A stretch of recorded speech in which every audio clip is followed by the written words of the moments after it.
Oh god, I launched the game as soon as the musical cue began, and now there's a loading screen that I can't alt-tab out of! Okay, hang on.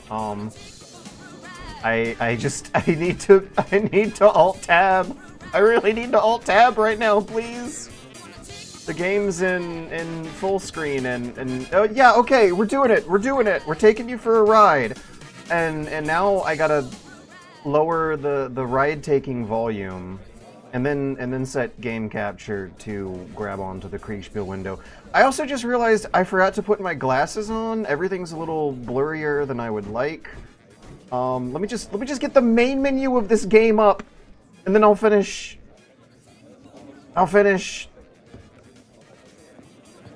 the pre-glasses grabbing part of the process here. Okay, do we have a feed of the game? My cell phone's out of battery because I've been on my fucking cell phone for like 2 days now. Hey, we got a bit of it. That's not quite centered right correctly though. Oh god. Okay,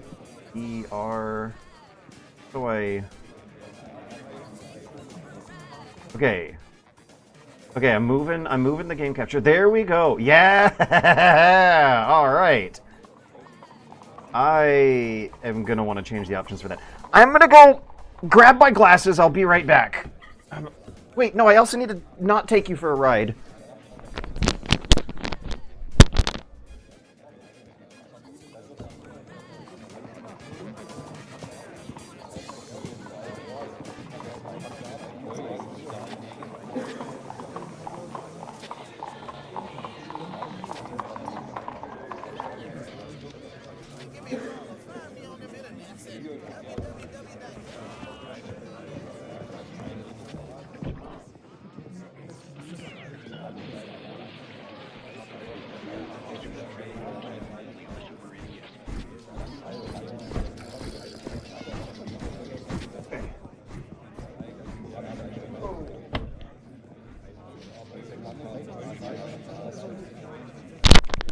The intro video started to loop again. Hello and welcome to another exciting episode of the Super Bunny Hop Super Sad Poverty Streams. Oh gosh. Where do I begin? I had another tough phone call with my mom where she was screaming and crying and worrying that she was gonna pass away tonight. We'll see what happens in the morning. I might need to rush down there. I'm planning on going down there this weekend to some extent anyway. I must have done 8 hours phone calls yesterday between the condo tower issues and the mom issues. And sure enough, today, while I was on the phone with my mom while she was crying and telling me about how scary it is, I was getting phone calls on the other line for the HOA condo tower stuff. I've been getting to bed at like 6 a.m. and waking up in the dead of the afternoon for this whole entire week because I just keep working into the AMs without getting anything done. Oh, why is this Alt-Tab not working? Okay, I need to change the resolution and like set it to a windowed mode or something so I can Alt-Tab more easily. Confirm. Okay, we're at our native resolution. We're still not at full screen mode though, the Alt-Tab's fighting me. So some of the screen's getting chopped off. Okay, there we go. Windowed mode, there is a windowed mode option. Windowed, yes. Okay, this is going to be the very first time I have booted up both games, and I've heard that Marathon is actually a pretty intensive learning curve where I might... Oh, did they just change the options back? They did. Windowed.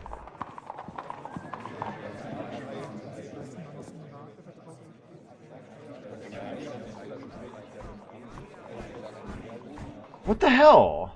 Windowed mode, yes. I missed the box. There was a blue box blending into another blue box. and it was just not at a part of the screen my eyeballs were getting drawn to, but I got this. We got this. Frequency we can bump up. Confirm. Solution frequency. Like, good. So yeah, I'm trying to work on a good video about a topic that might not actually be that popular, but we'll find out. I'm trying to work on a good video. That required reading a book, and then it required playing through the game 3 times, one time in front of an audience. And doing the writing work for that last night was kind of rough. It's very, very hard to concentrate while all these other things are going on. But I was also logging my hours yesterday and realized that yesterday was an actual day where I did HOA and mom elder care logistics for 8 hours, and then did the bunny hop work for another 8 hours, and then went to bed after that, while also doing all my dog chores in between. And I don't know how much longer this could really last, because I am so incredibly busy, and yet I am getting nothing done fast. I am so incredibly busy, and yet I am splitting up my hours in a way that's making it very, very hard to work at a reasonable pace and turn milestones in at reasonable deadlines on everything I need to be working on. This is a game that I was sent a demo for by the developer several weeks ago and have been interested in playing for a few weeks. And the marathon demo is going to expire at the end of the weekend, and 2/3 of my weekend is going to be taken up by things I cannot cancel and slide around. So 2 hours on stream tonight, split between these 2 games, really and honestly might be the most time I have to give it. That was not nearly as strong of an intro as I thought it would be. I thought those would come out faster, a bit of more of a sense of humor, because I did have a sense of humor and energy yesterday, but today I'm fucking tired.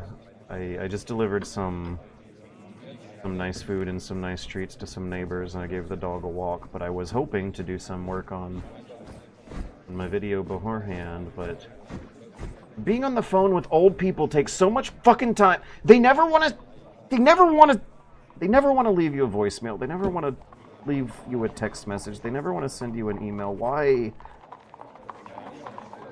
is their time worth so much?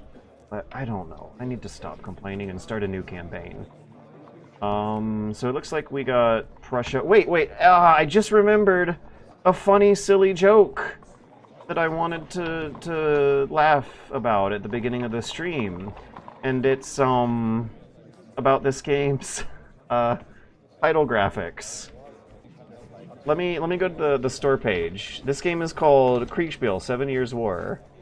So I'm gonna type in Google Steam Kriegsspiel, 7 Years War, and go to the first page that comes up, and then set a window capture in OBS to show what this looks like.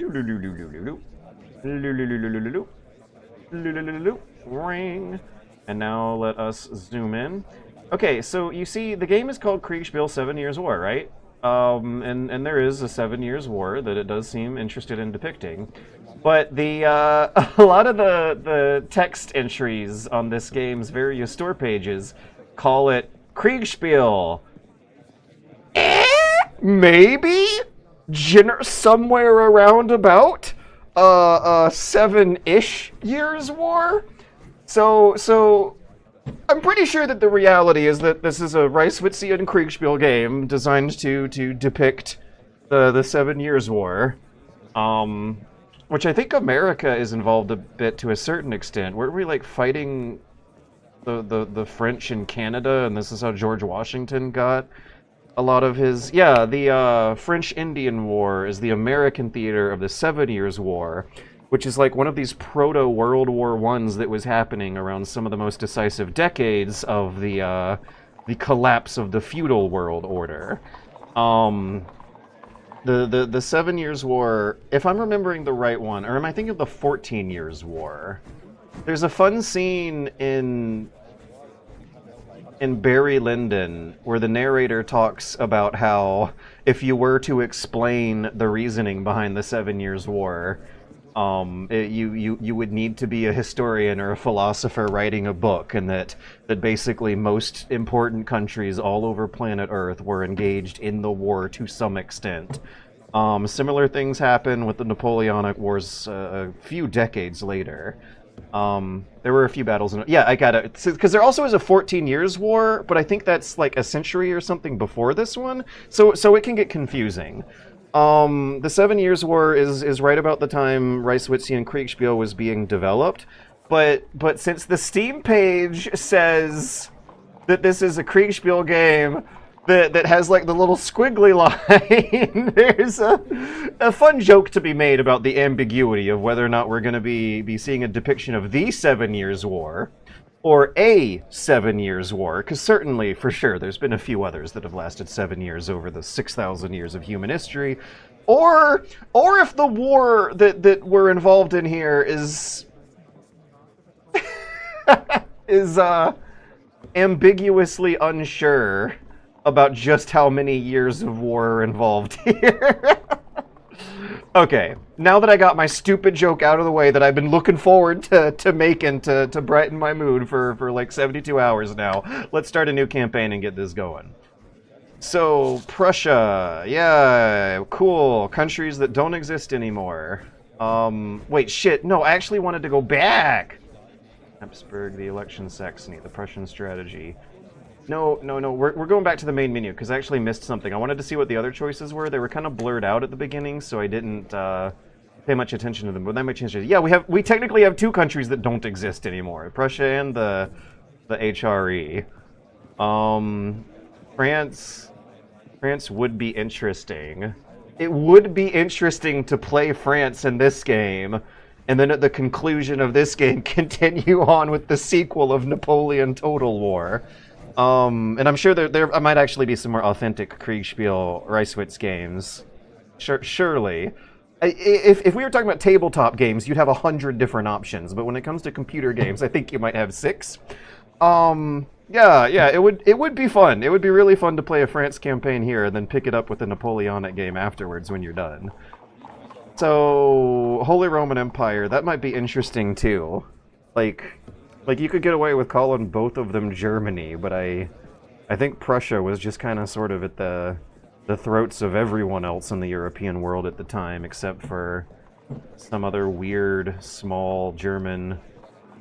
I don't even want to call them city-states. Some other weird, small German, non-contiguous blobs, like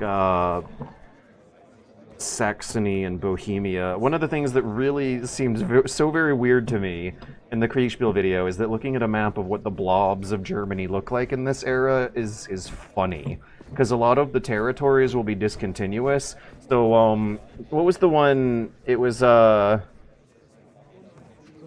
territory that Reiswitz developed the game in. Braunschweig, right? Brunswick, right? Well, English people call it Brunswick. German people call it Braunschweig.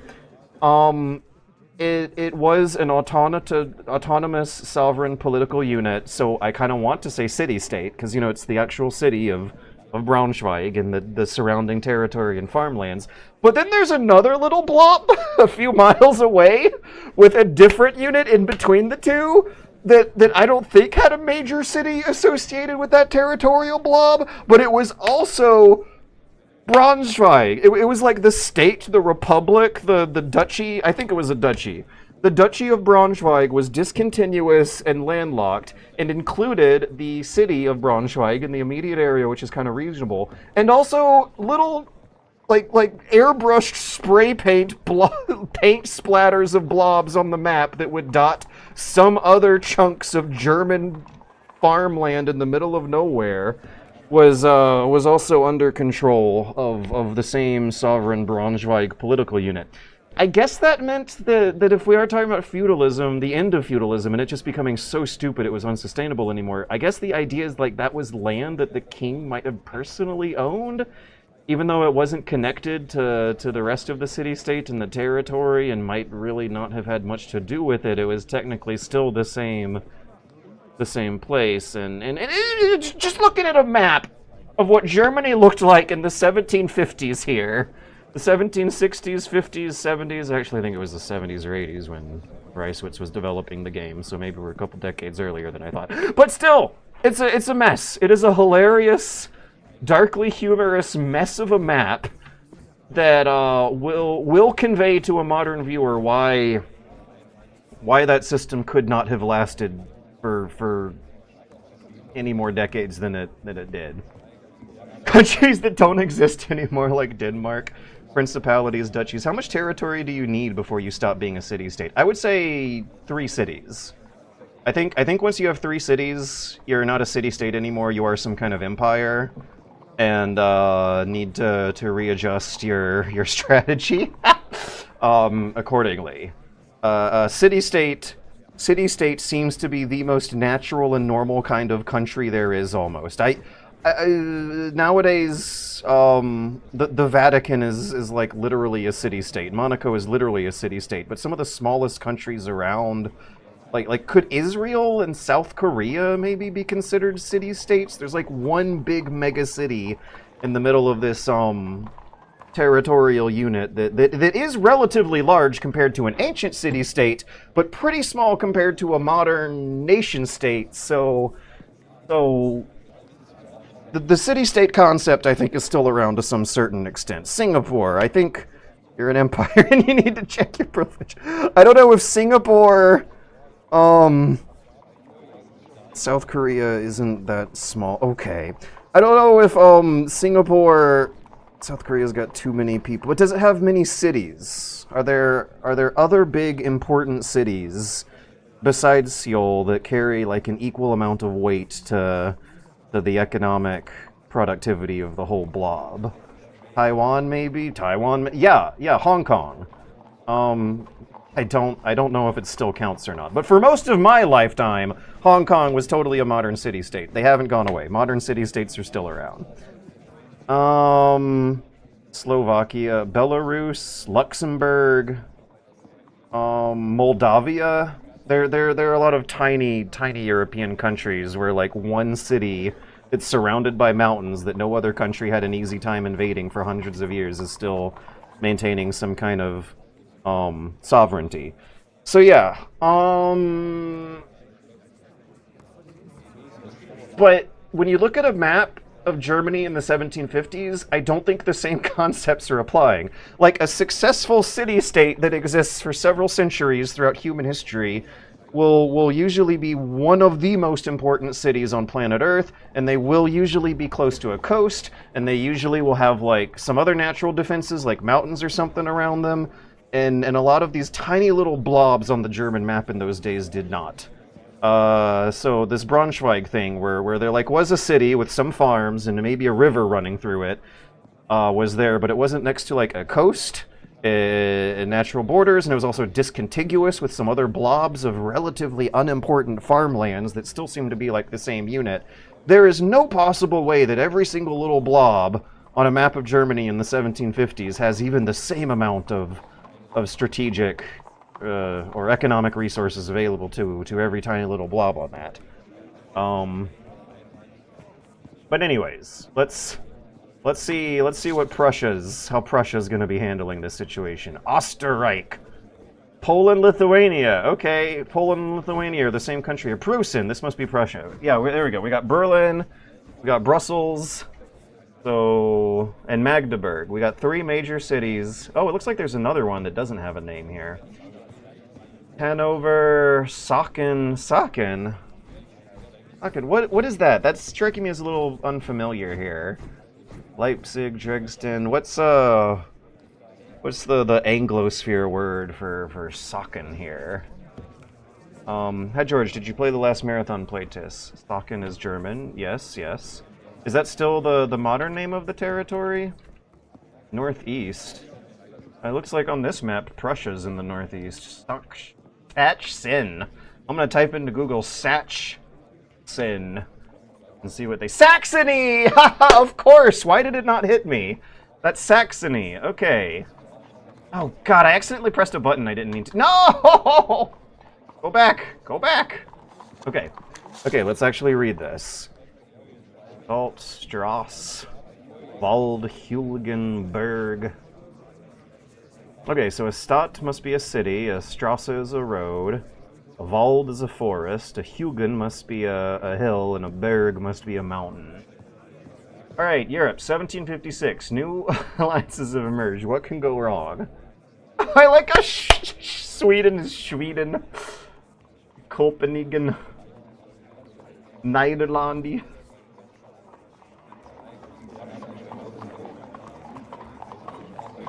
I'm not sure if Denmark has ever been called Denmark. Alright, new alliances have emerged. The United Kingdom of Great Britain and...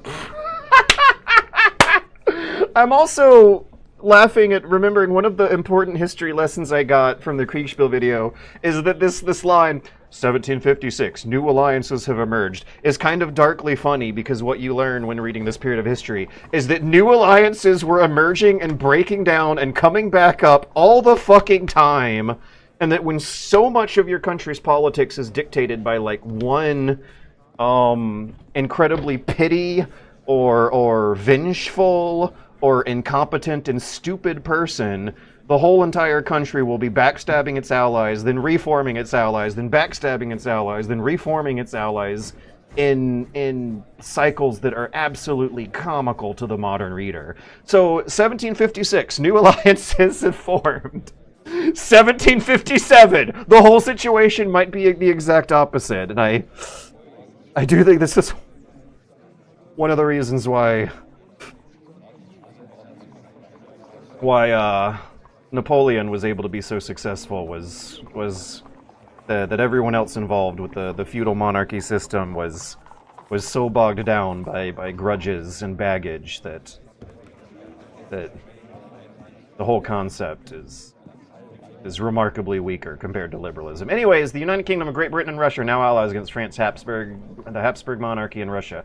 Where are the Habsburgs here? Aren't they like... They're usually Spain. That's another thing. The Habsburgs. I think if you Wikipedia them, you'll see... The quick first-line description will say that it's like mostly a Spanish royal family. But they were all over the fucking place. And that's one of the reasons why the political situation was so destabilized and there was so much war, was that like this one entire family was in control of almost most of Europe for a century or so, and they were like infighting with each other just as passionately as they were colluding with each other, but the situation would always radically change to opposite extremes to such a fast pace that the vast majority of millions of people no longer decided to tolerate it over the 2-century-long process anyways. The United Kingdom of Great Britain and Prussia now allies against France, the Habsburg monarchy, which is ambiguous here, and Russia. Rusland is all the way to the right. They do not label what the Habsburg monarchy territories are supposed to be associated with, but if I'm remembering right, like Austria... Is Austria around here? I think Austria might be south off the map.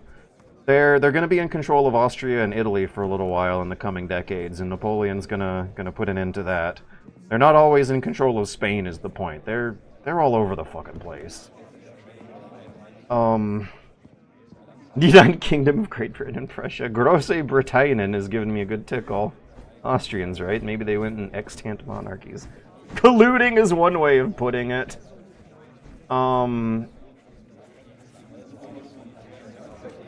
Prussia is led by King Friedrich II. He relies on the quality and rapidity of his troops. Rapidity. Interesting. To defeat his adversaries one by one, and perhaps even to enlarge his territory. Oh no! That flag! With the red, white, and black stripes isn't exactly... Yeah, that's evoking some emotions that the actual Prussians in 1750s probably really would not want to be associated with.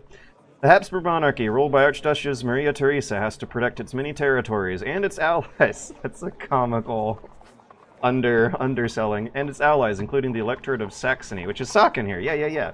It also wants to retake Silesia, which it had to cede to Frederick II a few years earlier. The electorate of Saxony, placed between the belligerents, is a rich and populous region but with weak armed forces. The two enemies know this and will intervene in it. This will be the purpose of this campaign. Okay, so two powerful countries are fighting over Saxony. Is that the idea here? The Prussian strategy is to quickly invade Saxony, conquer its territories, monopolize its resources, and then advance on Bohemia. Right, in men and materials. Yeah, that's another thing, is that, like, before nationalism, the poor fucking infantry just had to agree to backstabbing their allies along with the monarchs. The relative value of what it would take to kill a person is higher nowadays, but it is shockingly low relatively recently ago in human history, and I think there is something a little bit inspiring to learn from that. The Habsburg's army, meanwhile, has to join forces of Saxony before... Okay, so Habsburg is down here. Österreich, what is that, like the southern lands or something like that? Lower lands? Österreich. Austria. The official German name for the Republic of Austria, translating to Eastern Realm, not lower, like Eastern lands, Eastern Empire, right? Originating from the old Higher German Österreich, and recorded in 996, it historically referred to the easternmost part of the Duchy of Bavaria. It is a landlocked Central European country.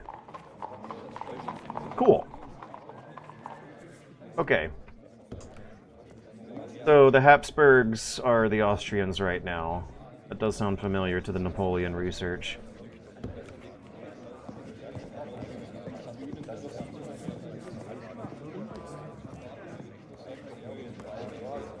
Good luck, General. I'm gonna get my ass kicked, aren't I? The amount of total experience I have with actual real Kriegsspiel is low, and I wonder how the interfacing is gonna work here. But the amount of experience I have with derivative mass media entertainment products for millions of children, like the Total War series, is remarkably high, so the fundamentals should still be there, right? Okay, so I click on these crosses here. Tutorial. That tutorial is not going to be optional for me, guys. Learn how to use the interface and command troops. The mission is optional. It's not necessary. However, optional can have interesting rewards. Okay.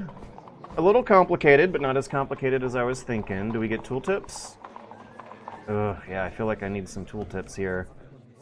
So yeah, what do these mean? We have 0 bags of potatoes, we have 639 coins, we have 11 injuries, 6 beer barrels, 0 cannons.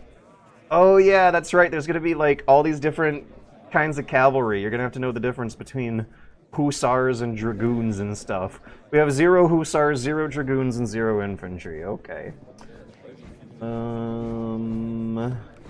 Captain von Kleist, Lieutenant von Hulsen. Hugh. When the umlaut there, you say like you. Hulsen. Maybe some of the Europeans in the Twitch chat can help me out with Lieutenant von Hulsen here. We get little portraits, hell yeah. I can adjust percentages. Our beer meters at 100%. Our injury meters at 100%. Our coins are at 100%, and we have 50 horses, which is the answer that you get if you multiply 1 times 50. Does this mean I have 2 generals, or is it a family tree? Is Lieutenant von Hulsen the only son of the unmarried bachelor Captain von Kleist? I'm having fun here. Oh, what's this plus button do? There we go! Light cavalry and heavy cavalry. How can I tell the difference between these icons at a glance? Light cavalry has a cylindrical cap, heavy cavalry has a tricorn hat. Alright. Artillery. I really hope the tricorn comes back. I've been wearing hats lately because my hair's ugly, and I would love it. I don't know if like button jackets and pantaloons or something I'm looking forward to coming back someday, but I would love it if the tricorn hat comes back. Until then, in order to meet like socially acceptable dress standards, I guess I gotta wear a normal hat. but I would love to be wearing a tricorn hat. Maybe I can be the one to start the new trend. Maybe I need to get a sewing machine and work some kind of Halloween City tricorn costume hat into a real, actual piece of daily attire and see if it sticks. I mean, you know, the thing I've always been best at when it comes to the Super Bunny Hop work is maintaining a high sense of fashion and personal appearance, right? Your mouth is making the motion to say E and E, but it's closer to ooh for two. So it's Lieutenant von Hursen. I don't know, but anyways, I'm learning the icons. Boop, boop, boop, boop, boop, boop, boop, boop, boop, boop, boop, boop, boop, boop. Your funds are insufficient. To hire new soldier. I'm doing some kind of paycheck distribution here. Alright, whatever. Let's start the mission. Let's actually play the freaking video game. Ooh, look at that. Nice art. Use the arrow buttons at the top right to vary the speed at which time passes. You can also pause the game to prepare review orders.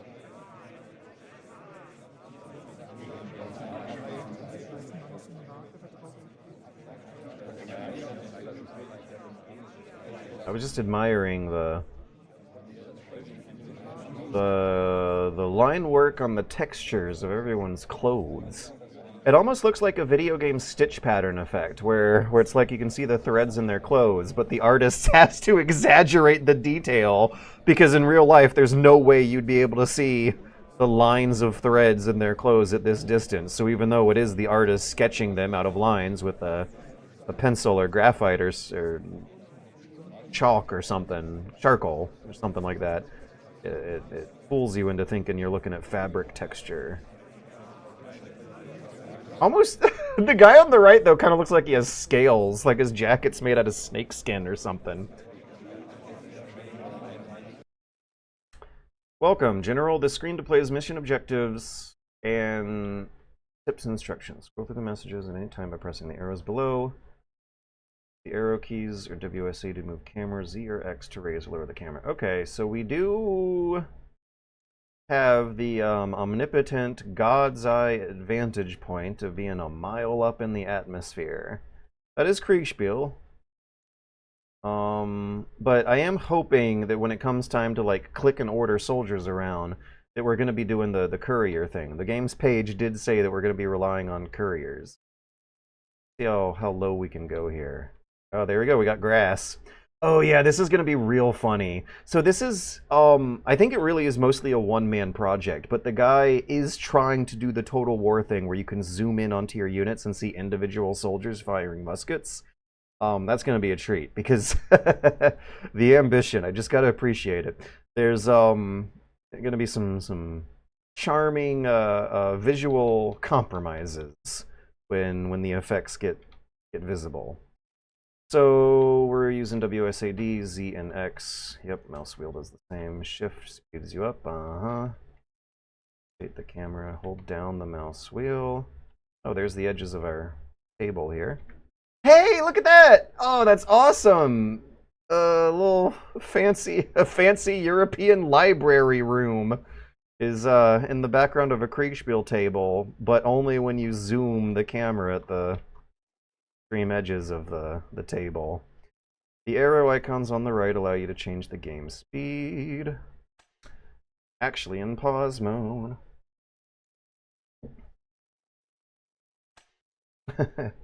Reading about how the umpires could rig up real-time systems is wild too. There technically were some real-time strategy games before computers, but it was a shitload of work and required multiple umpires to adapt to some more complicated procedures.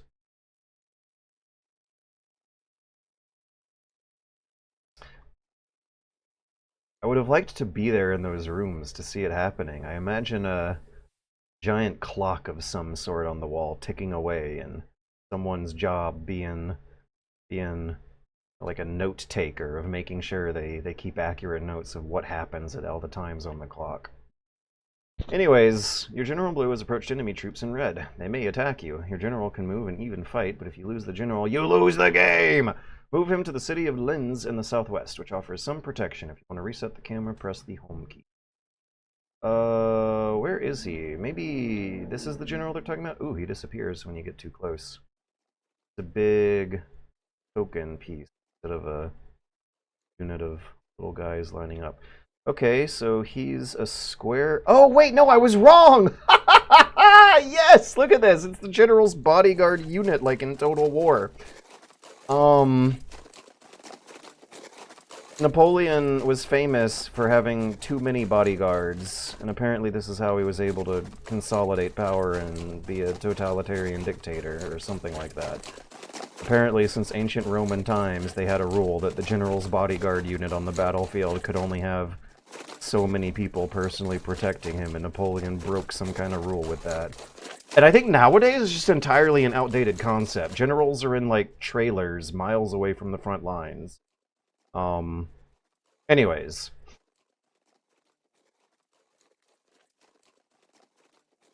The G key for general.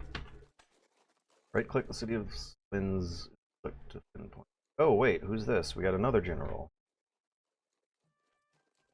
I can't wait to see what they look like when they're actually fighting. This thing where you have little individual models that represent a larger unit of military formations is such a huge ask for a one-person developer. They even have the whistles, the fifes! Wait, is am I right? Here, it's coming from here.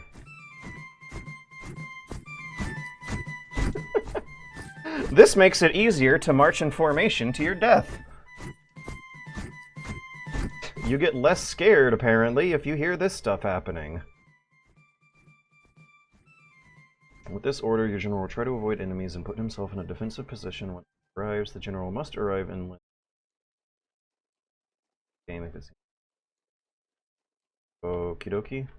Look at what a perfect square this little village is. Looks like the village might have gotten less attention than the soldier models, but I'm still kind of impressed that there's a one-person developer here trying to do something like this in 3D all by themselves. Whenever, if it gets completed, I don't think they're going to be able to stay alone to actually polish this up to market competitor quality at least. But maybe they're not even interested in that. Maybe they just want to play their own Reiswitzian Kriegsspiel. So avoid enemies / defend point. Avoid enemies in position. Move and evade enemy, then defend target point. Also just... What are these? I'm not getting tooltips. Oh, okay, I am getting tooltips. I'm just impatient. Regiments. Capture ally. Walk, run, capture retreating enemies. Active regiments. Charge. But good. Wait for signal, okay. Chain of orders. Interesting. Last order that is not changed since... So that's like queue orders. So wait for signal and queue orders are going to be interesting. And I want to say that in most strategy games I've ever played in my life, this wait for the signal button is not there and would be remarkably useful, I'm imagining. But now that I think about it, your right-click button on your mouse cursor signal the soldiers are waiting for. So kind of streamlined into some other interface stuff. Anyways, where's the defend?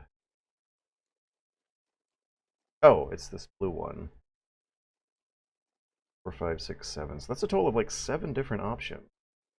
Attack, defend, move / take point. What's the difference between that and walk / run? Oh, speed toggle. So we can defend, attack, move, capture enemies, charge the enemies, wait for signal, and queue order. Boop. Alright, game is paused. So, spacebar. Wonder if I can press the delete key to follow them like before. Would be nice if we had yes! Would be nice if we had some music, man. How come the enemy gets music and we don't? Oh, look at them zoom along. It looks like they're going really fast.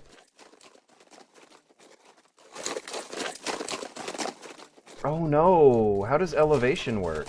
Okay, we got some hills over here, but the rest of the map looks alarmingly flat. Maybe it's just an especially flat map for tutorial purposes.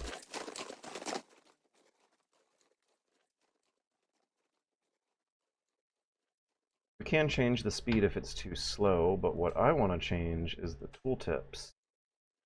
Option. Option. I also want to see what keyboard bindings were rolled. There might be a camera follow button. It's not too slow. I want to get a feel for how slow the game will be in general. And it'll give me some good downtime to catch up on Twitch chat. So, Twitch chat, what did I miss?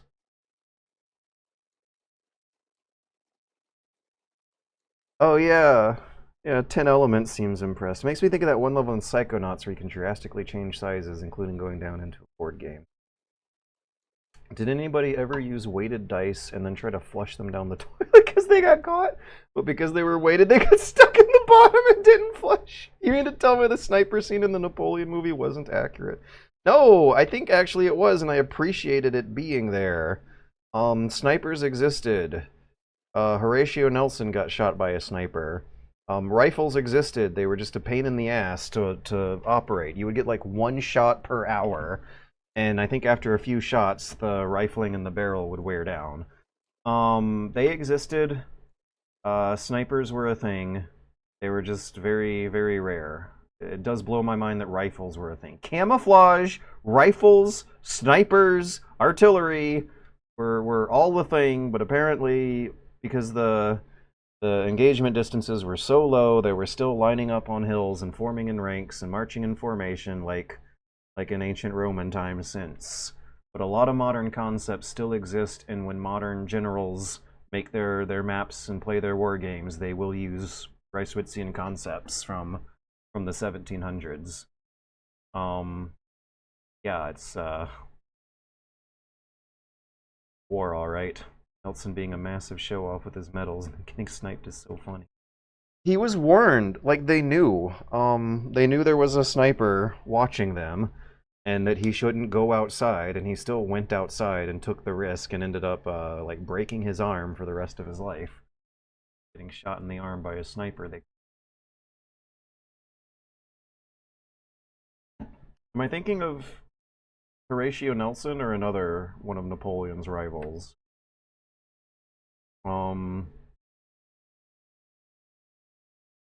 Horatio Nelson. I am hopefully thinking of the right guy. By the time, there was an entertaining episode in the history biographies where Napoleon and his arch nemesis are like chasing each other around the ocean, and they keep having close calls. And the arch nemesis has this character to him where he's a huge, arrogant show-off who comically keeps getting punished for it. And by the time the biography was over, like Horatio Nelson had one eye, one arm, he couldn't breathe right. He was covered in just about as many injuries as he would have been medals. Move the general to the next control point near Eland to continue the tutorial.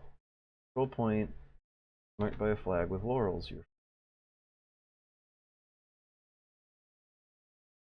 Okay, so where is Eland? Here. Alright, what's this arrow for? And what's the difference between like the town and the control point? The control point, your objective, and the town is just defensiveness. Move the general. Continue. Let's do move instead of defend. I also want to increase the distance I'm getting per scroll. The amount of scrolling I'm getting. Mouse wheel. I really gotta work this mouse to get it all the way up here. And you know what? We will speed things up for this one. Oh, that's too fast.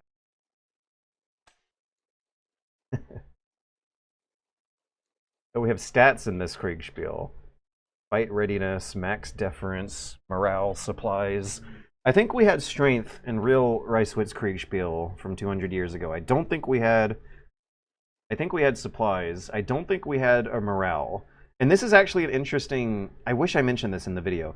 An interesting difference between war games for generals versus war games for consumers is that war games for generals, they tend to not like morale meters, or the people making them have not had the courage to submit enough to make it a standard feature. I remember reading an article in some kind of very serious defense journal about military war things, about how consumer war games for stupid children that make a lot of money actually have a more complete simulation of soldiers losing their shit and wanting to run away, and that this is probably something important that the real military should be considering. But real military war games don't like the morale meter stuff. They don't like simulating their soldiers getting cowardly, even though they're very aware, and half the job is making sure, more than half the job is making sure that doesn't happen. They, for some reason, never really developed a tradition of incorporating that in the war game. Making it... They didn't simulate the psychological effects of eating a shitty breakfast the morning before the battle, when it's one of the most important things. The field of vision around the general is limited. Any point too far from the general behind the obstacle will not be directly visible. The eye icon on the right allows you to show or hide the fog of war, the area that the current selected unit cannot see. Looks like they can see a lot. Geez, this mouse wheel zoom is so very slow. Yeah, let's see. C with B.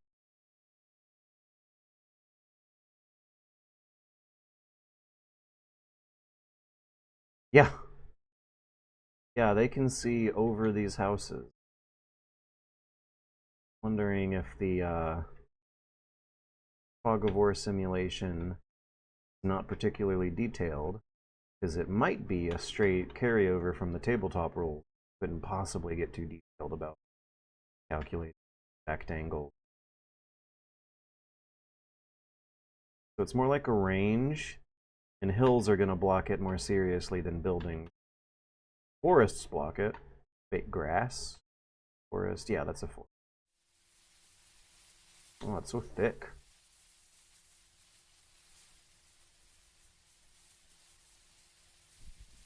Guessing you don't do a lot of fighting in those. Do a lot of fighting around those. There's also an...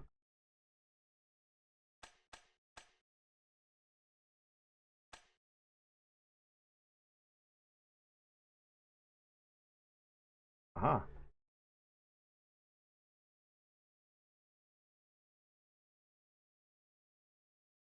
Unlike in many other games, your regiments do not increase the general's field of vision. Okay, yeah, no, that is interesting. So that really does mean that we're doing a lot more simulation of the general's own personal experience in the battle rather than some kind of more abstract whole of the whole army at play. So the idea of Kriegsspiel always was that you were simulating the general's personal experience, navigating the fog of war and the misinformation, like getting wrong messages from messengers trying their hardest, but getting bad information is part of the game.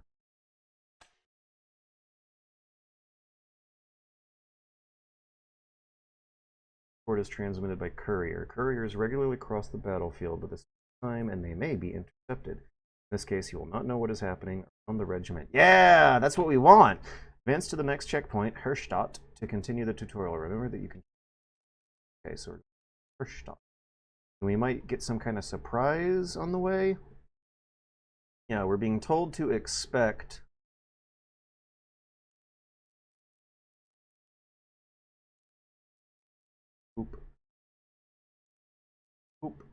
Yes, we got waypoint. No! Oop. Oop. No! Oop. Okay.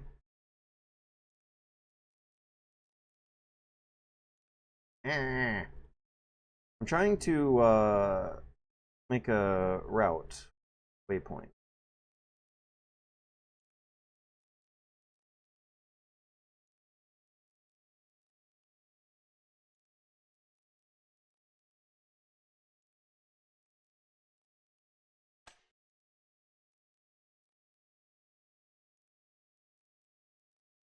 Left click, right click. Right click kills it. Right click, left click, right click kills it. So, click, left click general, right click the ground, left click chain of orders, left click the ground, right click the ground, left click chain of orders, left click the ground, right click the ground. There we go. Move.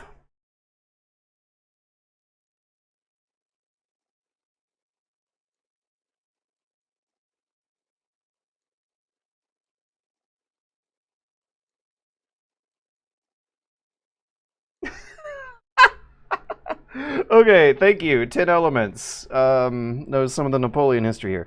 Nelson being a massive show off with his medals and then getting sniped is so funny. He was literally told, yeah, and all his shiny, very easy to spot medals. That was Nelson. I think it was off the coast of Spain. He has a custom fork slash knife made so he could eat with one arm, a fork with a blade on one side. Oh, I want one. We could cut the amount of space getting taken up by my silverware drawer in half. Imagine the how much pollution we could decrease in the world if we quit producing knives and forks and instead produced Norks for Nelson. Nelson, the Nelson utensil, the Nork. He had a custom fork and knife with a blade on one side. Alright, let's fast forward to the point. So there is a chance that we'll see something surprising. Yeah, look at that, look at that. Pause, pause, pause, pause. What's going on here? I guess, is this a courier because of the little paperwork they got? They got 4 of them. Okay, so they're not running the messages completely alone. Look at them go. They're also so much faster. I am not tempted to speed this up nearly as much. I was kind of like shocked when I first saw them. I thought they might have been an enemy. So 4 guys on horses. Did they carry weapons? They're so fast. How much weight are they carrying there? They just disappeared!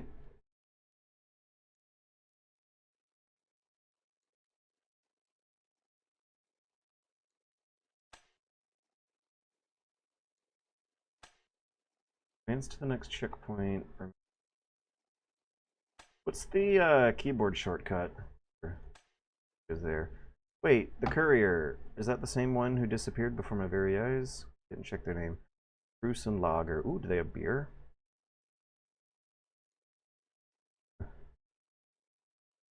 Advance to the next checkpoint. Oh. Your infantry regiment is now in your field. I think that I might lose track of whether or not the fog of war is turned on or off or not, because similarities in the color spectrum here.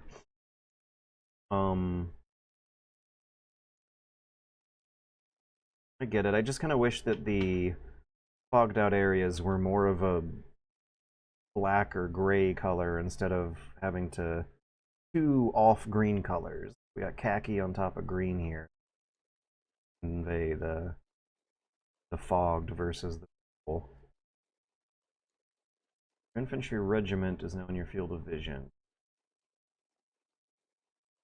Army consists of battalions. Oh boy. So is each square a battalion and a regiment? This is both of them? how do we define a unit in this? Autonomous and battalions. That's going to be very interesting. You can select the regiment in the same way as your general. Yeah, because if we are playing the general, we cannot get into as much micromanagement as computer strategy games have us accustomed to. However, when you send an order, it will not be carried out immediately. In order to reach any regiment, it must be transferred to the courier.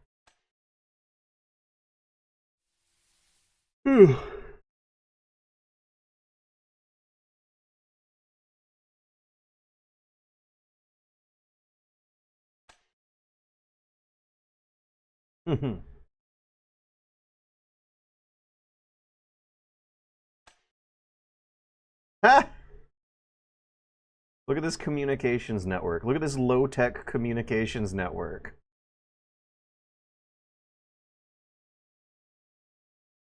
This is the infrastructure.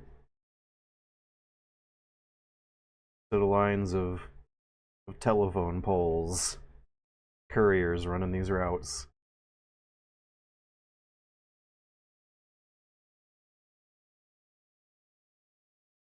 The lines taken by the couriers are solid, so what are these dotted lines?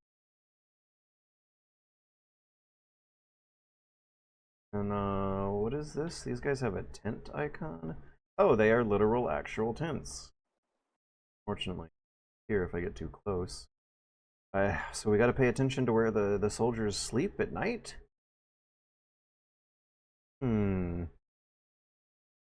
Lines taken by the couriers are solid lines. I am seeing dotted lines, though, and I hope there's not a typo going on. That shown on the interface are based on the estimated positions of the general and the regiments. They therefore not correspond to reality. Order your regiment to take the village of Steinberg. Do I drag the box? Steinberg. This one. Okay.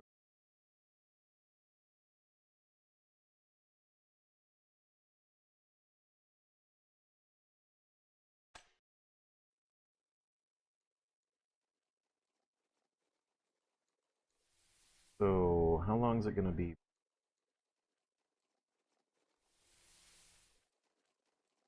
These guys.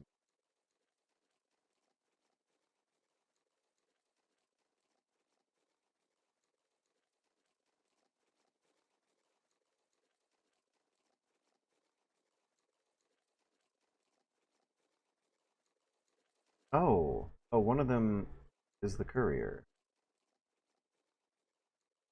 Gotta get a little more zoomed out to... So when you issue an order to a different unit than your general, spawns a little courier. Does it spawn the little courier, or is the courier like a persistent who can die permanently and not come back? I kinda... Friedrich 2. When I click on the courier, it's not saying courier. No.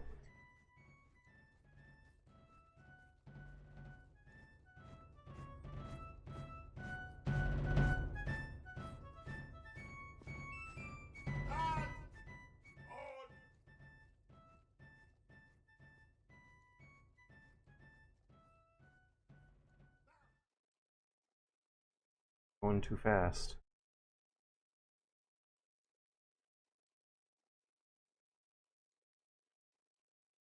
Uh-oh, I think they're faster now.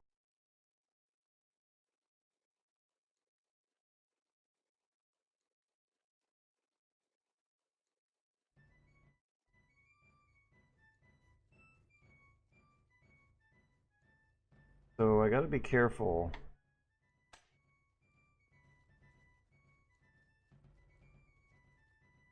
About how much faster the generals are gonna be because they're horseback.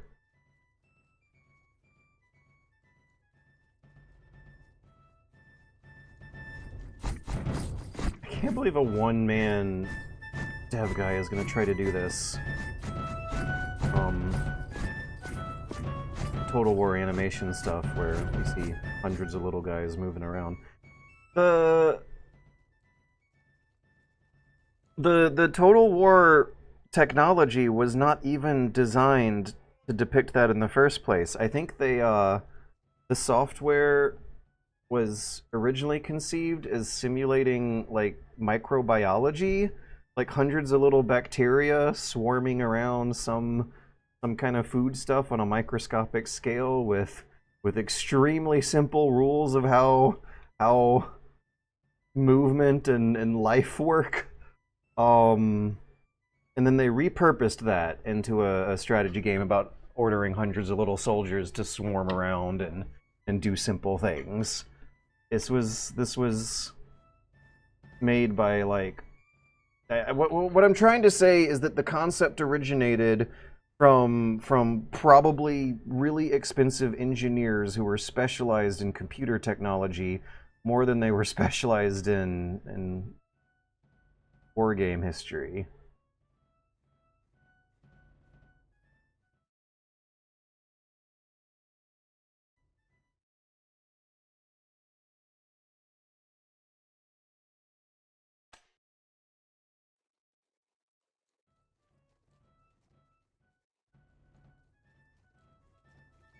But is there collision? Don't think so. They're not moving out of the way or crashing into each other.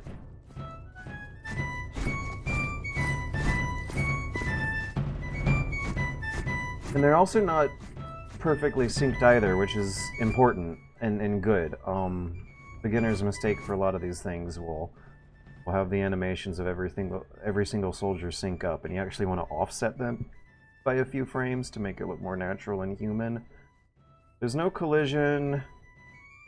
There is a sense of timing, but maybe not like distance. I feel like they shouldn't quite be so cramped close together. The grass sprites are also really big. From a distance, but when I move in, zoom in, it seems more reasonable. The joyous MIDI flutes. Wasn't the technology also used for the Lord of the Rings movies? Was it? I don't know about that. I do know they made a really stupid History Channel show about it. Pikmin with little tricorn hats and horses. Ah, there's no way. How can I? Is there a way I can make the general escort them? Like, not go so far ahead?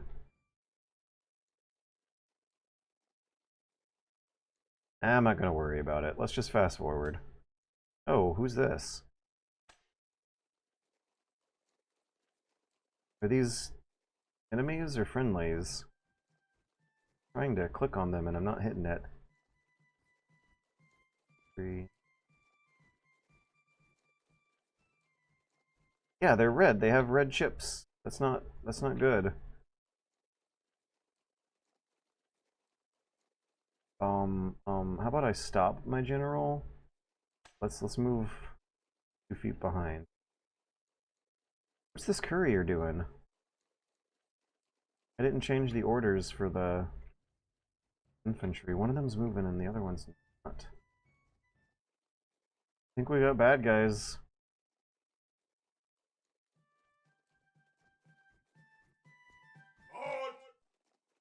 I don't think they're much of a threat. I think we're outnumbering them and they don't have any cavalry. We got 2 infantry units, they got 2 infantry units, but we also have a general unit. I don't think the tutorial's given me a great sense of security. Oh, what's this? Fly wagons? See how many there are when I zoom in. 8, 9, 3, 3, 6, 9, 10. 10 of them. Is that automatic?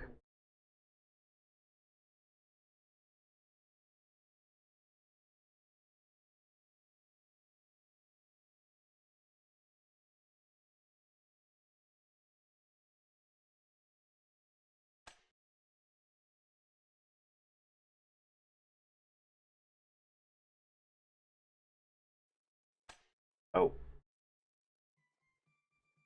courier. Alright, now, see how bad I will screw up an actual preparation for combat. I'm going to try to get them to line up side by side to increase the amount of muskets that are going to be firing on the enemy. The general also needs to be ready to flank. Need to do it fast. Musket range is 300 meters. We are well out of that.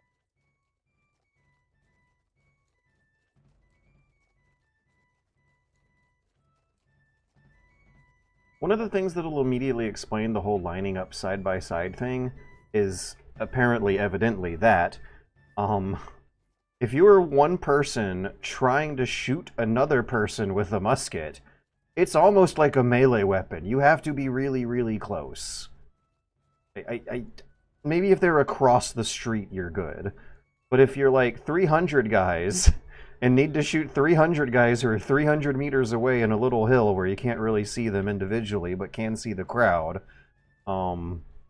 the massed volleyed shots will ensure that some bullets get over there. Accuracy will not matter at that point.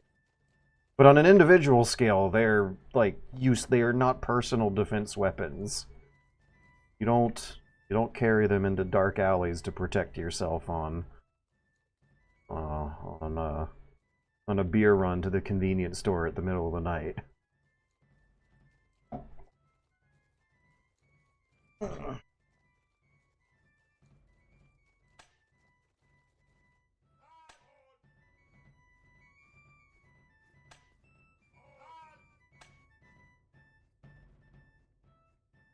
Huh. Are they, like, automatically making some kind of formation with the general in the middle and the 2 infantry units on the flanks? I kind of like it. The general can go backwards and around to fool the enemy, getting flanked.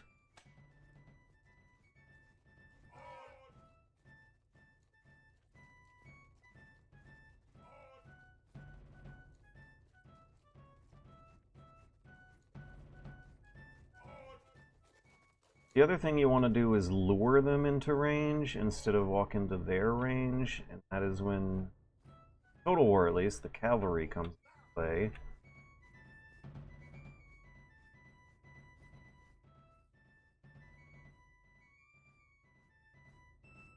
They're packing up very close together, but those are 2 units. It looks like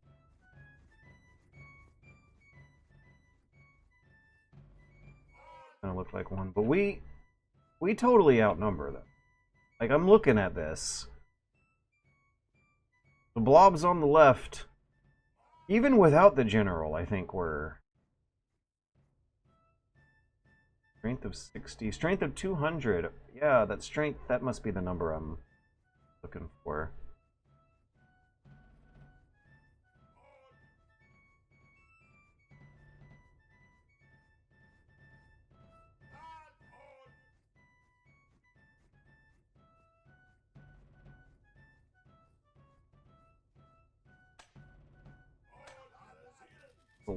What's happening? What's happening? I fast forward too fast, and now I don't know what's happening, but I did not order that, and that's probably correct. Okay, so yeah, the infantry attack enemy are spread out from 2 different angles. General. If I can get if I can get a semicircular route set up. Ooh. For fuck's sake, do I need to play the timer on?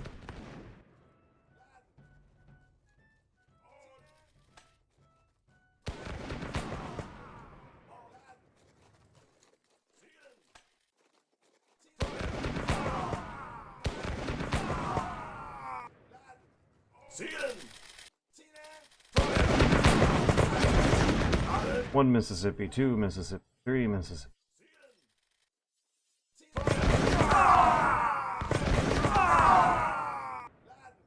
Mississippi, 20. Takes some 24 seconds to reload and fire another shot, and I think that is a little faster than what I remember from the Napoleon research, which was about 37 seconds to fire and reload a musket. You want your soldiers firing like 2 shots per minute. And then at some point you just stop and bayonet charge them. And if there aren't enough of them left, that makes them run away, and that's how war works, kids.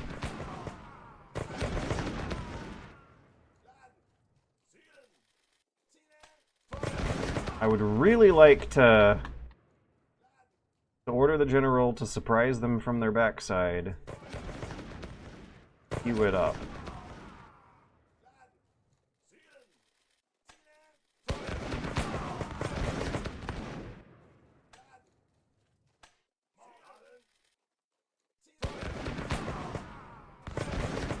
Oh no, now they're shooting the general. That's not what I wanted.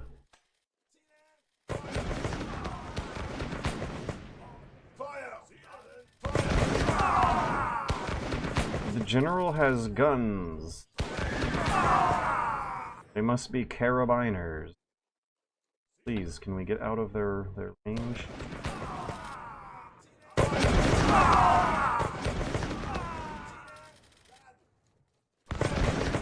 Ten men just died. Can we please... maybe...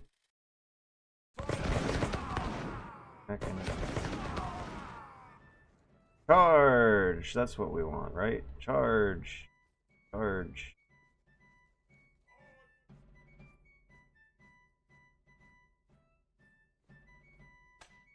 Your unit will attack any enemies. Wait, no, chase him, chase him, chase him. Don't, no, chase him. Village you capture. The supply point is marked with the flag with wheat. These resources points. Okay, I think it's kind of funny that I have to shout to make sure that they chase the retreating enemy. The soldiers very much don't want to. They there was like a command here, capture.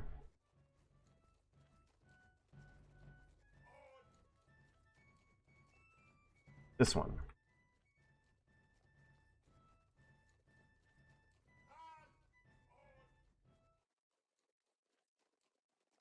I might have pretty screwed up. So when I right click on the map, there's not a whole lot of feedback. I really want them attack it. I want them capture it.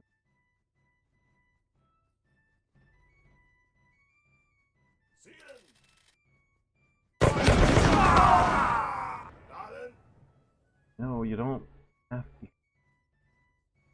Okay, now do I left click or right click? When I right click, it just brings up the menu again.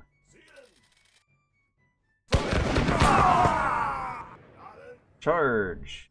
Okay, then attack. Because maybe you have to like combine them and set them to charge mode and then press the attack button, or set them to capture mode and then press the attack button.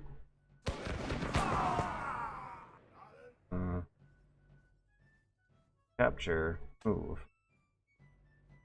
Try combining capture with move. Maybe the general just cannot capture prisoners. Maybe it's a cavalry. Cavalry can't do that. Alright, weak enemies regarding they were defeated. The village you captured is a supply point marked with... There it is. So the flag with the laurel crown. Capture point. Flag with the...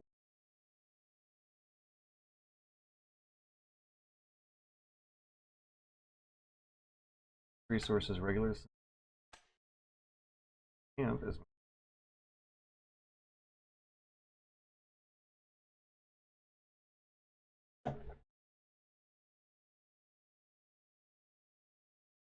Yeah, this is interesting. So you get a sense of the non-combat roles. There's guys back at the camp who are sending supplies to the soldiers on the front line. They're helping too. Not just shoved off screen in invisible imaginary place where all their work is done automatically. That's nice. Not let your general enter first in the village. He could be attacked by enemy troops. We were attacked by enemy troops anyways. The enemy troops decided to stop attacking the infantry and attack the general's cavalry as soon as they saw what was going on, which I guess means the AI is better than I expected it to be. In Total War, they will just focus on whatever combat unit they seem to encounter first. Another regiment has appeared. The enemy is going to attack the village north. Regroup your infantry regiments, then send them with defend point to this village. Do not let your general enter first in the village. He could be attacked by nature. Okay, so the other thing going on about why that cavalry flanking maneuver didn't work. Hang on a minute. What are these guys? Are these mine? These are mine. When did I get them?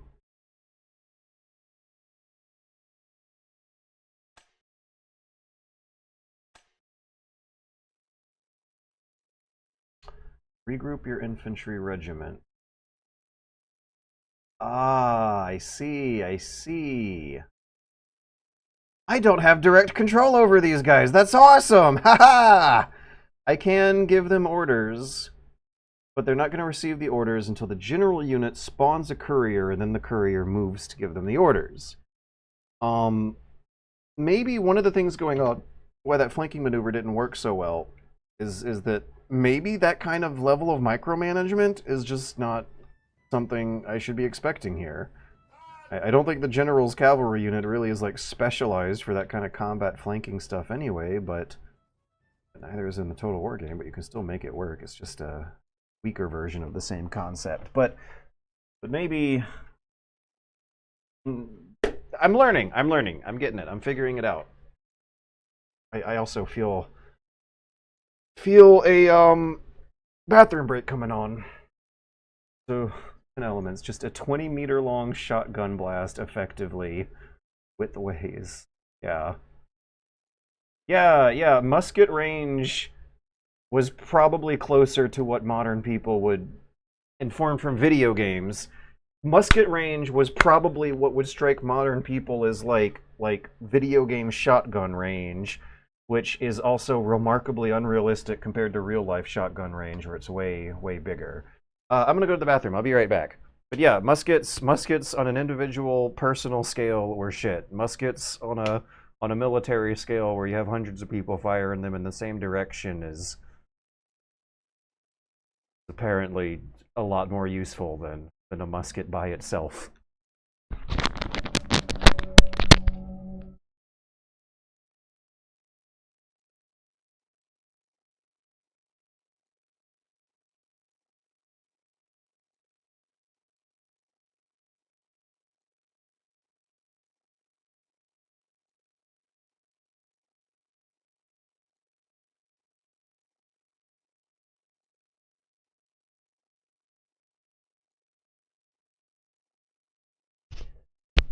I just thought of a good metaphor in the bathroom. At 300 meters, your musket from the 1760s is not going to hit any targets you're aiming at whatsoever. But at 300 meters, your musket probably is going to hit the wall the target is taped on. So if there's just like a wall of guys lined up, you might hit one of them, but it's not going to be the guy you're aiming at. But that's good enough for government work. I wonder if the music fast forwards when I press the fast forward button. Ah, it takes so long to zoom in and out. The music doesn't fast forward, but I appreciate it regardless. They're doing a sort of Monty Python silly walk when you fast forward.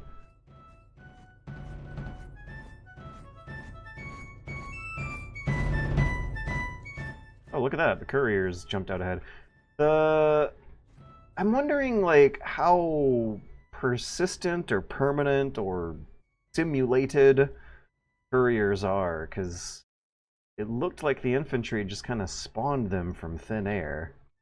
I think it's also very funny that the general took more casualties than the infantry did in the last battle. I had 400 infantrymen, now I got 390, but I did have 50 general cavalry, and now I only have 36.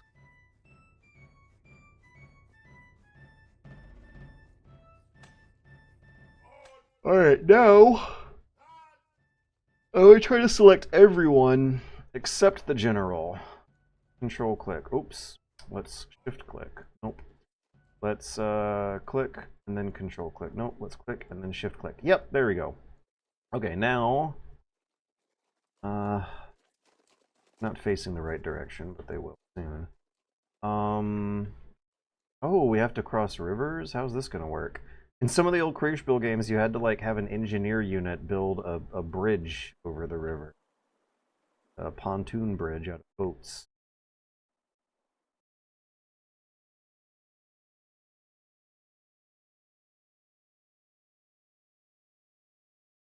I... That. Oh, reinforcements. So the supplies it's bringing are 19 men.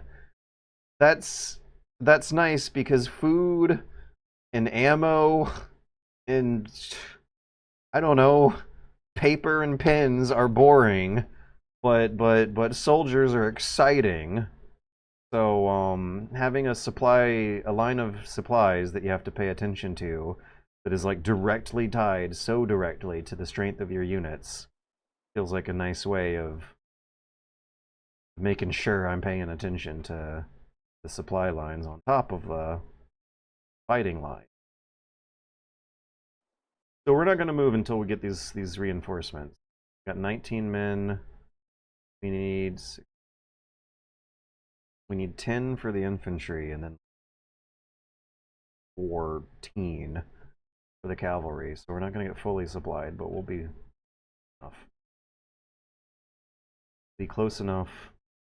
Then we will indeed pray and pray with a wall of lead balls. Hey, how come their numbers didn't go up after the supply cart came in? Alright. Shift clicking the infantry. Send them to the...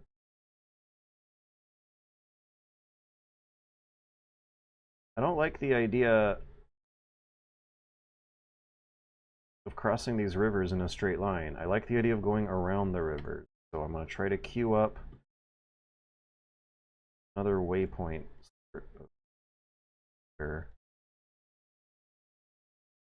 Defend point.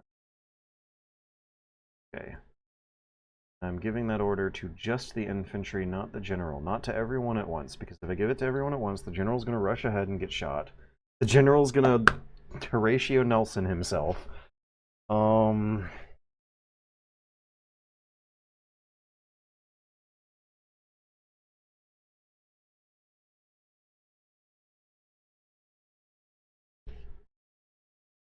But shouldn't the general stay close?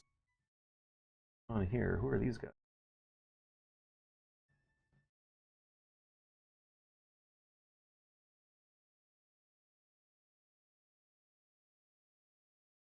Four enemy battalions. That means 2 regiments, right? 280 soldiers. We are outnumbering them.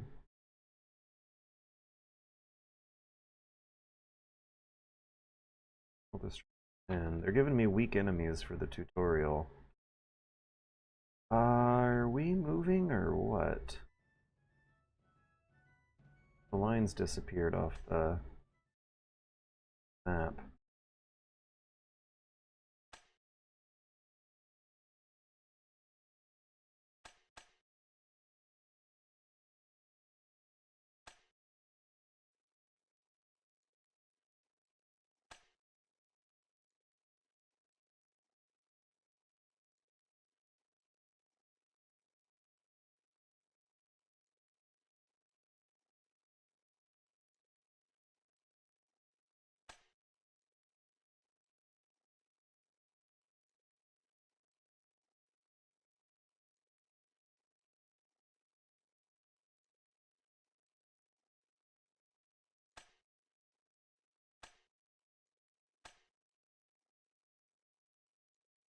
Rally troops.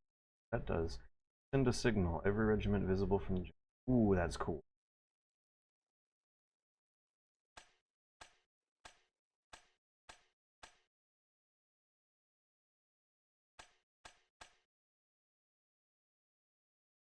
Nation play. Let's forget my...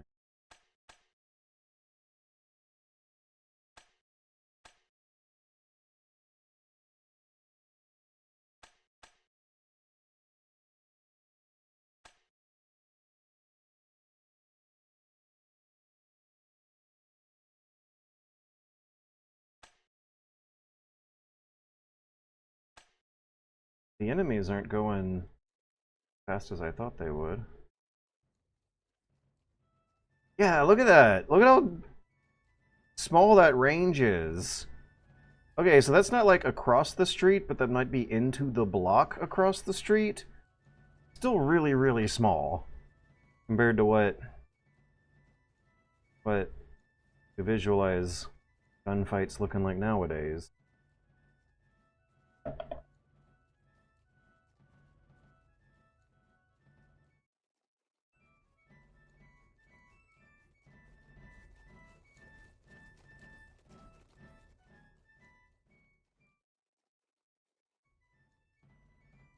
So the enemy is slowing down. I thought they were on their way to the town. They were going to make it before me, but now it's looking like I'm going to make it.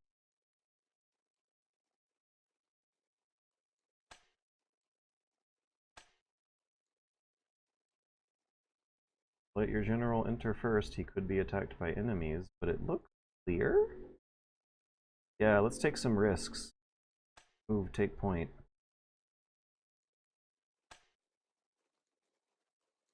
I think that's already the orders they were operating under. Might have just wasted everyone's time by sending as a computer strategy game.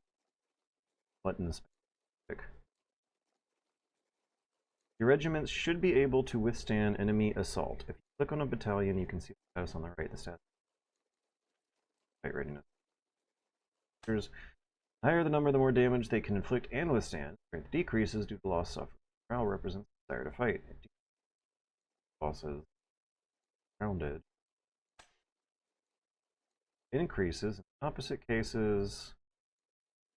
Close to the general. Okay, so that is, yeah. Kind of like Total War. You do want to keep the generals close to the front lines. Ahead of the front.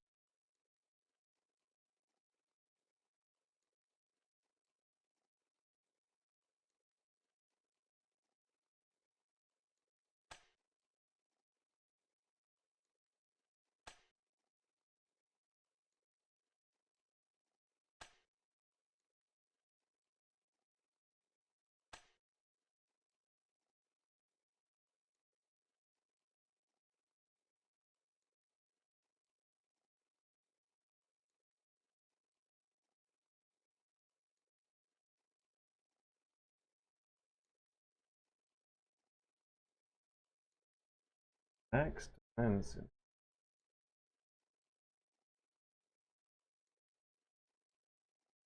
We got 0 though. 0. Max. Everyone has a max defense. Damage reduction if defenses are between a...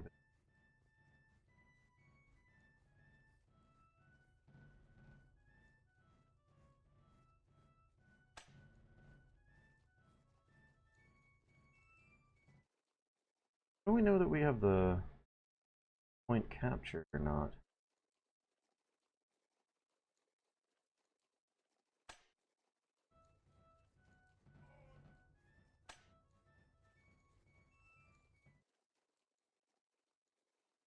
I don't think... Okay, it's increasing. Fight readiness. This is the general, by the way.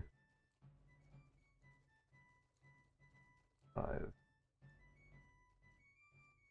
Looks like they just needed to step inside the square. Small shield icon over a battalion shows defense bonus. Or chevron. Better.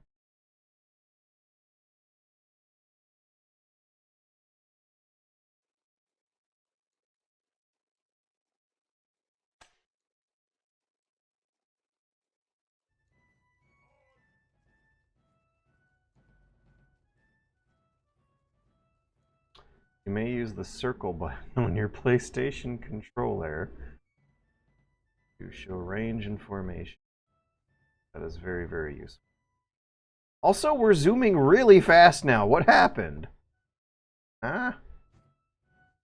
Oh, this is great. This is what I want. Why wasn't it doing this earlier? Oh, the camera's following him now too. I did something. Now it's back. The R button or something. I might have accidentally pressed a different button. F. E.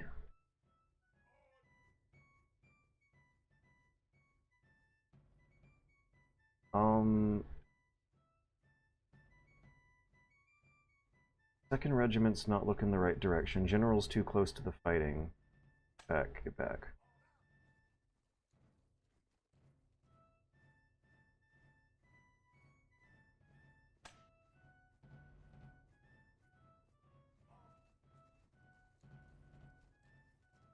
Arrows to play. Squares with crenellations. And wait until the enemy attack is over to regroup your. Okay. Sounds reasonable. Yeah, everyone's pointing in the right direction. General's getting too close though. Don't Horatio Nelson yourself. Stay behind. Not your job. You're supposed to live longer than the infantry. Ah, look at that. They're kind of teasing me. I'm kind of tempted to step away from the defenses and get the fight going, and I shouldn't.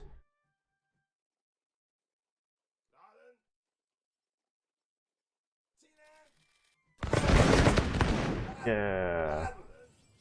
Lay 'em.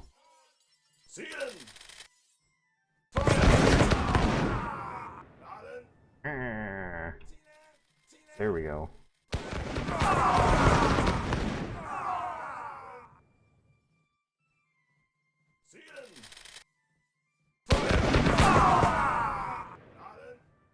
Bye.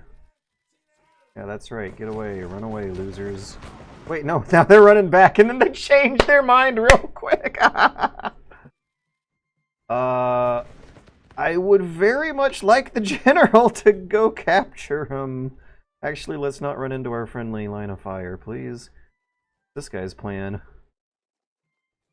We got 80 guys here who are trying to do it all alone. Oh shit. No, go back, go back. They go back even faster.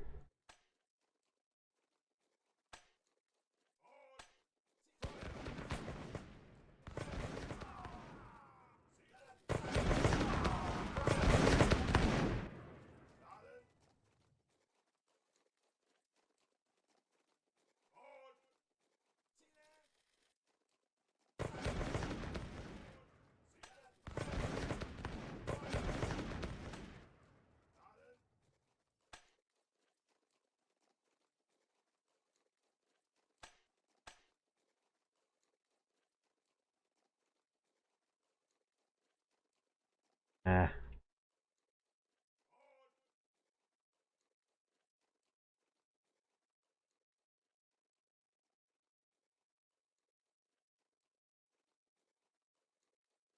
These guys fleeing? Kind of moving in place. Oh, maybe they're transparent because it's not accurate information I'm looking at? Maybe I shouldn't be worrying too much about the stuff that's far away because I'm probably not getting accurate.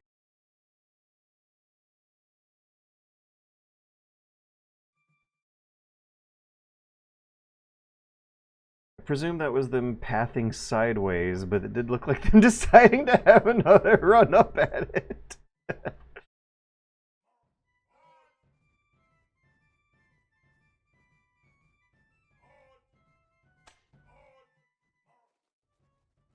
So, this capturing enemy prisoners button, I'm really tempted to figure it out because it sounds like the kind of bonus objective that will drive me absolutely nuts with how...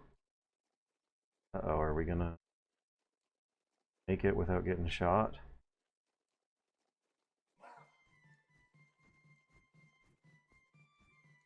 Dun dun dun dun dun. Bum bum bum. So can I see? Please see the icon on the ground they're moving to. Order arrows per spot.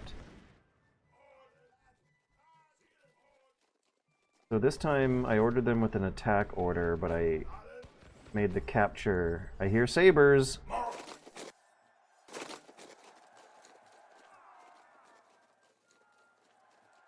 Here you can.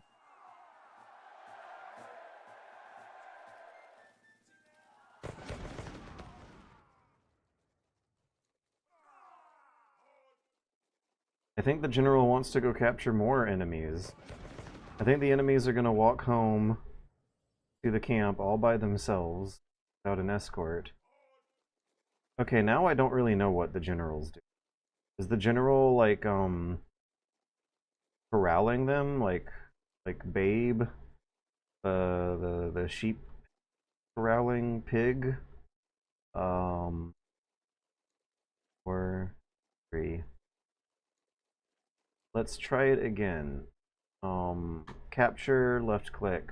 Attack enemy around, left click. Okay, right click the ground that they're going to be in a second. Go fast. Capture fleeing enemies. Attack with left. That works. Seems to work for these guys. They are running towards my territory. Their territory.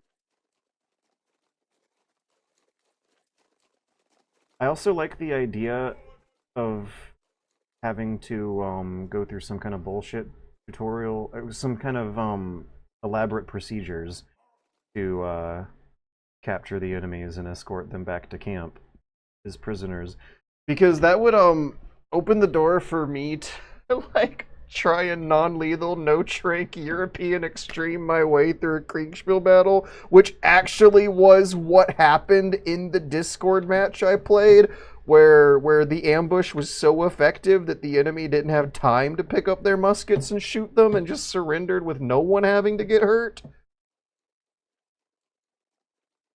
A regiment obeying the attack enemy around order attacks any opponent close to it on its route or once it has reached its destination. To complete this mission, eliminate the opposing general by selecting your regiments and giving them an attack enemy around order towards the opposing general.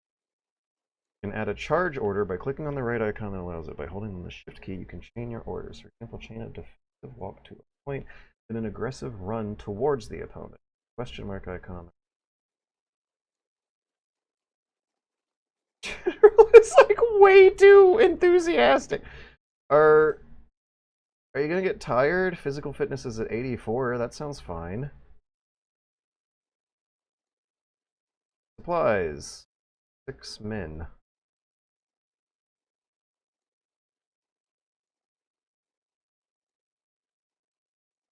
Supplies are 23 men.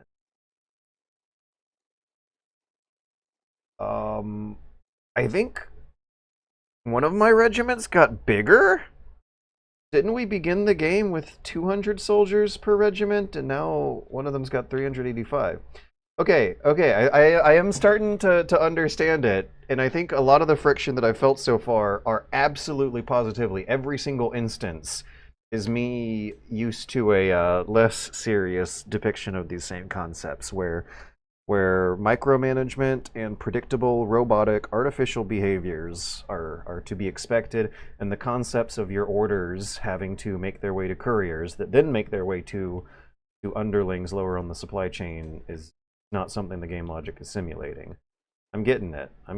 You got to take things faster and slower, but also play less risk averse, because this is the truisms of war. Things are going to go wrong. You do not have full control over the situation, so your strategy should account for that.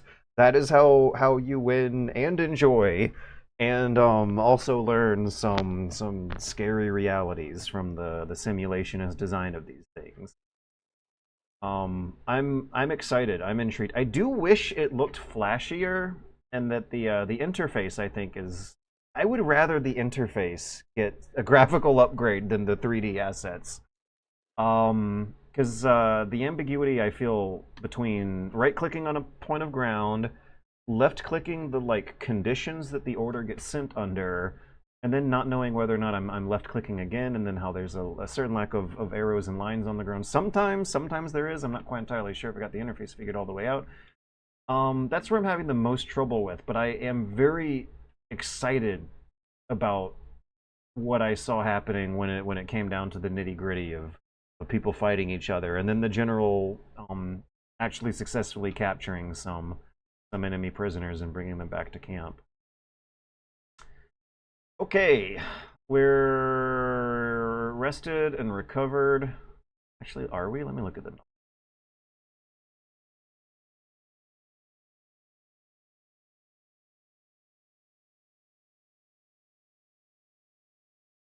I guess. Supplies aren't at 100%, but they're close, 95, 89. But the amount of soldiers in play looks very, very generous. All right, clicking on the right icon that allows it, by holding the shift key, you can chain your defensive walk to a aggressive run towards the opponent. Let's do it. Let's get our infantry to chain a defensive walk to a point. So, what enemy? Walk, that's by default. Then an aggressive run towards the. Should we charge the cavalry with bayonets? You want to form a square. Oh, I don't see the square button. That's how you fight cavalry in these games. The infantry has to form a hollow square. There's the horses. Alright, in any case, let's do like the tutorial says. Defend them until we're close. Then when we're close, charge! Attack! Oh shit, I didn't chain it though. Okay, defensive walk to. Aha, shift, the shift button. Aha, the shift button might actually be an easier way to clear my interface confusion than pressing it with the mouse. Defensive walk toward. Then aggressive charged. Oh yeah, bayonet or saber, awesome. Attack. Yeah, the shift button. The shift button I think might have cleared some interface confusion I was having there. Help will describe the interface elements. No, this plays your soul.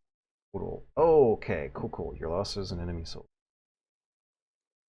But yeah, if we're gonna shift this thing out to market, we gotta have a different aesthetic than Final Fantasy VII white text on dark blue to light blue gradient. When I'm smoking a cigar and drinking English tea and playing Kriegsspiel in my tricorn hat, I don't want to think about Final Fantasy VII for the PlayStation 1 from 1997. We gotta have some khaki green. No, we should have the text be burnt into the wood. The text should be a dark, smoky gray. The background should be a rich wooded mahogany. No, the background should be some ratty old yellowing paper with old-timey printing on the top. Yeah, that's what I want to think about when I'm playing Kriegsspiel. I want to think of piles and piles and piles of paperwork with cheap old-timey printing on top of them, where the letters are really flowery and ornate, but the amount of ink they're spending seems visibly conservative. They wanted to spend a lot more time on making the letters look pretty than on making and running out and then making more ink.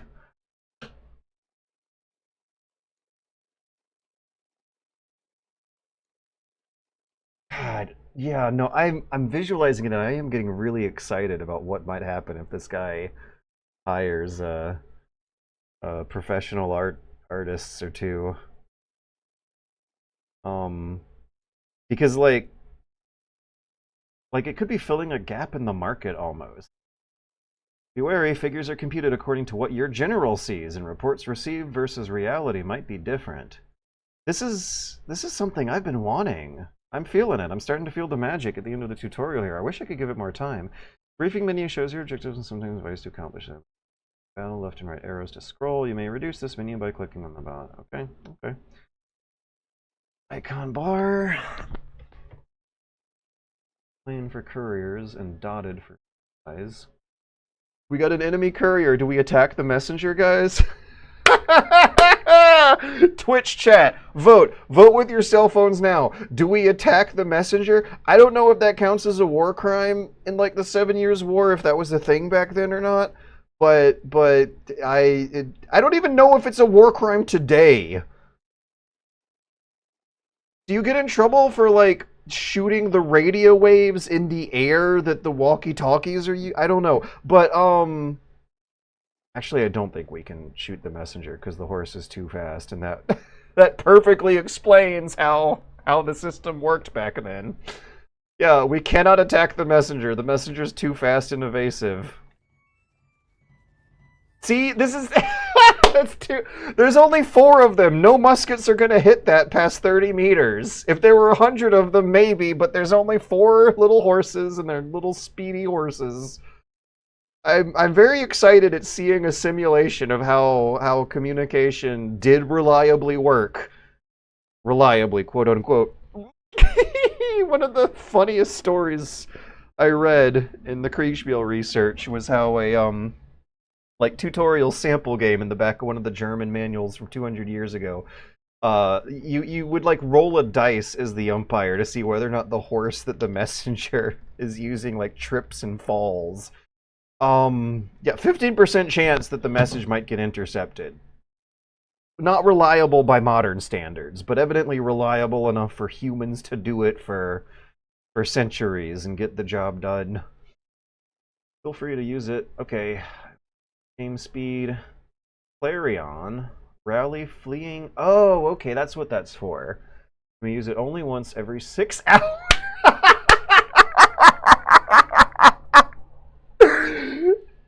These 6 hours, is that real time? How does that work?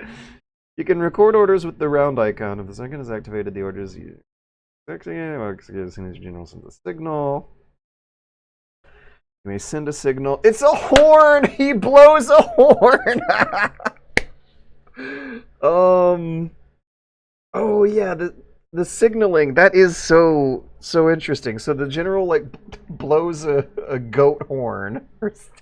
It's not a goat horn, but the general blows the horn of Gondor to light the signal flares, and there's a little button for it on your menu instead of it all just happening magically and automatically. You gotta actually send the signal. But that does remind me of something that I remember from the Napoleon movie that I thought was really clever that you also never see in these games, and that's the soldiers signaling each other for long distance communications.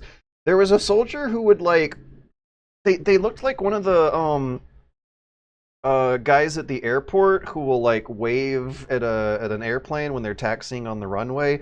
They had flags in both their hands, or like one of those Japanese ladies directing traffic. In the Napoleon movie from Ridley Scott that everyone hates so much, there was a soldier who was waving traffic with flags and another soldier flashing a lantern. And this was some kind of long distance signal that they were using to communicate with people from far away. A guy with a telescope would be looking at these scouts, sending them messages with arm movement signals and lantern flashes. Which counts as long distance wireless communication. I wonder, for some reason that sounds like it makes more sense than the carrier pigeons in World War One. How the hell did they manage to do shit like that with carrier pigeons? I don't know, but yeah, being able to communicate messages in the chaos and battle, the chaos and confusion of a battlefield before times where you have computer electronic technology to do it is really, really fascinating and something that more developers should be making games out of.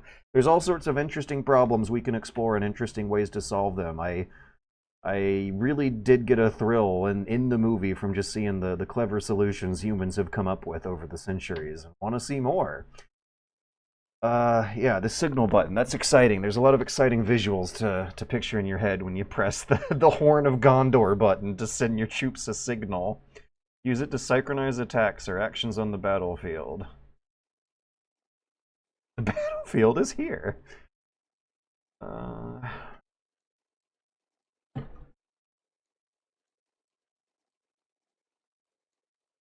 Aggressive move. Yeah, I think I might have missed that button in the interface earlier.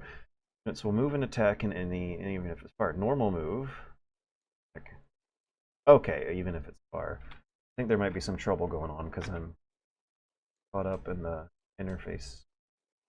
Pause the game and take another look at this. I also gotta go to the bathroom. I'm so sorry, but I'm stressful and drinking a lot of water, and now I'm kind of excited about the game now that I played the tutorial for over an hour. I'll be right back.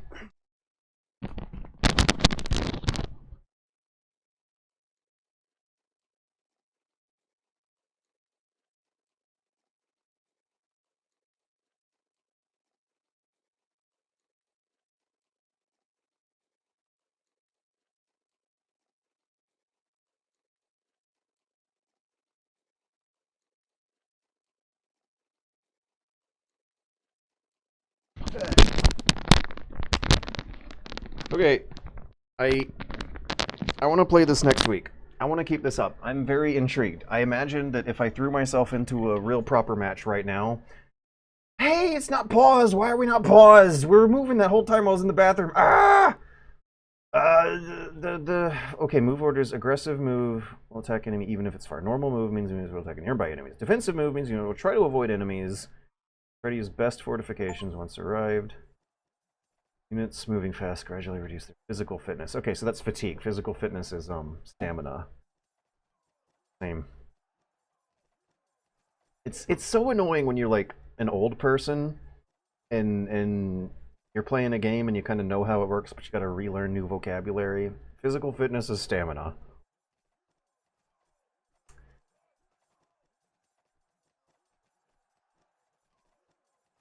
Good luck. Okay, yeah. I like it. I like it.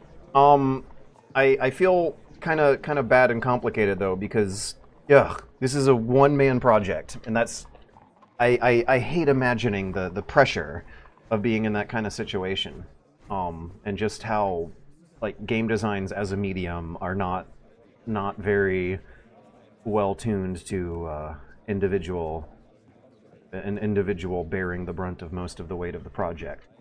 I also want to point out that I was laughing in the beginning about how when you looked at a map of Germany from this era, you would see tiny little discontiguous blocks. Look at all these tiny little discontiguous blocks of Prussia. Prussian blue is splattered on this map in all sorts of weird places. It looks like Prussia proper has a province connected by roads and rivers running through it. They've got 3 major cities in this big blob. Oh, Königsberg is Prussia? Yeah, and then there's a different city-state looking territory area around Königsberg there. But what is this in Saxony? This little pockmark, this wart here. They look like lakes or something. These little blobs of Prussia are all by themselves in the middle of some wild, uncivilized no man's land that has no color over here on the left of the map. But yeah, I'm happy. I'm excited. I was giggling. I did enjoy that tutorial once I got into the meat of things, and once I realized the ambiguities at play and what makes this game get unique. I actually am excited for checking this out again next week. But I have to say next week, and I hate that I only played the tutorial, and I hate that I'm also like kind of judging a one-man project here. Yeah, I want to pick this up next week, but I also want to check out Marathon before the demo expires, and I don't have a lot of time for either. I feel bad for making fun of one of the graphics in a one-man project because the systems at play though are very, very promising and exciting. And it's always graphics just like the lowest hanging fruit, even though he is trying to animate every little individual soldier in your whole unit, like the big $50 million total war projects. This is neat. This is fun. I hope it I hope it gets somewhere. I think the developer has been considering it more of a hobby than a product they want to sell to make money to live off of. Because this thing has been in development for quite a while. Demo builds have come up before. I don't know if it has much of a fan base yet, but I'm impressed and inspired. This has made me want to both play more and also work on my own projects. This was neat. This was cool. I'm sure the dev would understand. I'm sorry if I made fun of the graphics every now and then. I'm sorry if I had a hard time learning the interface for the first few minutes, but yeah, I want to do a proper game of it next week for sure. I just hope I don't forget the interface quirks I had to learn. All right, let's move on to Marathon. Kriegsspiel. Oh yeah, and then the title link too. Kriegsspiel, maybe 7 Years War. It's not Kriegsspiel : 7 Years War. Kriegsspiel - 7 Years War. What is that symbol called? A tilde. It's Kriegsspiel : 7 Years War. Marathon server slam update queued. What do you mean, Steam? I downloaded this last night. I thought I was good. I thought I was very diligent actually for preparing ahead, but it looks like we got to download an update. Oh wait, nope, never mind. It looks like we're actually done. Okay, so Marathon server slam. Oh, I got to install BattleEye. I'm trying to capture this stuff with window capture, studio mode. Let's do a display capture so we'll get both the windows. Doop, doop, doop. Doop, doop, doop, doop.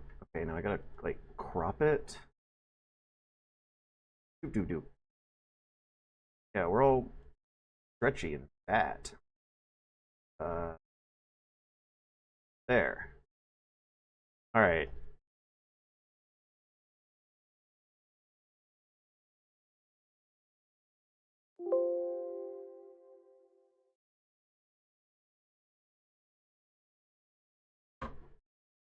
In order to install BattleEye, BattleEye's got to scan your computer for your diary and your porn. Yep, I understand. Please give them all my data.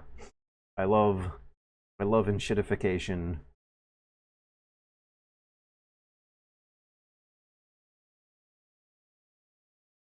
Sci-fi, yeah. We saw how the ye olde Napoleon strategy game works. Now let's see how the kind of cynical sci-fi Bungie AI robot master first-person shooter game goes. We're covering all the important genres tonight. Okay, now I think the game launching proper. So just like with the Kriegsspiel game, this is going to be my very first time launching it. I don't even know if the menu options are going to be set up correctly for OBS capture. I don't know how performance is going to work. I might have to spend 10-15 minutes adjusting graphics options. Game might crash. Sony Interactive Entertainment, really? So this is like a PlayStation thing? I just said it. Okay, so we're playing one of them newfangled fancy PlayStation games on our old classic retro computer PC machine. I think that actually is the first time I have done that. I've not been I didn't play the God of War Horizon stuff when it was coming out on Steam. That's the first time this monitor has ever displayed that PlayStation logo. We really are living in the future. There's Sega games on Nintendo and PlayStation games on PC, and the Xbox itself is like getting phased out. And I would expect other consoles to follow. I don't know, actually we'll see. The price squeeze of PC hardware actually really put a change of plans on that vision of the future. Whatever! Mouse click to continue! Oh, Jesus Christ, I gotta give Bungie my diary and porn preferences too? Alright. Oh, they even make you hold it down so that you know you're doing it. Okay, yeah, cross compatible saves. January 1st, 19... Oh, come on, we can't do... Alright, we will do 4404 then. That's how they... Can't do 1101. Submit! Gotta hold it down, okay. Oh shit, I just realized I lied about my age on stream in front of everyone. The cops are gonna come arrest me. Oh, I need to change the stream category too. 27 viewers, 1 follower for Kriegsspiel 7 Years War, whereas Marathon has 94,000 viewers and 31,000 followers. The other opposite extreme we're going here is like one developer's hobby passion project for what is already a kind of niche interest that maybe 7 other people are playing these days, to a big marketed thing that everyone is playing. And I don't even know actually how interested I really am in Marathon. I'm open for a Hunt Showdown alternative, but if it's a Destiny or Halo follow-up, I don't know how interested I am. If it's just going to be a conventional shooter. Destiny was already taking things to a less interesting place for me on top of Halo. I enjoy Halo. It's never been my favorite, but I've always enjoyed cracking open the Mountain Dew and Doritos and spending a weekend playing a fun Halo campaign, but that is not how you play Destiny, and I've never been able to get into Destiny, and I don't even really like Destiny, because it's not a narrative-driven game, and I'm a narrative gamer. Colorblind. Sample colors represent crew and combatants. Okay, neat. I think I like 1 better than 2. The number 2 and number 3 color here, we got like a cyan and then a purple. When they're side by side, I can tell them apart, but in the field, when they're alone, I might not be able to. I think colorblind mode 3 is the one where I'm seeing the... No, the last 2 colors are blending together. Maybe it's color 4? No, the last 2 are blending together. The last 2 blend together. It's gotta be 1. Colorblind mode 1 seems to be the one that my eyeballs are agreeing with. So we got khaki, cyan, purple. The cyan and the purple. Tell me, Twitch chat, what you guys are seeing here. Colorblind mode 1, I see khaki green, and then a cyan light blue, and then a purple, which actually could just as well fool me into thinking it's a dark cyan or slightly darker blue. It's the color number 3 here that I'm having a harder time with. It's blending into color number 2.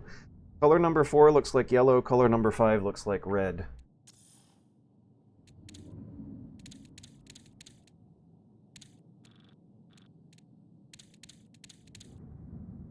Oni. Isn't that also a Bungie game from the Before 4 times? I think Oni is a Bungie game. It was made in like 1999 or 2000. It was a very visually weird Western homage or satire of anime style, and it looked ugly but played fun. It definitely was not nearly as big a deal as Halo would be, though.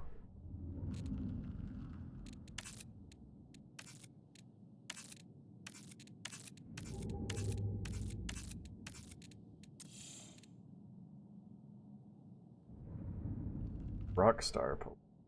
Also, Oni makes it together at the same time.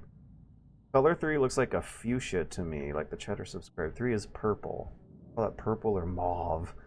The last 2 blended together for me. All but the first one. Okay, Ron Cinephile might have the same eyeballs as me. Can't recommend the finals of the Really? The finals? I was gonna suggest Steam demos, but I did play a Steam Next Fest demo that was cool. Ron Cinephile, were you here for the Kriegsspiel game I was playing earlier? You would have... I think you would have enjoyed it. Sony has bought PlayStation a while ago. Bungie, I mean. Sony has bought Bungie a while ago. Sony is scaling back PC. Give me the Mirror's Edge graphics, please. But yeah, the finals. This is something that is confusing to me because I always thought that the finals was a Call of Duty clone game for kids, and you say you can't recommend the finals enough, feels like a game of the future. That is exactly how I would describe Hunt Showdown, where there is so much more technology pushing the sounds coming out of your entities in the game, and how that really does put a hell of a lot more complexity into the decision-making process of every single button you press on your controller for the whole entire match, which will follow a classical three-act structure where a sort of narrative plays out, where the multiplayer match is kind of like a story. That is why Hunt Showdown feels like a game from the future to me, and why I think I might have really just been playing Hunt Showdown as my main game for the past 8 years, because as soon as I played it 8 years ago, it felt like something from a decade ahead of time. Now that we are almost a decade past that time, maybe some other things are starting to compete. Also, Hunt Showdown had a patch recently where they really downgraded the complexity of the calculations the audio engine was doing, and I don't really think it's managed to click with me in the same and borderline addictive and destructive way that Hunt Showdown was doing before the 2.0 audio update. So if I'm looking for a Hunt Showdown alternative, is the finals really what I'm after?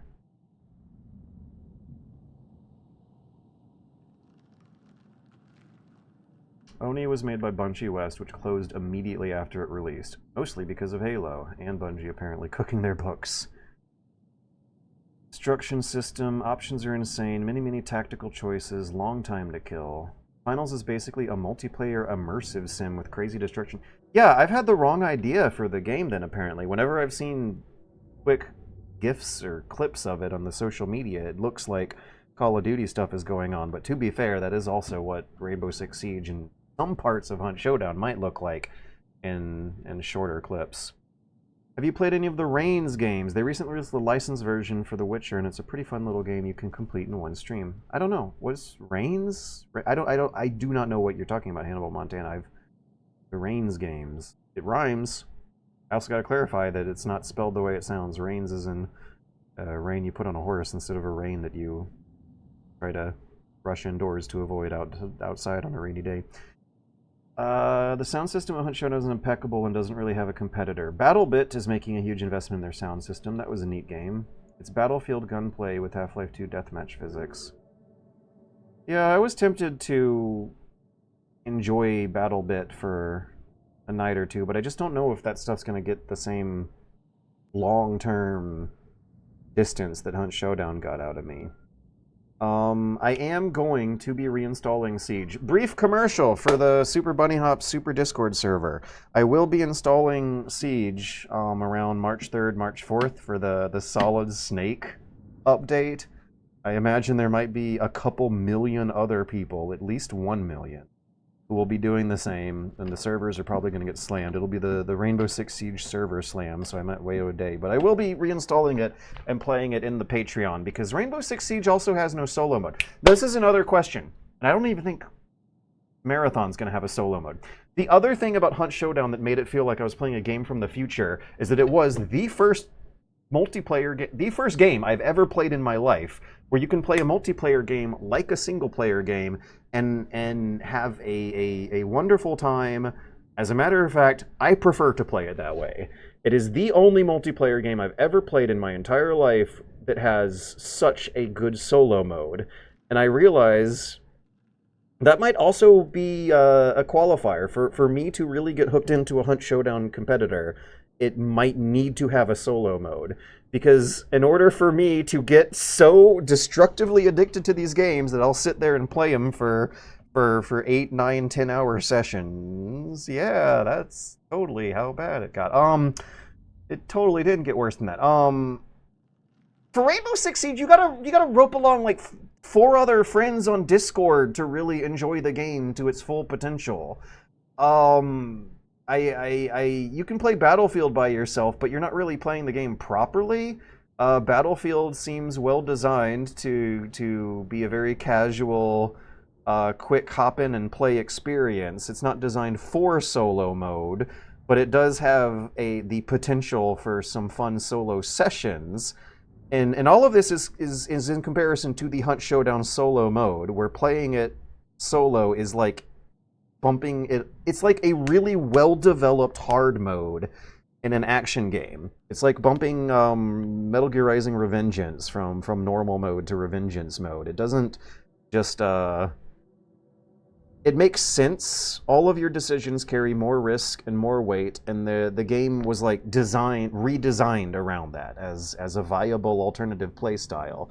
That was really janky for a few years and not as viable as I might be making it sound. But in recent years, they patched the game to have a wealth of solo exclusive features because they probably noticed so many people were playing it that way and preferred it.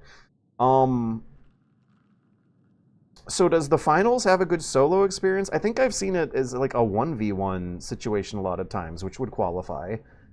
Does Escape from Tarkov? I don't think I want to Escape from Tarkov. It just looks like my least favorite parts of Hunt Showdown or the whole game. Does BattleBit have a good solo mode? Do any of these have a good solo mode? I think I'm going to get disappointed by Marathon because I don't think it's going to have a good solo mode. Oh, I have been advised to play like a Rook class, a Rook character, something about a Rook. I've been told by a fan who's trying to get me into Marathon that if I play the Rook guy, I'll have a sort of Metal Gear kind of experience where you do like on-site procurement and have to be stealthy. But the big thing about the solo is like the time investment required for a session, the amount of logistics, the hoops you got to jump through to play the game properly is zilch. It's nil.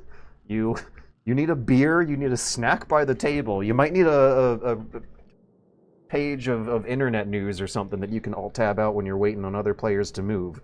But you don't have to rope along 4 other grown-ass adults taking time out of their schedule to join you for the multiplayer game, and that's the big difference. I now realize with 8 years of retrospect that Hunt Showdown solo mode is also absolutely another feature I should add on the list of the reasons why it got me as bad as it did. Ah.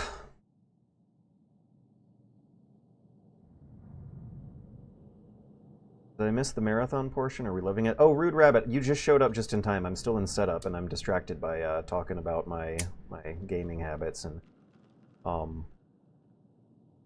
I don't know a lot about Marathon. Marathon has a solo mode! Thank you for shouting, Boomer Benui. The finals is built for 3-player squads. I've done a few Rook runs, and it's very different to the standard 3-player mode. I've been told that I might like Rook. I'm looking forward to it, but the other thing is that there's a learning curve here where I might not really be able to properly play Rook until I know how the regulars work. Which is the same with Hunt Showdown. You definitely don't want to begin that game playing solo, but I would absolutely positively recommend it for guys that like stealth games and tactical shooters and also don't have a lot of internet friends. You learn the game with teammates, but you really, you absolutely can spend the 80% of your Hunt Showdown time in solo mode, and God, I want to play it right now just thinking about it. You can contribute to the team in BattleBit while solo. I like building sandbag cover, improve fortification. That sounds like Battlefield. Sniper Elite multiplayer has been fun lately too. Dark Souls invasion mechanics with a sniper game. Okay, let's get started. Yeah, I just Rude Rabbit.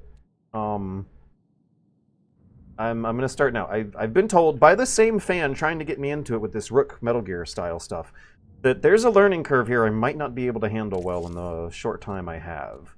So, Rude Rabbit, you might need to help me out here, depending on how much ass I end up eating. Voice chat's on, text size small, group chat, voice input, open mic. Definitely push to talk. They don't need to hear this shit. In fact, it's fucking awful when you're playing with a streamer who doesn't turn that shit on. Proximity chat. Hell yeah. One of the least favorite things they did to Hunt Showdown is the game used to be proximity chat only. Now you can chat with your teammates like you have walkie-talkies on your shoulders from all the other side of the map. Not even like walkie-talkies, like you have Metal Gear Fantasy codecs where no one hears you talk. Hunt Showdown used to be a single-player, multiplayer game where proximity voice chat was the only way to communicate. And so when you were playing it solo, you would hear other players talk like guards in stealth games. They would be like, "Where'd you go?" We gotta find him. Split up and search. And then after 5 minutes of you hiding from him, you would actually hear them say something like, forget it, let's just move on. And it was so fucking cool, and they took that feature out. Hearing real human beings do it was, I mean, the slurs weren't great, but everything else about it was great. But then again, hearing the slurs did confirm that they were real human beings that you were pissing off and annoying so much, and it was wonderful. Anyways, proximity chat, hell yeah, it's like one of the best things about these games.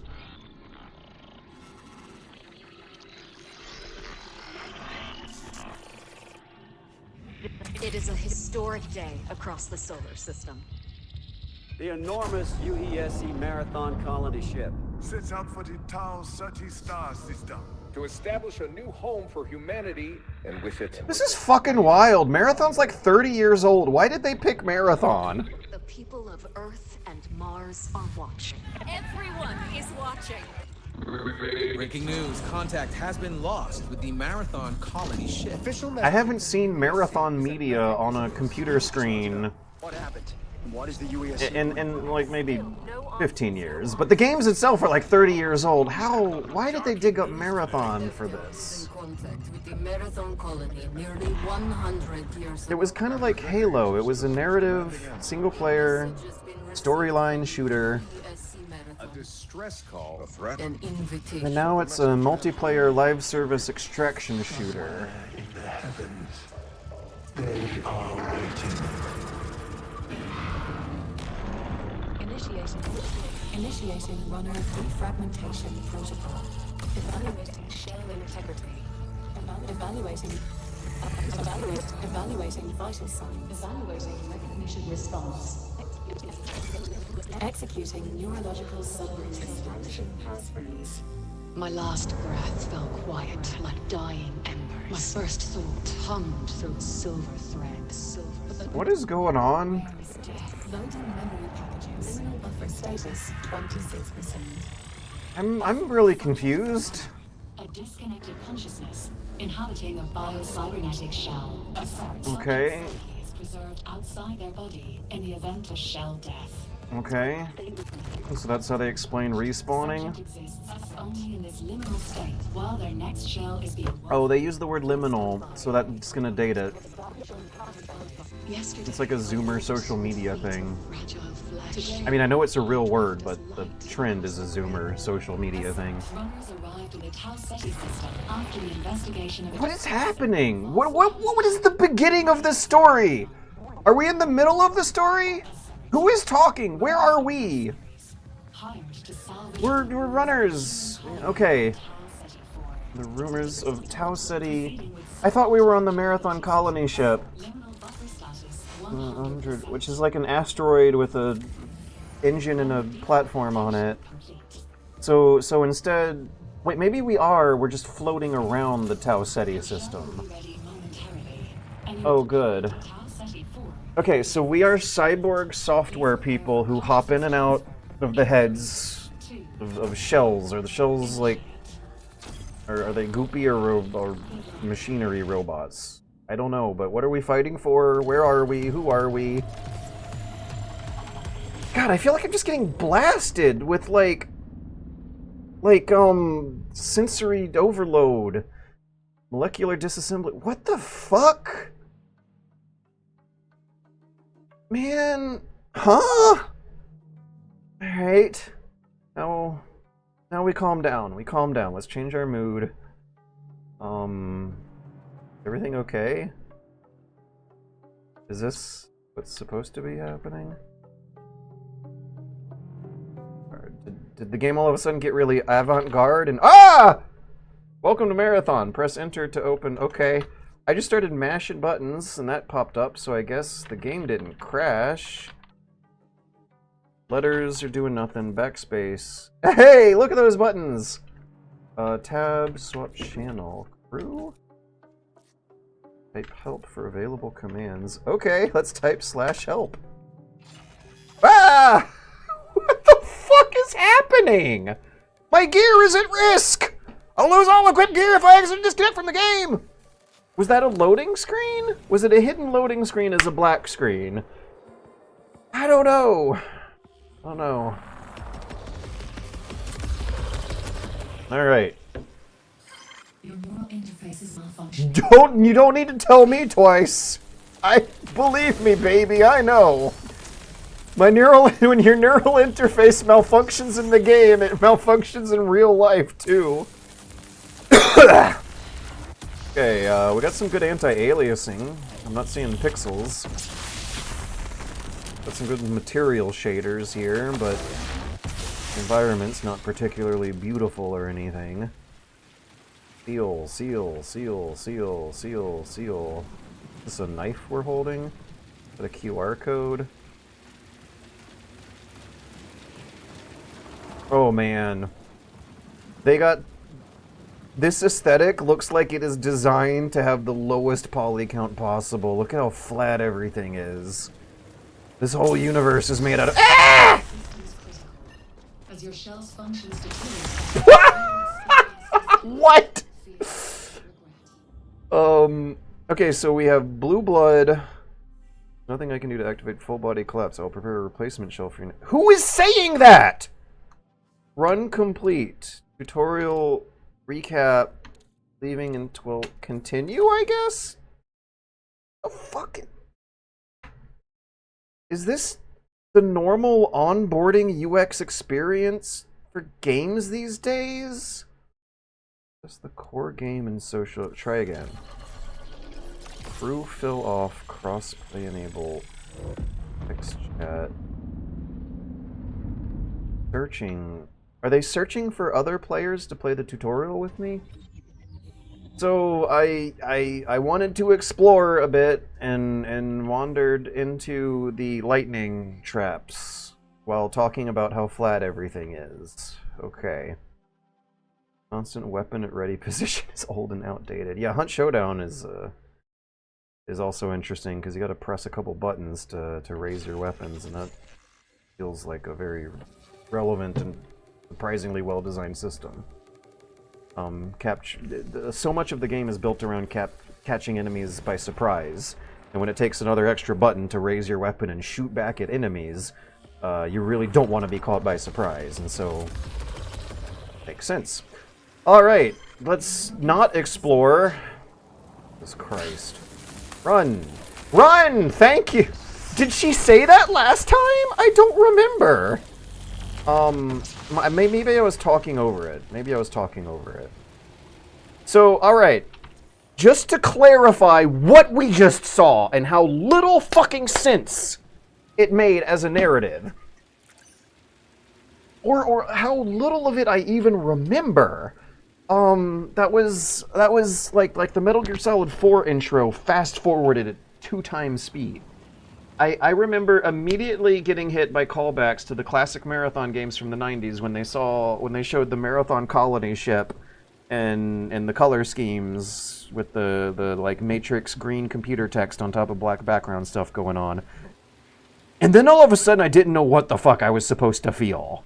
Like inspirational hope for a spacefaring sci-fi future versus dread at what horrific unknown disasters await humanity in the future of the universe, versus like cynical laughing at commercials of capitalism. I think I saw some kind of joke about space products showing up at some point. Yeah, there was like a brand logo with a trademark at some point, so I guess they're still buying and selling branded things to fund the space exploration of future space humans. But then they say that actually you're like a software ghost that inhabits shells.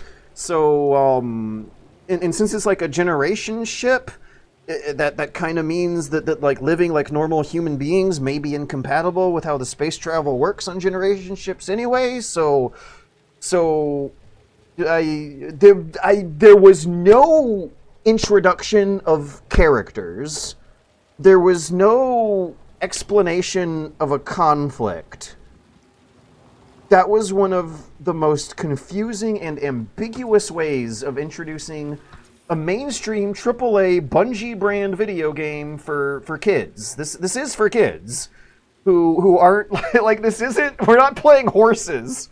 We're not playing an obscure European indie art game about confronting the player with negative emotions. This is what kids are doing to have fun. Closed door. Alright, are we safe from the lightning storm outside? Is that what that was? Oh no, my perception matrix and my... You know how, like... Compare, my friends. I remember how Halo 1 began. Halo 1 began with an external shot of the setting the story takes place on, which was a spaceship flying through space, being pursued by another spaceship that was its enemy. And then it shows you the main characters of the plot of Halo. I think it shows you the captain of the ship first, and then the sexy robot babe helping him out. And then it shows the hero of the game, the faceless stoic Spartan soldier who gets attacked by enemies that are boarding the ship. It is so much more clear what is going on. And how much more normal of a story that is for the kids spending their parents' money on conventional, average, normal video games to have fun with. What's going on here with Marathon? What kind of what really experimental avant-garde friction? Intentional friction are we gonna go through here? Medical cabinet, advanced shield charge, quickly recharge shield. Or okay, we do have health. We have health and shield. Drop, ping item, more options, move to backpack. What are the more options? Use, drop, ping. Engage your heal systems to use a button to repair your health or shields, depending on which is lower. Alright, well where's my meters? Where's my health meter? Where's my shield meter? Lower left, okie dokie. Lower left, haha. Shell vitality. Hazard, shield, health.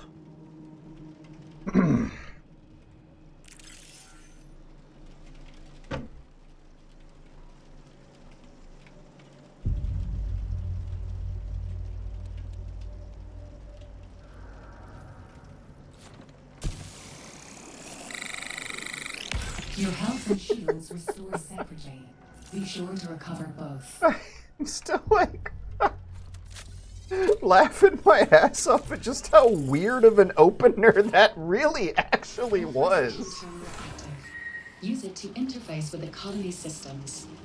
I mean, to be fair, I don't remember much of how the original... Okay, wait, no, this is gonna be a fun experiment. I don't even think I played through those games all the way through. But the Marathon... The classic games were kind of a weird narrative too, but I think people really chalked that up to the Marathon 1994. Chalked that up to the technological limits of the time. Marathon 1994, full game.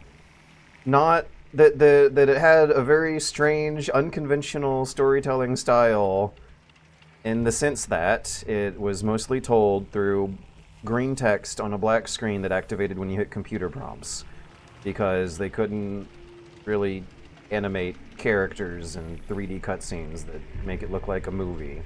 But for the sake of comparison, let us do this. Yeah, you just get dropped right in, and then you read the intro on the screen. Now the real test is going to be if the intro you read on the screen is like conventional, like a book. So if you were a kid reading sci-fi for fun, would the story be told like this? Message to all Marathon terminals. Marathon emergency systems broadcast. Today at 082 hours, the Marathon came under surprise attack from unknown... See, we didn't even get that much! We did the very first line! The very first line! Actually, that's not... The very third line is telling us that there is a conflict going on. What I have seen in this game so far, I guess it looks more like an accident? Like the Marathon hit a bump in the road and there's a lightning storm outside and you got caught and gotta run inside and heal. That, I think, really is the most I got to go off of so far. In the original game, You were told that there's hostile aliens invading your ship. Current situation is dire. All personnel. Whoa, whoa!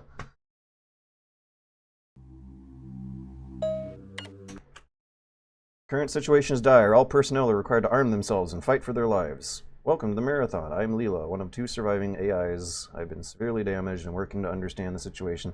Find the teleport terminal located in the hangar's control. Yeah, I don't need to keep going. Comparison has been completed. I think the world and the art that is getting made in it right now is in a very strange place where a lot... Oh my god, the timer in the upper left is ticking down. I think that a lot of art and culture getting made by big budgets is very, very confused and comes off as accidentally experimental and avant-garde and weird when it's really not, because management and bloat and too many chefs.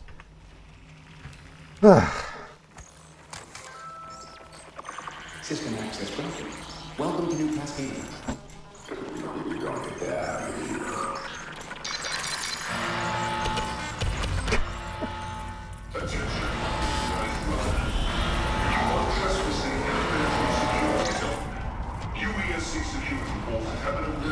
Oh yeah, UESC, isn't that a Halo thing? Or did they change it to the USSC for the Halo, like, Alliance of Earth Space Marine Military faction? So yeah, what did we just see? Hostile soldiers. Someone said we're gonna die here, and then hostile soldiers appeared. Like they're attacking my little trailer here. So maybe it wasn't an accident that caused the lightning storm. Search folio? USB drive.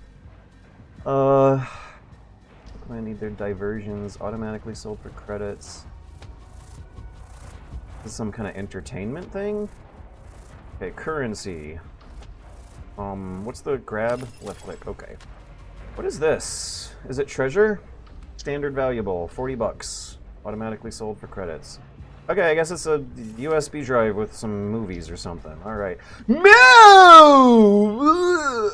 I wanted to say the word mirror, but I was just so taken aback by how we still apparently can't do mirrors easily. I don't know what this decision must have looked like behind the scenes, but it is kind of disappointing to see in 2026, where ray tracing graphics cards are more normal, and the industry had figured out tricks before this point on how to like make a portal style camera or put an empty duplicate room on the other side of the mirror. There's ways. There always were ways.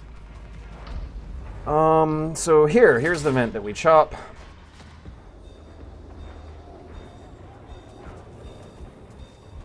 I wonder how vegetation works. Keep quiet. I remember seeing rocks. I think I saw some kind of sky atmosphere, but this might be the first vegetation, unless I missed it earlier. Now it's staying alive. Good. Do I launch rockets with the Q button?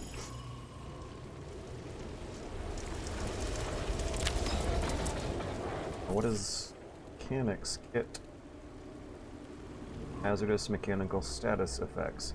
Okay, so I guess when we blew up from the lightning storm, we bled blue blood. I guess we're like robots instead of like repurposed corpses or normal people who are getting possessed by software ghosts. Or cyborg people. We're piloting machine body shells. They're calling... What do they call, like, mechanical faults? Mechanics kit removes hazardous mech status effects. Frost, immobilize, overheat. Yeah, overheat.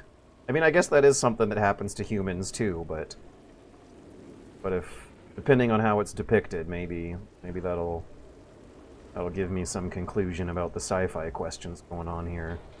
Maximizes hardware. Wonder what that means. Activate your shoulder-mounted missile pods! Yes, I can press Q button to fire missiles, not rockets. They're very... Oh, excuse me. Dealing sustained damage to targets, launches heavy missiles, immobilizing and dealing damage. Buster tactical. Base. Activate while airborne to fire Buster. Barricade. Ah, is that like the Halo bubble shield?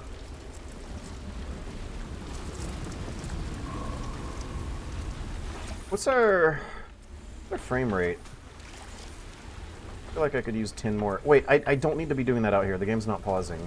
Multiplayer game, it's not The gonna pause like that. UESC believes Tau Ceti and everything on it belongs Now, to Tau Ceti, where have I heard If that you want to before? survive, you'll need a weapon. I believe that is like a real-life star system or constellation. Oh, neat effect. But there was, I feel like another game I've played in recent memory that name-dropped it all the time. Was it a Mass Effect? Or an Alien Isolation something? Some sci-fi space game?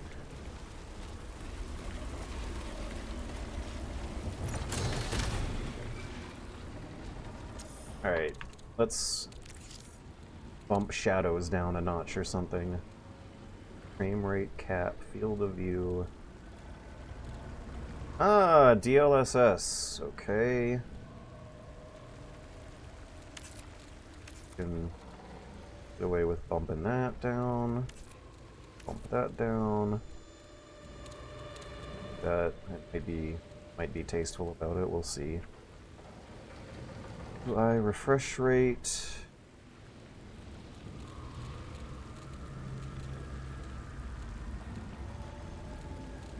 Frame rate cap. I think I'd like to get a counter. Video. I don't know if we got a frame rate counter here. Feels about the same. I can go outside. Feels about the same. I don't know. It might be mouse sensitivity. It might be 60. Or it might be 49. Maybe it's capped at 60 and it's just not going higher than 60.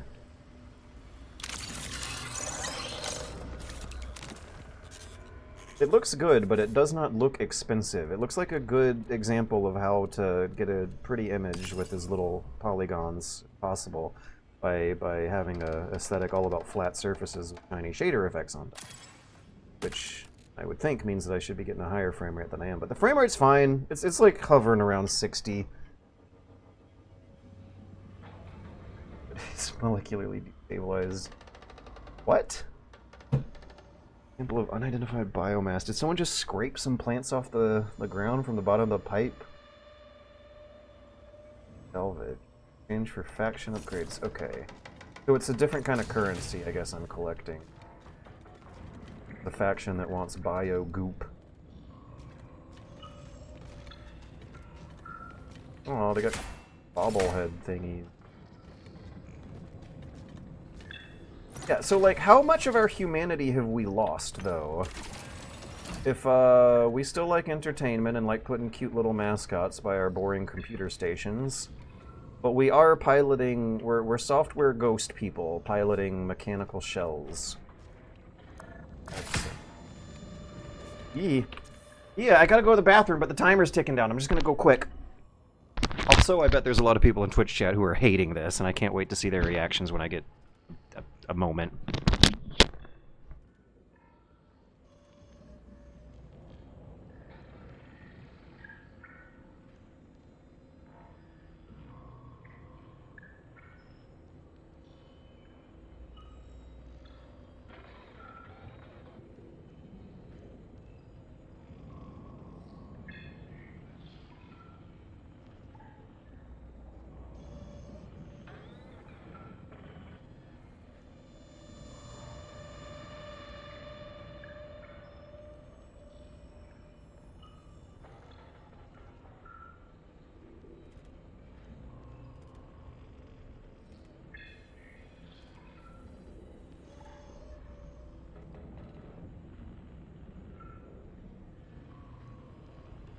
Okay. I'm back. And I'm still laughing at how a very conventional, normal, Bungie-branded first-person shooter video game that's for kids to have fun with that is definitely not a weird experimental European art game for adults to redefine their perception of games with, had an intro that is that was an avant-garde intro. I mean, there was a kind of a similar concept in a lot of other games where they like flash in-universe TV commercials at you. But how often have you played a game where they like flash in-universe vehicles at you, and then you just like wake up in one of the vehicles and there's a lightning storm? If you can see this, A B U. So, did I come from here? I'm kind of disoriented. Did I come from down here? Yes. Oh my gosh. Architecture is tripping me out, kind of. There's a lot to explore. This place is bigger and more complicated than I thought. Well, there's some biomass. Hey, no, I'm overheating! I'm overheating! Huh. It looks like regular water. Doesn't look like it's boiling or steaming. I'm not seeing the normal conventional signifiers of heat. I'm not overheating over there. Oh, the sprint! The sprint is why! Weapons and supplies. They don't need them anymore. Did she say another heater or another runner?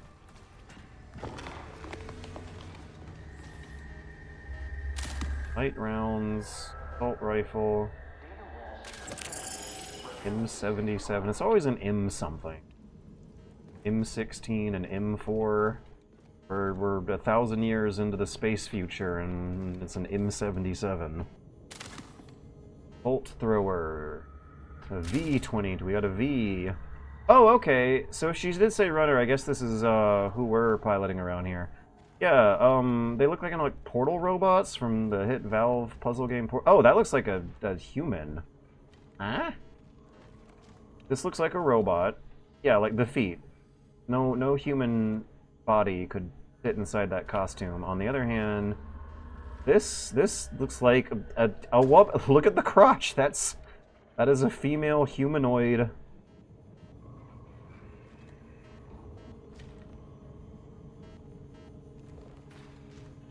Next to a genderless, sexless humanoid robot. UESC limited gear. Okay, so was that one of the aliens then? Frag grenade.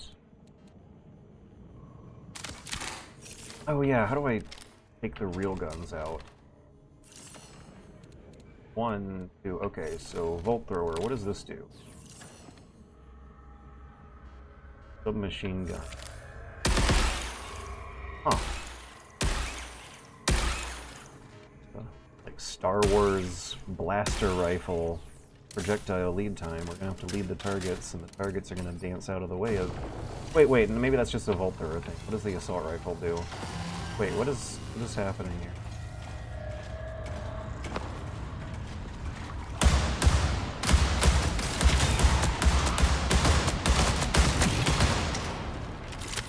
I've located an active exfiltration point near your location. Marking it on your map. Exfiltrates are the only way to safely move solid matter off-world. That includes you. Scavenge the area for additional assets if you need them. But be careful. Die here, and you'll lose everything. Will we? I thought we figured mortality out. We're piloting shells. The human consciousness is turned into software ghosts. You said that we might die, though, so guess I should be worried.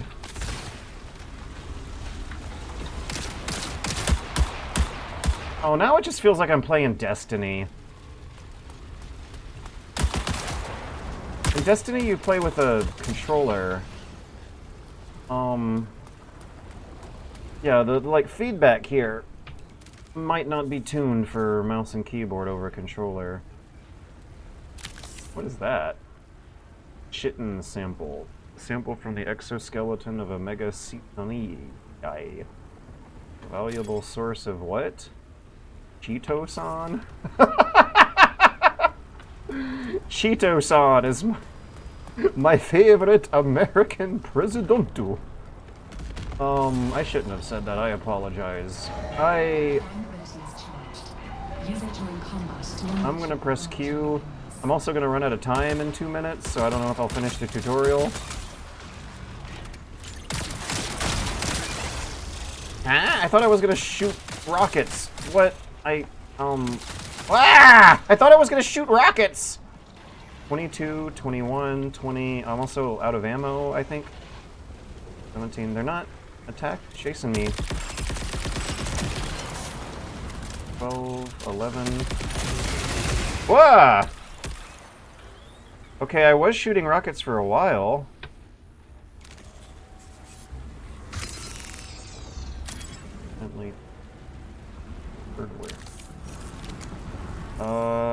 Need to heal. There's gotta be a quicker button for that.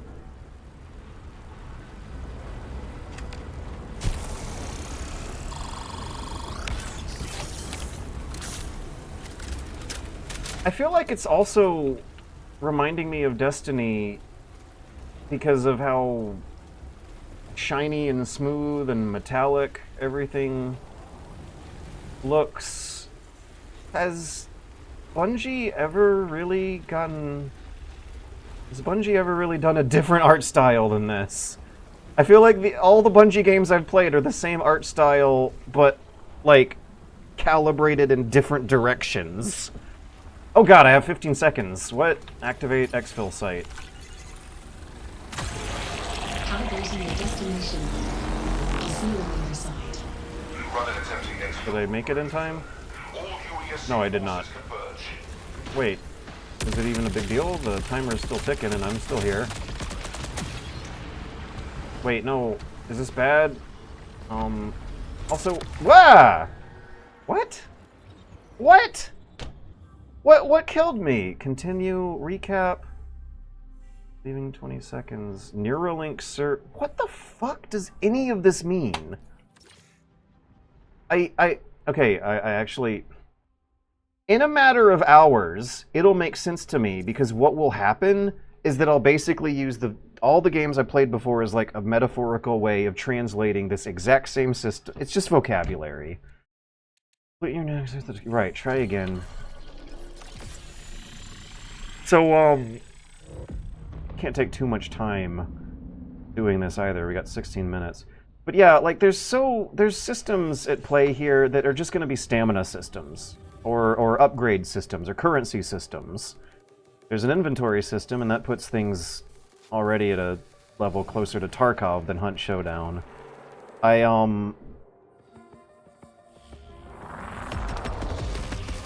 just always feel like it's a pain in the ass relearning how to play the same games over and over again, but relearn vocabulary.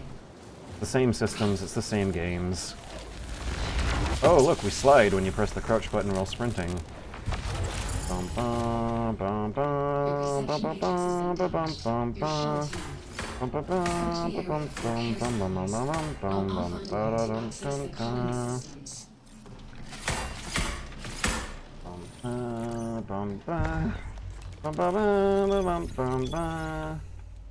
bum bum bum bum bum Ah, 4. That's my hotkey. Authorization terminal active. Use it to interface with the colony systems. System access granted. Hey, they didn't even model or bump map the keys on the keyboard. This game should be running very, very smooth for most players.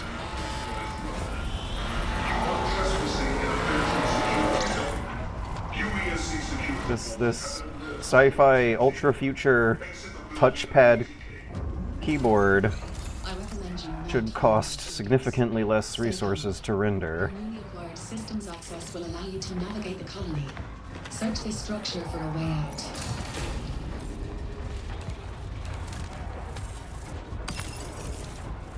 What's with this loading time when you open a treasure chest? See, again, I just say it's just treasure chest. It's just a treasure chest.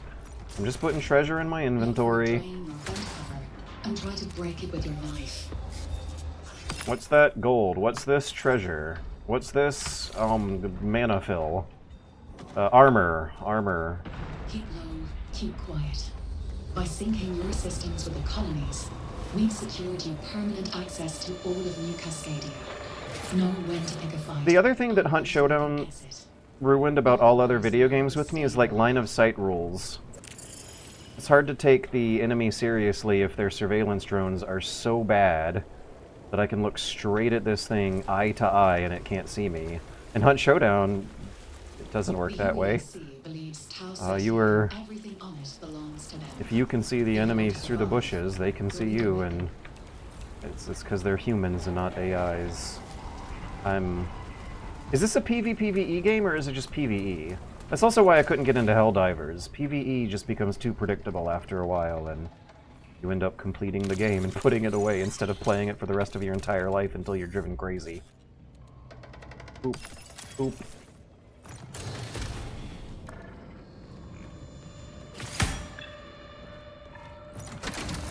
I wonder if this is for some stealth sneak-in.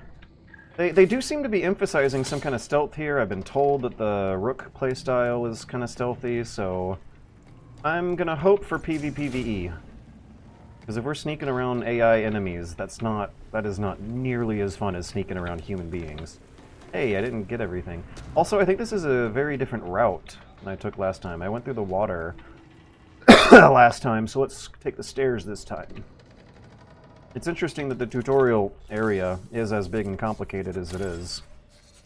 Hurting Hands, Crowd Control. Is this an ability? Defeating a hostile with a melee or knife attack grants a bonus to melee. Ugh.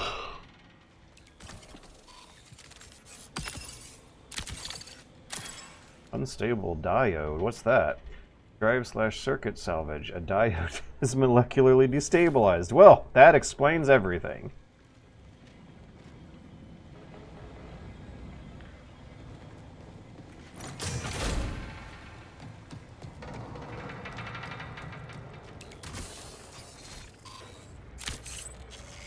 Torch bug. Eliminating a hostile causes them to explode. Okay, so I need a mod slot.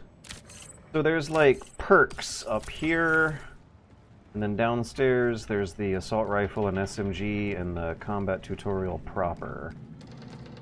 They really want me going downstairs. I guess I couldn't feel bad for ignoring this area previously.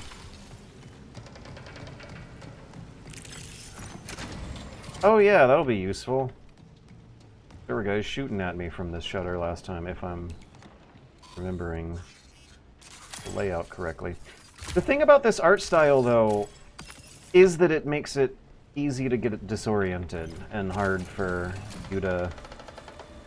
Yeah, that is... Okay. It is easy to get disoriented when all surfaces look the same.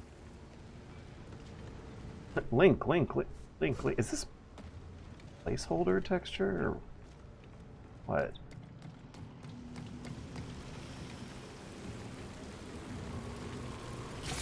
I wonder how much we'll learn about the biomass of this. We're not on a planet. We're on a ship. Are we still on a ship? Are we on the Marathon colony generation ship that is like a big asteroid with a spaceship built in it?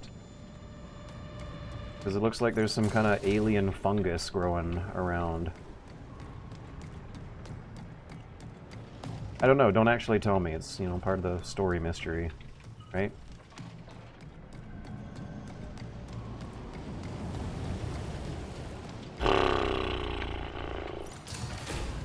I'm finding it boring. Nothing really interesting.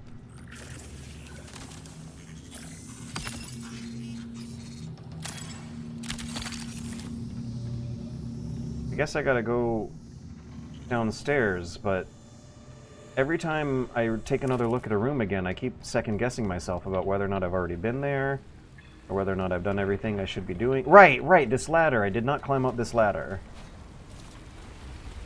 And it's because all the walls in these rooms look the same. Did that say AMD 64? Oh, it's an MMR 64.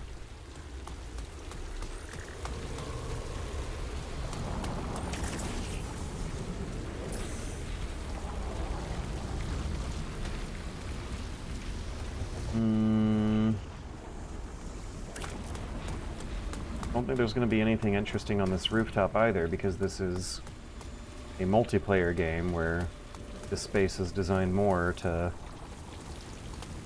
have a fun gunfight in than uncover a fun narrative and uncover a fun story in. I swear, like, HUD Showdown manages to tick boxes that should not be compatibly ticked, because HUD Showdown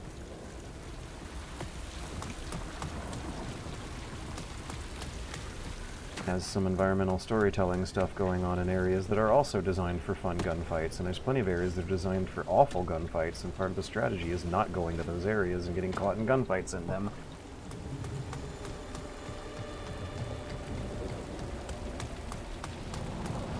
Hey, did I just see a bad guy? Can I stab him before getting the guns? Rah! Crowd control. So, wait, bad guy. Who are the... Whoa. Who are the bad guys? They kind of look like robots.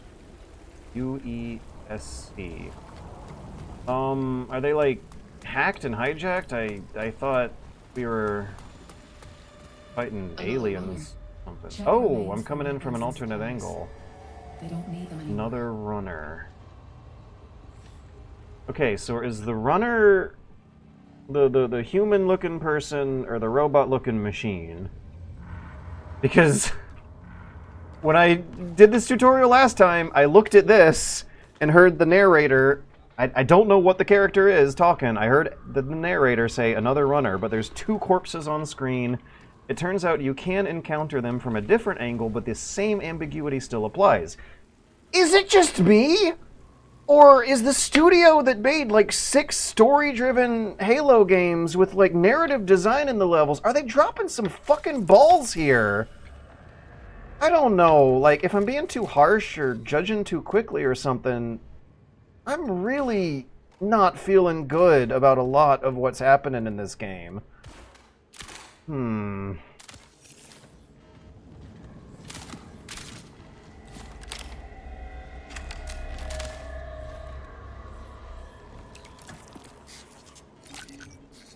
So I'm gonna assume for now that the runners are humanoid people, like the girl here. But when I press tab, I see a really weird looking Gundam that has a circulatory system and 2 lungs.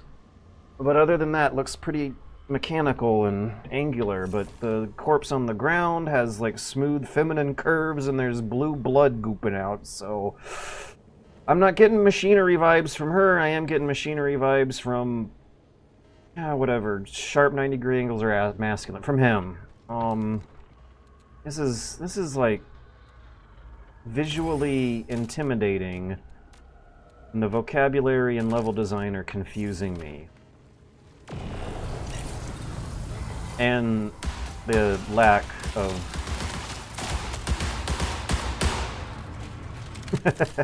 the lack of a conventional, classical, normal story structure.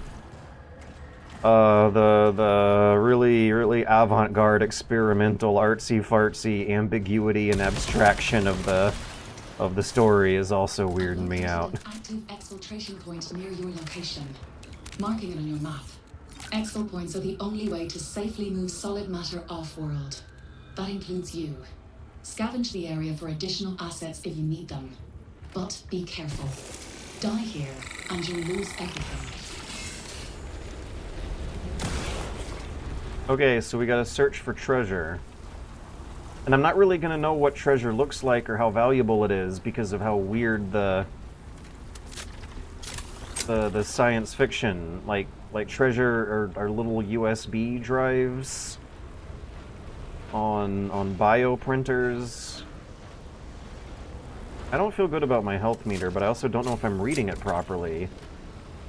Do I have about 50% of my meter I still need to fill? Is it filling? God damn, for fuck's sake! Okay? There's two orange rectangles. One of them is slowly filling up in the other. There is a striped out gray zone. I'm pressing 4. Let's see what happens. There's a striped out gray zone that I guess you fill up with something. Do I have full health or not? Give me a fucking number or something. Is this full health? I don't...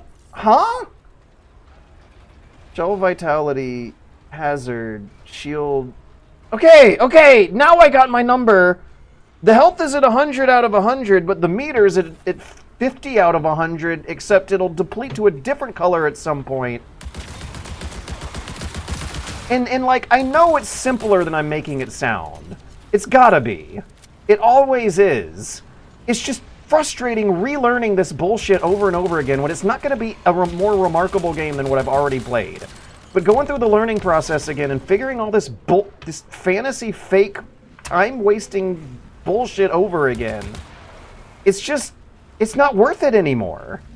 I can just play other things I already know how to play that I enjoy that are probably even better than this.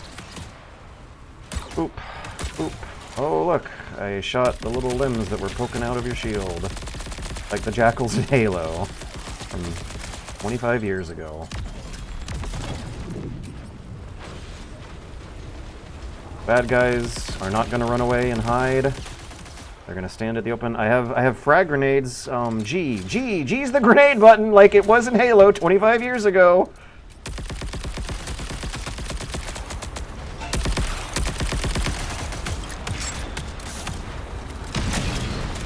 I'm not playing this right, am I? I'm not thinking about it right. I'm really not feeling, Hey, how soon? We got 30 minutes of stream, guys. I guess I'm gonna have to wrap it up. I'm playing the tutorial. I'm like all alone. These enemies, like, they kill you quickly, but they aren't really putting up much of a fight because they're so slow. Oh. Had more health than I was expecting, but the enemies, that was just pointing and clicking on bad guys. I'm just pointing and clicking on bad guys. What's over here? Caution. Feed access. Oh, look at this. We got reflections on the ground, but the mirror in the bathroom cannot reflect. That's asking too much. The only reason I even noticed that is because it's kind of a cliche. Like, it doesn't really matter that... Uh-oh. Wait, am I out of bounds? What the fuck was that? I guess this means out of bounds in this game. You know, in Call of Duty, when you go out of the mission area and it says, don't leave the mission area. In Destiny, you go out of the mission area and it says, Tit Guide 5297, packet loss detected, go back. God. Fucking... Why am I doing this? Because I'll finish the tutorial and play a real match and maybe that'll be more fun. But there might be something out here. The narrator told me to explore! There's nothing interesting here. There's nothing interesting on the roof. There's nothing interesting in those offices I was searching. Whatever the item descriptions read are not conveying interesting decisions where I have to sacrifice something to gain something. Okay, now let's see how these rockets work. Do I press F? 28. What deploys search and destroy? Let me take another look at search and destroy. Q, activate your soldier-mounted missile pods. Dealing sustained damage to targets activates homing missiles. Immobilizing. Okay, let me press Q again. Q is doing nothing. Okay, that's what F does. Maybe I need to get closer to them? Do I need to lock on and press Q? E, T, G. Alright, it's expired. I gotta go to the bathroom again. I gotta pee. Calibrating your destination. Look at this. There's just no tension. If I was playing Hunt Showdown, I'd be... Ah, I'm out of ammo!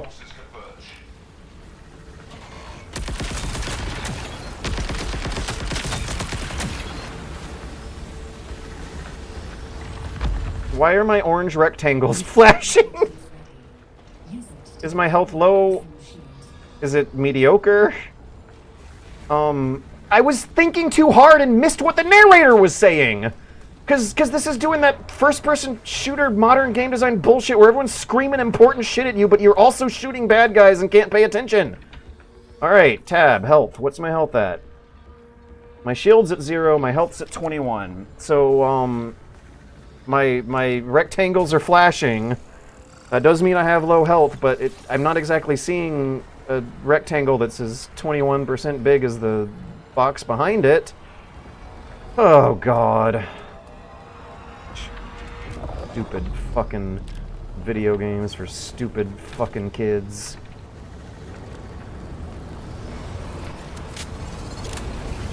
Who haven't played 30 years of the same exact video games over and over again yet. I don't want to use the assault. Stay near the exfil site as it activates. Was I too far? What's going on here? What's going on here? Oh, this is matter okay, I had to get closer.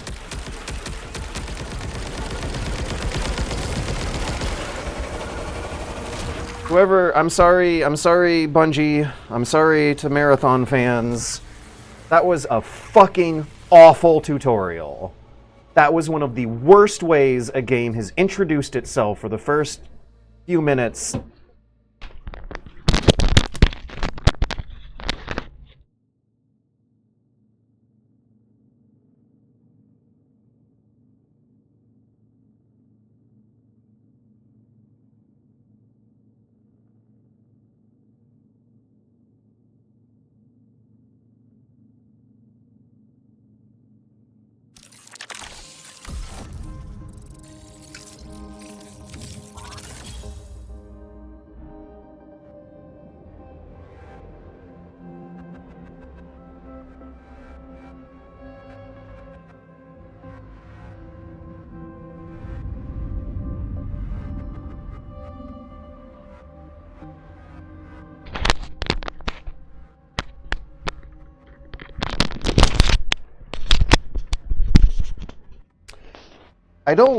I don't enjoy being like this. I don't enjoy reacting like this. I don't enjoy showing myself like this to the world.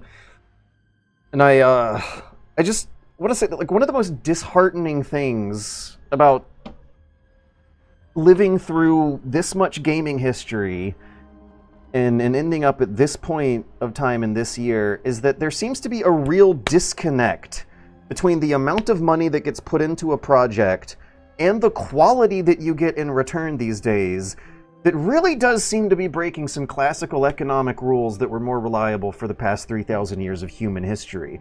One of which is that the American economy, in terms of numbers, is like okay, because it's getting propped up by make-believe products that don't really exist.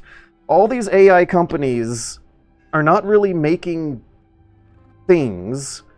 They're not really solving problems. They're not making a product that is useful in people's day-to-day lives. Everyone I've talked to about the AI products that are sustaining and upholding the American economy right now, no one has anything good to say about them. We've all tried to make them work. It never works the way it's being advertised or sold. And yet apparently that's what's making so much money that it's supporting the economy of like 300 million people. And it's not sustainable. It's a bubble that's going to burst, and when it does, there will be hard consequences. And I feel like a similar thing has been bubbling up in games since the 8th console generation, where budgets have been, for conventional normal games for the kids to have fun with, got inflated to a place where the higher budget is now like correlated to a worse product because they can't take any risks at all, which kind of sort of means that what ends up coming out is confusing, ambiguous for a fun video game for the kids. Like that was so weirdly communicated.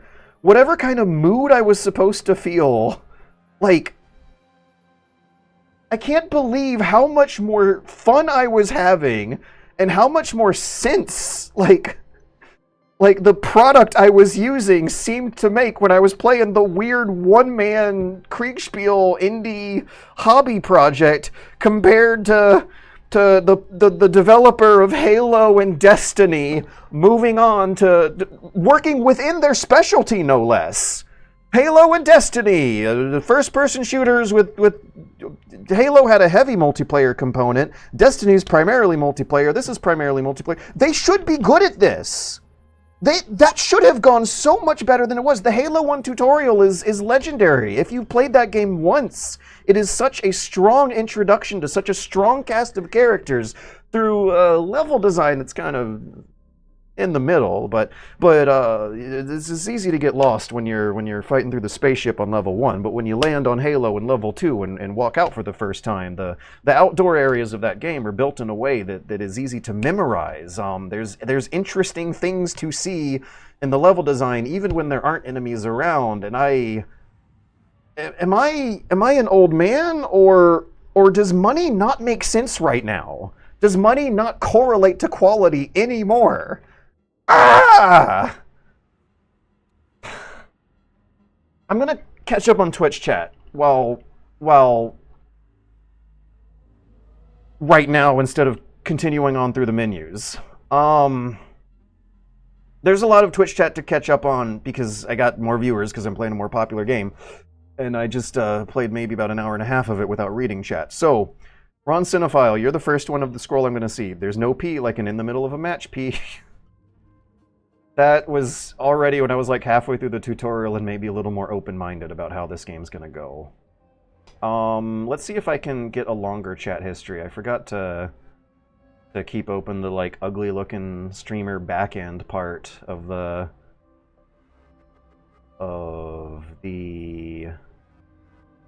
creator dashboard stream manager. Okay. This also has a chat history that only goes about an hour and a half ago. I tried to warn you that you need someone to explain things in normal person. I think the fan trying to get me into Marathon was watching all that, and they were probably very, very frustrated at what they were seeing. Sorry, I'm so sorry. Am I sorry? Yes, I am. Because, like, I'm not sorry for not liking the game. I am sorry for frustrating the viewers. You've been stuck on the tutorial for an hour. There's no P like in the middle. No P like.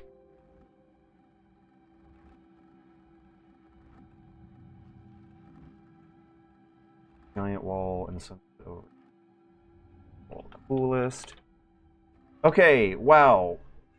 If I load up twitch.tv Super Bunny Hop in a Firefox window, I get more chat history to work with than if I look at the ugly behind-the-scenes creator dashboard stream manager thing. Anyways, all right. So Boomer Benui. I think I know who they are because they're saying I try to warn you that you need someone to explain things in normal person words. Running on tiptoes. Do they play the div note? Hey, I can see who I am now. I am like a little robot looking.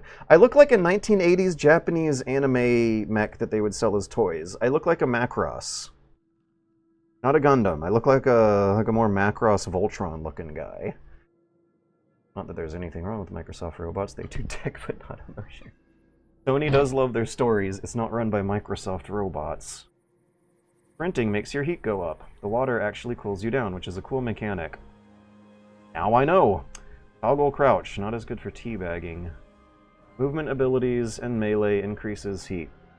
So we're robots. The robots are robots. Runners look like humans. Wait, but she said another runner, so I don't know, am I a masculine 90-degree angle sharp man runner and the corpse on the ground was a curvy smooth female runner? Is that, are we still doing binary genders? Is everyone did everyone not decide to just turn into a femboy in this future? Tron 2.0, that was an awesome game. If I recall correctly, the Halo 1 manual actually mentions that firearms hadn't advanced much. They are still recoil operated. Leading shots I always love, huge fan of rocket launchers. Gunplay seems solid. Nice dash boosters. Are there humans anymore? Dying is inconvenient. Nice hit indicators. This is just like the most, it's almost damning praise at this point. I love leading shots. Gunplay seems solid. Nice dash boosters. Nice hiss indicators. Sorry guys, I need more than that to feel fulfilled from my art and culture these days. Hot Cheeto-san. Weak points from Cyberpunk expansion. 4. Rage 2 reticule indicators. E, press and hold is the devil. Destiny does have guns that are a lot like that SMG. This is definitely not like Destiny's I disagree. The timer lower, you ran out of time, I think. Love the skull on kill. Hit feedback does seem crisp. George, do you need someone to explain things in a normal person word and voice? No! I need to just give it time. Failing is how teaching happens. This is video games. Yes! He's speaking clearly enough. He ain't talking to grandmas. Because one of the things that happens is if you try to go into an experience with the fan who's already with it and you're like not getting it, it kind of sort of makes it worse because there's more friction between their experience and they get frustrated and you're also not getting the same kind of first impressions they got where they did it in a more neutral environment. Game's aesthetic is definitely its strongest asset. You have to spend time searching. It's to make looting risky. Suspense building. They do that in State of Decay. The searching thing is from Tarkov, also Arc Raiders. That's not a surveillance drone. PvPvE, PvPvE. Good. They're not Endermen from Minecraft. Knowledge that it's a real person is vital. It's why Battlefield 2042 sucked. It has so many bots. My wife played the tutorial and got overwhelmed enough to turn it off immediately. See? There are duos of us! Seems safe enough to carry around. Speed of the running arms is off. Looks like running on treadmill. Readability between junk and items seems rough. Wimpy Burger, it's worse. It's so much worse when you're in the driver's seat and you also are like narrating out loud your confusion. You're on the planet! Wait, I'm on a planet? When did they say that? Am I even supposed to know that? Are you spoiling the story? This is not the marathon. How did you know? How did you learn that? Oh, modern design. It makes you ask, is this placeholder? Marathon is floating overhead. This is the planet. Okay, so we crash landed on a planet that has lightning storms and vegetation. And we got attacked by robots. The item management sucks. Tons of slightly different icons with the same icon. Slightly different items with the same icon. That's what I was getting. They got to bring back onboarding people with a low stakes mode like Deathmatch in CS or Arcade in Overwatch. Where are the emulators at? Which games just had like all junk items as one icon? They have like a little treasure icon above them, I think. If George makes it 2 times playing the tutorial till the timer runs out, then it's probably not well designed. I think maybe George is not well designed. At least BF6 has casual breakpoint, which is breakpoint. The tutorial took me less than 10 minutes. Well, I'm sorry, I wanted to explore. The narrator even tells you to explore. I assume speed is not George's concern right now. I'd say this is a valid critique. I've always been rumored Bungie was only able to bust out bangers because they had Microsoft and Sony breathing down their neck. The lore guy left after Destiny 1. This is the 3rd time he's done the tutorial. The 2nd time he ran out of time. Yeah, 3rd time I wandered into the lightning storm. Because, okay, see, when you're playing a video game and there's a very narrow pathway that the developer put in front of you with a very big, obvious, colorful door with all sorts of focal points, but then you look to the right of the door and you see some empty space with another pathway leading somewhere.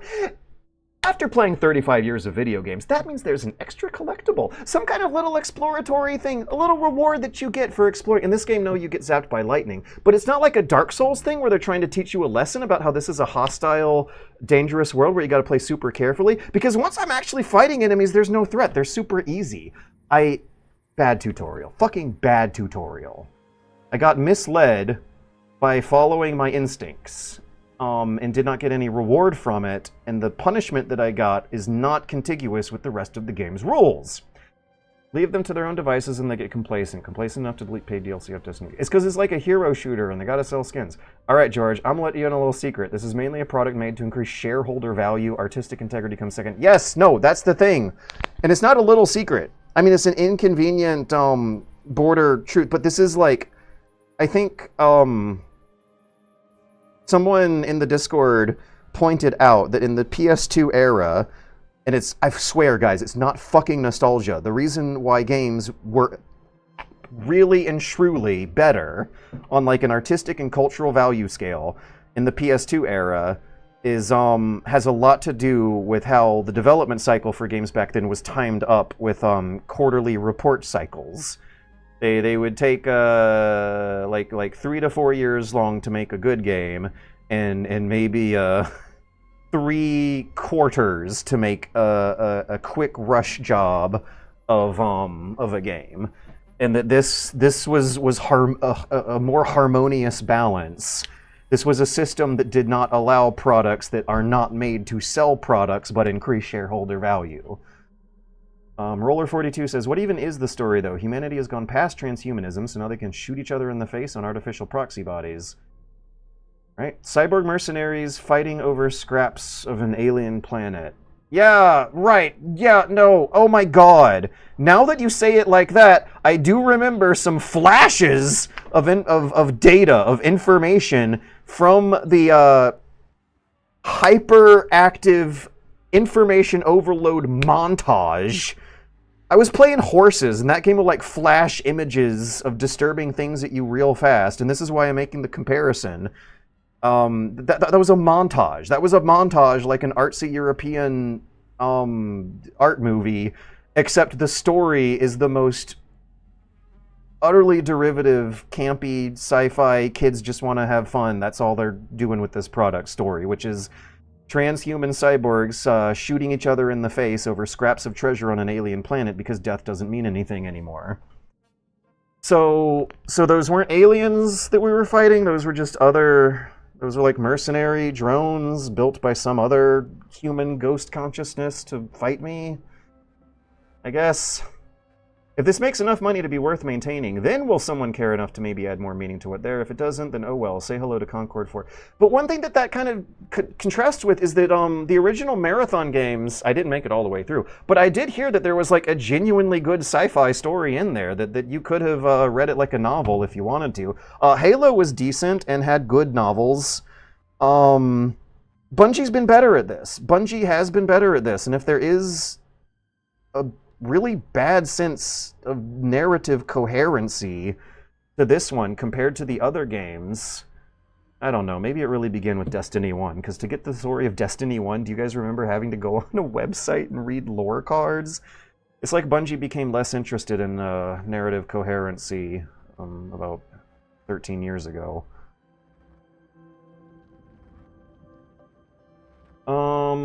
The original Marathon had a bonkers story. I highly recommend the Mandalore gaming videos on them. This game, though, I don't think it will do anything notable. Which, like, why did they dig up Marathon for this? Because nowadays, if you want to play Marathon, you do not play it for the gameplay. Even back then, it was supposed to be the thinking man's Doom. It was supposed to be Doom, but with an intelligent, good story behind it.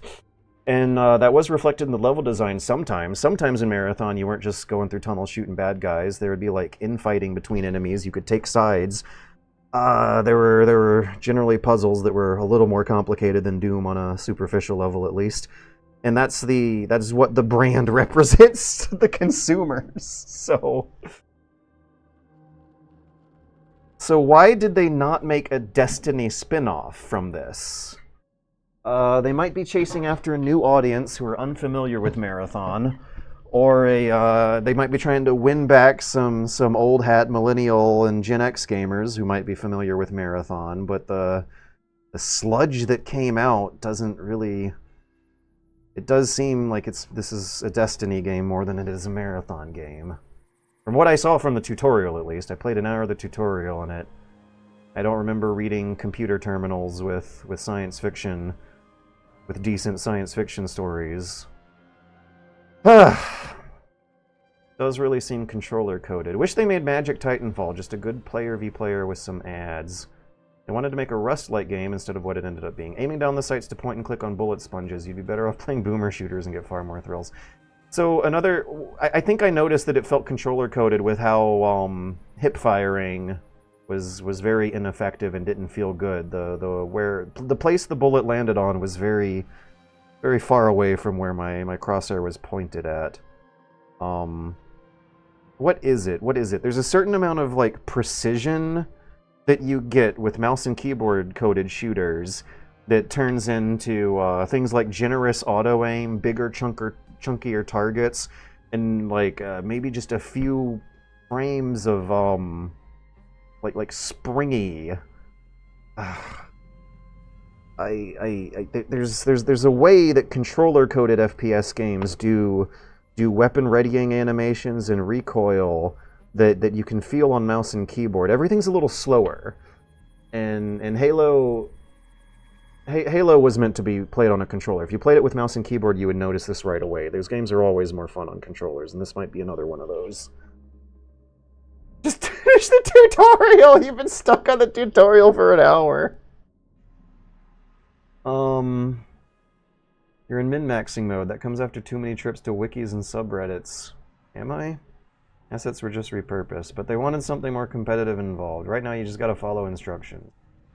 She didn't really say that. I don't remember her saying to explore. No, she did. Okay, she might not have used the fucking verb explore. She did say something about taking your time to find treasure on your way to the exfil. She said extract and loot things if you need to. I will die on the hill that saying loot things if you need to is what I meant by saying the narrator told me to explore. You know, in a video game, you're incentivized to do secondary objectives, extra objectives, run around, explore, stop and smell the roses, explore a virtual space, instead of having the author take the pacing of your experience away from you. This is interactivity. This is normal things I expect to do that are, that my expectations are getting subverted, like I'm playing a weird European art game, but really I'm just playing Halo 6 for the kids. Just finish the tutorial. You've been stuck in it for an hour. No tension, then tension. 8 minutes. If this hunt showdown, you would have thrown choke grenades for a smoke screen. Get a chug jug! Get in the VC. You need to... No, I'm not going to get in the VC. Waypoints are the only thing the game needs to provide. Just go monkey brain. Easy to... And the thing is, after the stream, I got to do 4 hours of bunny hop work or else I'm not going to make the video. Like, I don't have time for it. I was on the phone with my mom was screaming and crying about how scared she is of playing death, of how scared she is of death. 2 hours before I got on stream to play Kriegsspiel. 2 hours before I got changed games to play Marathon. 2 hours before I'm gonna have to get off the stream and write about horses for 4 hours. Then it's gonna be 3 a.m. and I'm gonna have to go to bed. I can't. I'm sorry. Why? I was curious. I wanted to check it out because I was curious. They must really be banking on the PvP being interesting by the nature of it being actual people. This is really TV. Emotion is relatable. Those are extremely accurate words. Yes, see my previous comment about this just being a product. I don't want to just say late-stage capitalism, but later-stage capitalism, made to make money for shareholders first, and shitified products. It takes tremendous effort to learn the tools. The only problems they're trying to solve are that we need to see the same games drop fast enough. It's just a new set of tools. Games as a service is cancer. What would have been the tipping point? COD, maybe, when they went to yearly releases, LOL? I have a tremendously powerful video card, and for the last month, the games I played the most of PS2 JRPGs and Kingdom Come 2. Kriegsspiel was definitely something you look to be enjoying! You want to feel alive? Pick some demos from Steam Next Fest. You want to feel your soul die? Play overproduced live service slop. I just play Metal Gear Solid Delta, RE9, and Persona 3 Reload. Gameplay itself is timeless. Acting within a system, you lose track of time. Yeah, but does the Halo 1 tutorial funnel you to a storefront? Didn't think so. The indie Starship Troopers is proving to be a better Halo than Marathon. Wait, Halo was kind of, a Starship Troopers ripoff in the first place. What is the indie Starship Troopers you're talking about? I would not call Halo an indie Starship Troopers, because you could tell in a few minutes of booting up Halo 1 that they had Microsoft money behind them. Money does not make sense right now. No, you're not going crazy. You're not really in a position to understand the financials right anyhow. So you're a disinterested party looking from the outside. Rocking dual screens, one tipped vertically. Best way to keep a chat open. I feel you though. I still play Elden Ring regularly because it's a good piece of art and it's not trying to sell me anything. It was a little frustrating, but it was also interesting to see someone interact with the game in a totally different way to me. Looks like a Pat Labor. Microsoft Plus. Love that movie. A Macross Plus robot. Macross! Microsoft Plus! I love...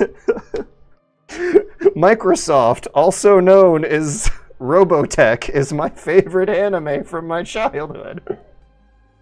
Destroy Your Shell in this game is based off the protagonist from the original games, I believe. No Femboy Hooters in Marathon. Subtle design choices. That's always fun to critique. It's nerdy fashion. I definitely think the game is really generic and that Turo was actually super duper handholdy. That was such a weird property to resurrect too, because Marathon had its brief moment in the 90s. Why is it back? I remember Doom before Marathon. Marathon was like Betamax to Doom VHS. I heard Mac talk very... Marathon is the horses of 2026. Alan Wake 2 did that all the time too. Right, we're not playing Alan Wake 2. Alan Wake 2 is weird experimental artsy-fartsy story game. That is not what the consumers are coming to Marathon for, is it? I love the aspect of Arc Raiders that the enemies are drones. That game feels scarily similar to modern Ukraine war footage. It's the violence of our times. Pathways into Darkness started it very simplistic, and yeah, the gameplay on I need to stop. The Twitch chat just keeps going. The Twitch chat just keeps going! I'm almost done. I can't imagine playing Halo on Legendary with the controller, man. Oh, come on. It fucked up. Did it once, never again. I played the first 3 Halo games on Legendary with the controller, and I almost want to say that's like the real way to play. It's a very different, you do different strategy. You pop and stop and shoot and scoot. You do like guerrilla warfare, surprise attacks.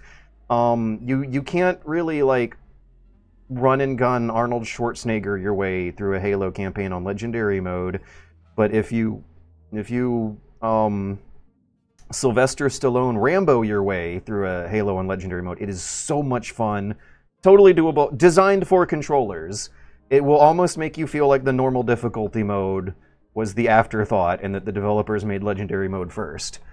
Best quote on that is from a Donkey. Halo on Legendary changes a man. I'll never have the free time to do that again. It wasn't that hard for me. What do you guys... It was harder. It was a lot harder. I had so much fun, though.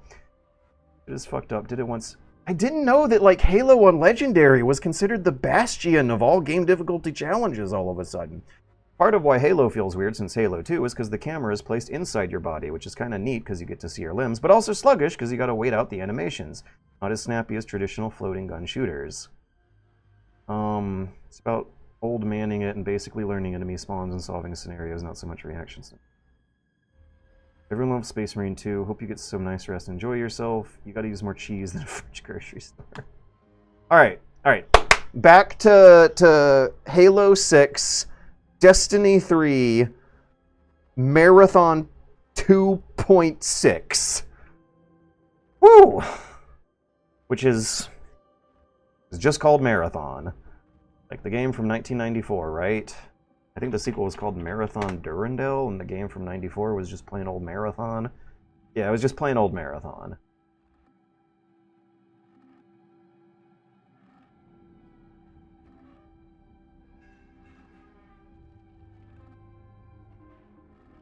Combat eliminations 10. Didn't feel like it. Runner eliminations. Okay, so that's the PvP score. Crew revives. Inventory value. That's progress. Loadout. Can't click on those. Let's go next.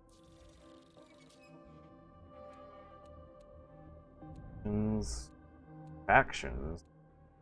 Oh yeah, this might be the logo with the slogan I remember. Some kind of space capitalism style thing going on.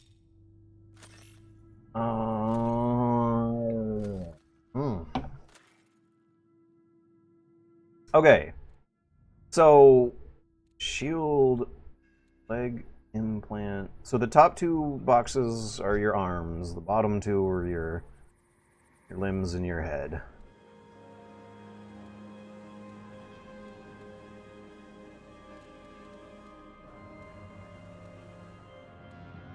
Biohazard canister. Okay, so the little vase icon are selling treasures. The little plus icon with crosses on top is Heal. Salvage. What's the difference between valuable and salvage? Oh, salvage. You probably craft those into something else. See, I'm relearning the same bullshit all over again. Standard ship mod. Okay, those are going to be like character perks. Can I do it now? Good mods can be... Oh, it's a weapon perk? I can't do it now. I'm pressing buttons and nothing's happening. Knife fight. Uses incoming... Okay, so the UESC are the bad guys. What does that stand for? I don't know. I'll find out later. Backpack slot. Baseline carrying capacity. 9 items. Data card uploaded. How did I do that? What does that mean? 5 items automatically sold upon it. Then why don't they just put them? Ugh. Okay, they don't put the money in your pockets when you pick it up because you're sacrificing inventory space to get the money later. But on one hand, I would like the immersive world building of like clicking a different part of the menu to sell them myself. Like auto sold makes it feel like the world is just less developed. But I get it. There's game design going on. You're sacrificing inventory space in the short term to gain money in the long term. Items automatically sent to your vault. Okay, so I got a vault. Different inventory system to keep track of. Right, seems... Whoa, look at this Evangelion font. This, using serifs in science fiction settings is always interesting. Because those serifs were there to make these letters look easier to read when chiseled into stone walls and viewed from a long distance. Science fiction aesthetics usually aren't so big on the serifs. It usually means something. In Evangelion, it is associated with like a sinister conspiracy. Because it's dissonant, right? There's a bit of dissonance, subconscious, when you see "Welcome to the Marathon Server Slam." So once again, I wonder how much thought they put into things like font choices sometimes. There's a very talented art team, so it makes me think that it might be more deliberate than that.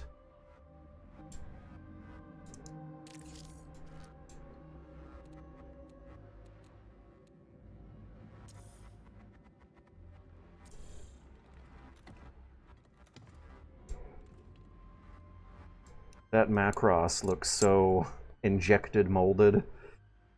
Cyber Acme contract. Establish a link with the faction's agent. With the faction. What is... Hello? What? Huh? Where am I? Who's watching this? Okay. We are a consciousness that like wirelessly uploads into these shells that fight each other. Maybe it kind of makes sense that me sitting here at the computer screen is a good metaphor for the consciousness, like watching this commercial in an office or something far away from the front lines of the fighting.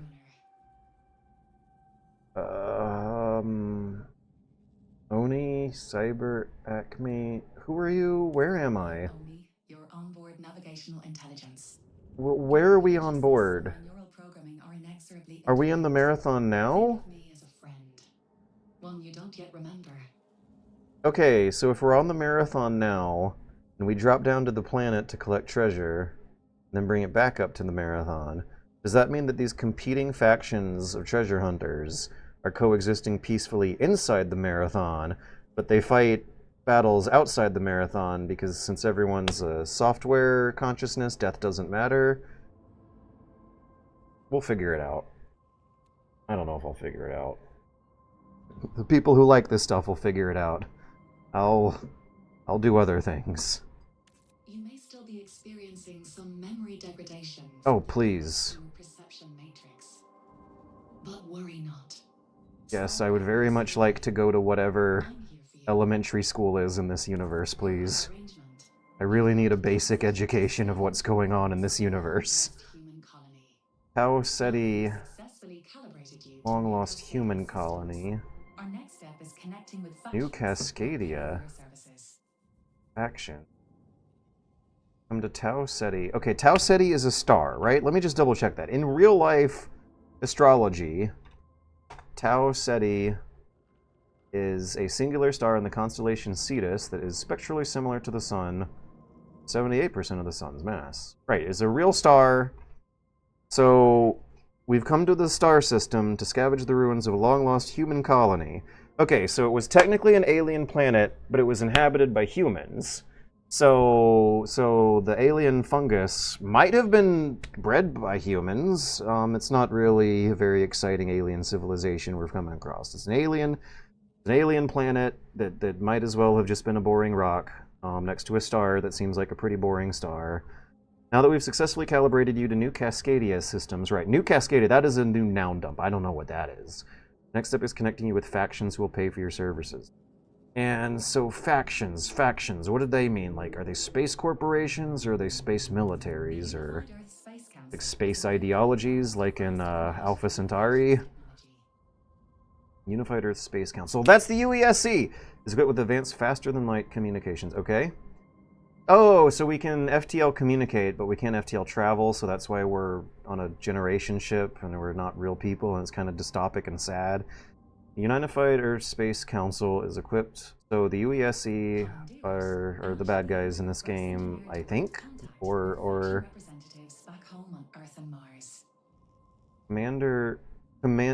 commandeer it, and I should be able to reverse engineer for conduct with faction. So that means I have to hijack a communications facility or something. I gotta reverse engineer.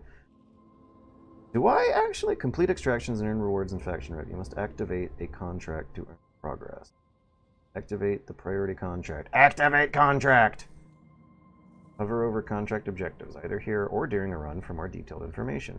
Helping runners and your crew complete their contracts earns you additional progress. In Hunt Showdown, they just call these quests. Detailed buttons provides detailed information about the screen. I don't even like that. I don't like the word quests. Quest implies a much more complicated meaning journey than defeat the 1 out of 1, collect the 5 grib grabs. Collect 5 grib grabs, defeat 1 grobble. Apparently that's a quest. Maybe contract is a better word for it, actually, come to think of it. Faster than lights are essential to work. FTL comms capable acquired from the radio towers. Okay, yeah. Hijack communication. Defeat UASC commanders identifiable by their white frame. Expect improved variance. Yeah, we're defeating people in this universe, not killing them. No, she did say die. They did say the word die. If you die, you lose all your treasure. So maybe she just said that for the sake of the gameplay or more than the universe's logic. The details button provides detailed information about the screen. Click the details button! Where'd it go? Where'd it go? Where'd the details button go? Fuck this! Fuck this game! I don't care. I'm not following these menus. I just want to play. I just want to shoot things, figure it out by doing it, prepare. Whatever, let's go. Select zone. Jesus Christ, no active do I need a contract? It's really yelling at me about it. Activate a new contract. Activate a shit. Yeah, alright. I can't keep reading these things as they... I had this problem with Doom 2016. If you actually read the text on your screen, it makes the whole experience so much worse. No, active. Are we active? Are we active? I think active contract. Wait, upgrades available. Wait, no, missing. Missing equipment. I just saw something about missing shell select. Select a cybernetic shell that fits your playstyle. But no, there was a more important message about missing equipment that was like 5 pop-ups ago that I missed. I don't remember enjoying Destiny's interface either. I don't remember enjoying Destiny in general. I didn't like Destiny.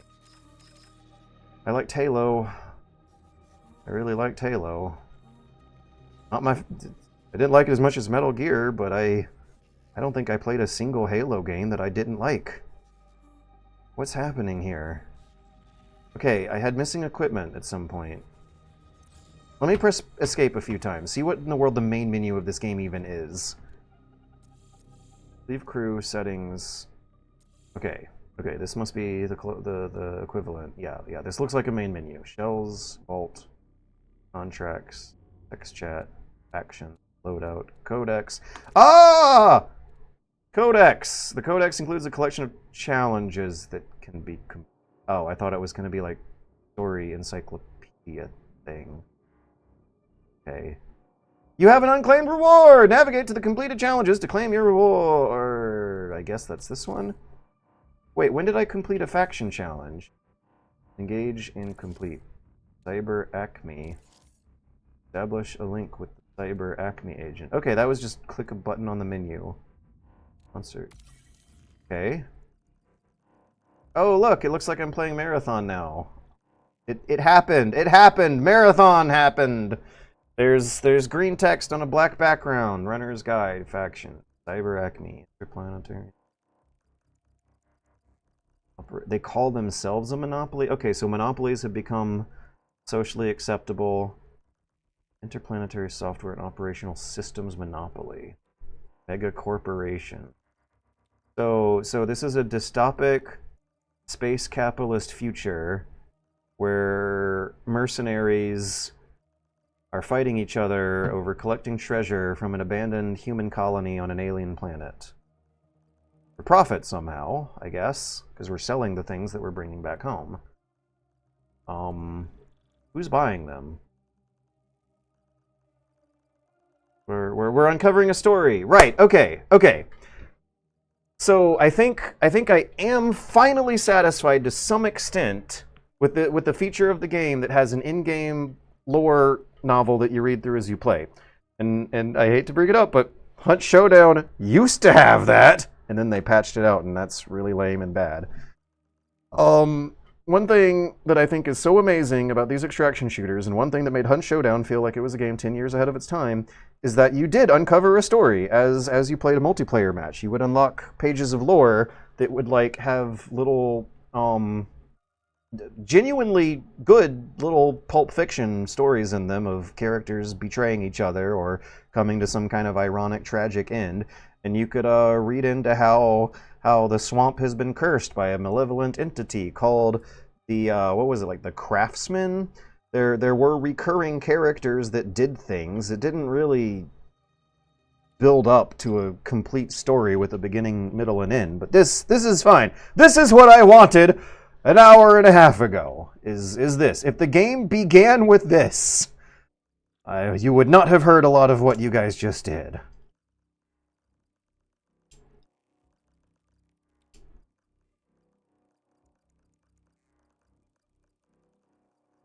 Okay, so they're assuming that like FTL travel does not exist, FTL communications exist.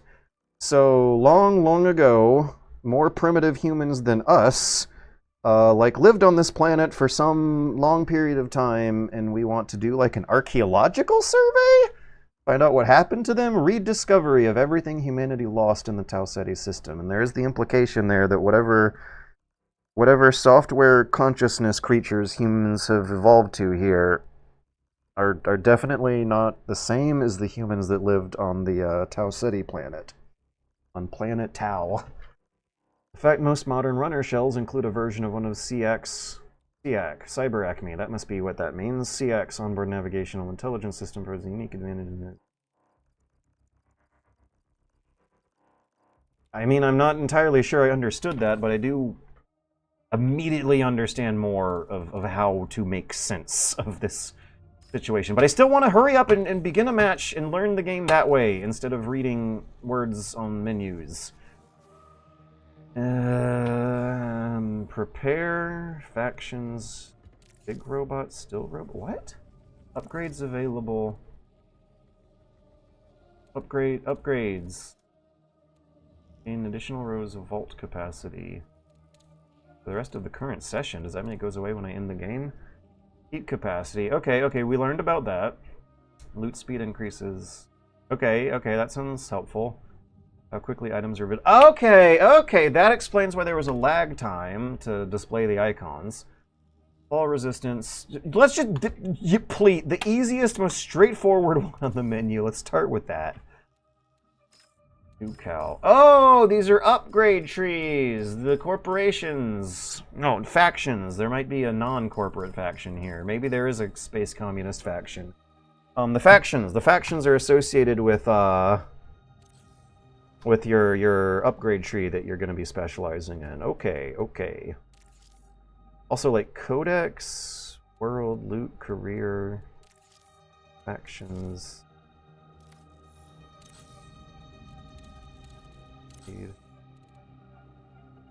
Arachne.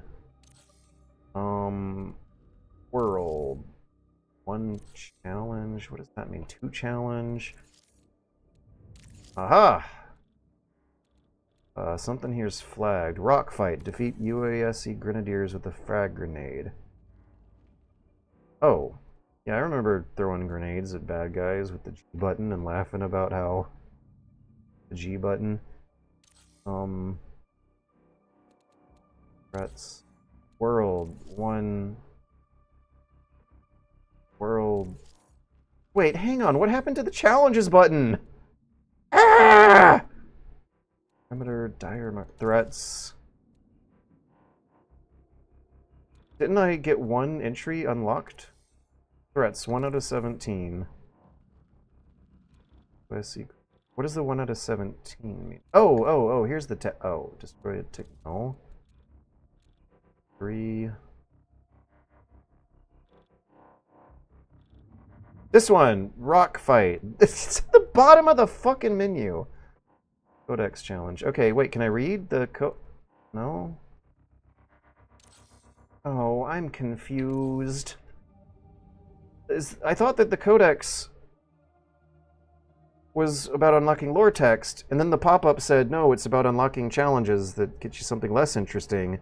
But then I started pressing buttons, and I ended up reading lore text. Cyber Acme.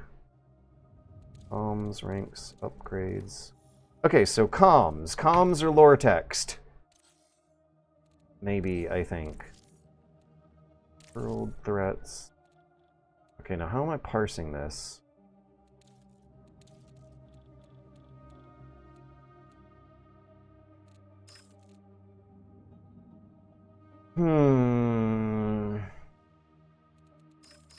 Well, I guess I've read all the lore text. No, there's 2 challenge under the loot category. So weapons. 1, submachine guns. Bolt thrower. No text, no lore text. Rotate a model. Amazing. That's not very interesting. That's something that... Ah, no, now we do get lore text. What is the consistency of this?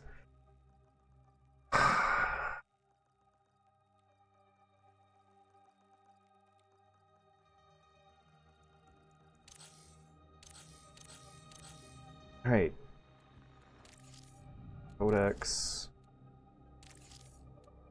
3. Words. Okay, so I gotta fix it on weapons. Huh? Oh, and I got lore text! I was not really expecting it. This lore text is longer than the previous one.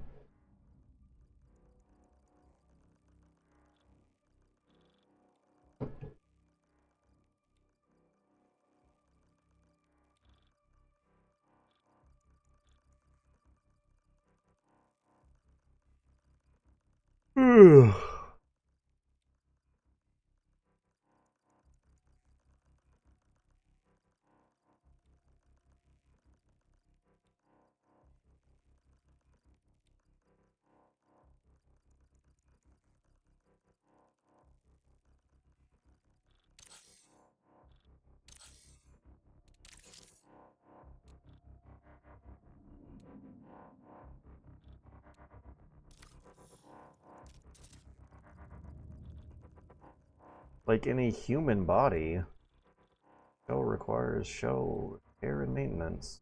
Oh, they're just pairing.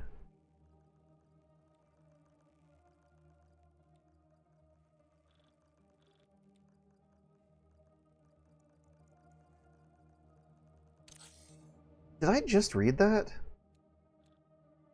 Okay, this must have been new one I didn't click before. Click on the details button.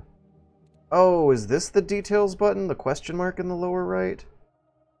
Okay, challenges, cosmetic rewards. Intel! Intel! This is what I play games to get as a reward is Intel. Certain challenges unlock Intel that'll contain our story information. Okay. Okay, things are making a little more sense. So now we're gonna prepare. And I guess this is where you choose the level you want to play.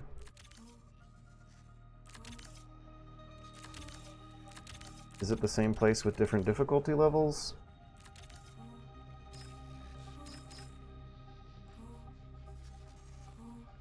I'm warming up to the serifs on that Evangelion font. I am wondering about what it means, but can't say it doesn't look good. Yeah, that's a, I think, good way of describing it. This game's art style is blasting you with information overload. It might not really make a lot of sense, but it does look good. Initialization in progress. Expect reduced hostile... Oh no, are they only going to do PvE? Wait, is that the tutorial I just played? Alright, now how do we play with randos? Players, invites, crew fill, solo. Ah, yes! Enabling crew fill will attempt to matchmake you. You'll be playing as other crews, runners. As your crew will not be filled, and you will encounter only other... Interesting. You will encounter only other solo run... One of the reasons why the Hunt Showdown solo mode is such a compelling challenge is because you were always at a disadvantage. You're playing against people who...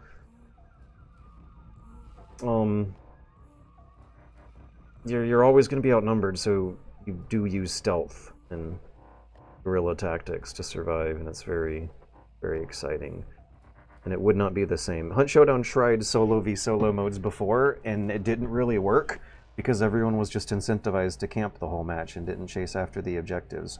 I wonder if it would work nowadays, though, with the added beetles and instinct vision and stuff. Anyways, going solo is a more challenging experience, as it should be, but it seems like they're not interested in having you win any like 1v3s, which is... Missing equipment? Oh, what now? Critical items are missing in your loadout. Open your vault to equip the items or select ignore. Ready up without them. I like that we can ready up without them. Select a cybernetic shell. Wait, what? But the Macross was like standing right there! Go below has a suit of unique abilities. Fear is a false god. Nothing escapes me. Death feeds the cycle. Run, patch, repeat. They have personalities, what? God, Assassin, Recon, Vandal, Combat Anarchist? I'm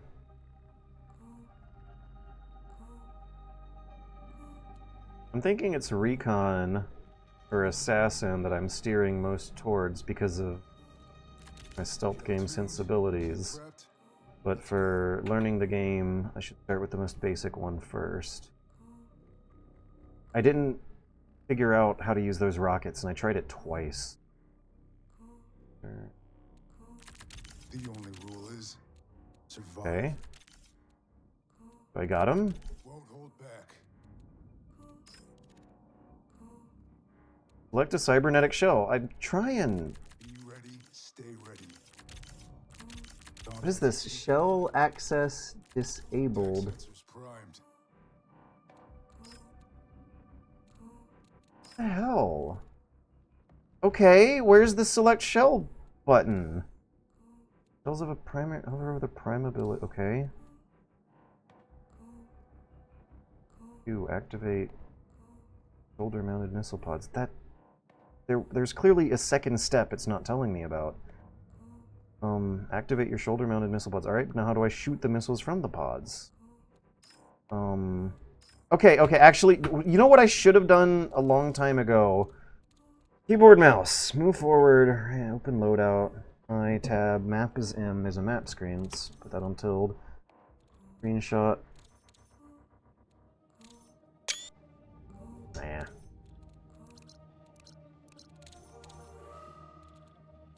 Fire, alt fire, that's iron sights. Toggle weapon action Z, maybe that's what fires the rockets? Huh. Hold zoom and alt fire on the same. Cycle zoom. Melee C. I like F. Light attack, heavy attack.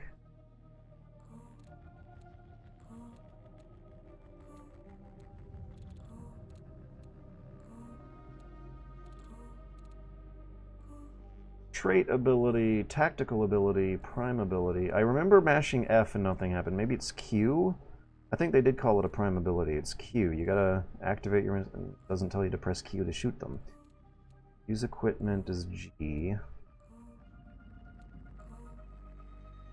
Consumable 5 and 4. Equipment and...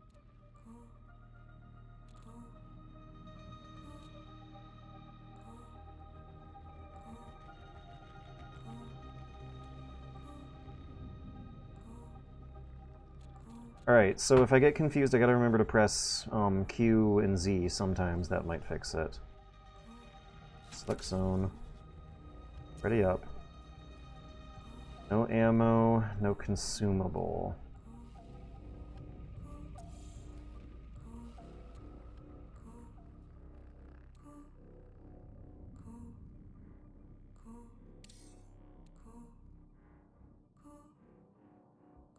I'm trying, dude, but you're yelling at me to go to the armory instead. Visit the armory to spend credits on weapons and other items. I can't concentrate on anything for more than 10 seconds before it pulls me away. Different factions offer specialized items, unlock higher quality items through faction upgrades. This amp. Hey, something's free?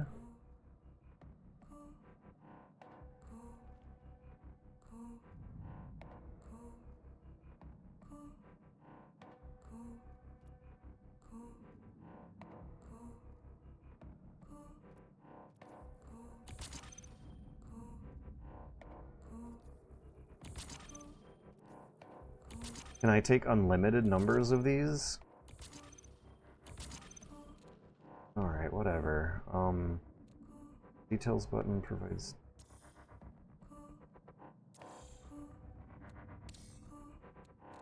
I gotta buy ammo.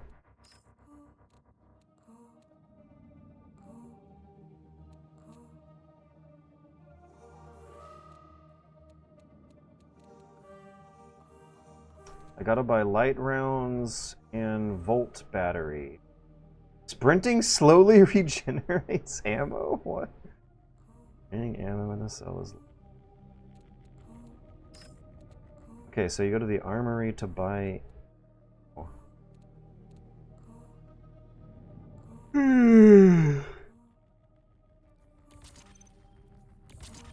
Two...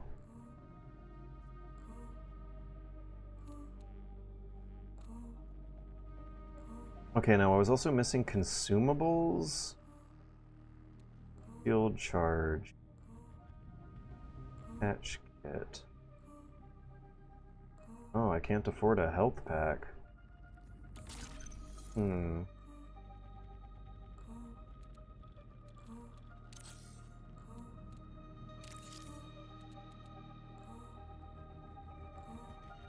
Okay.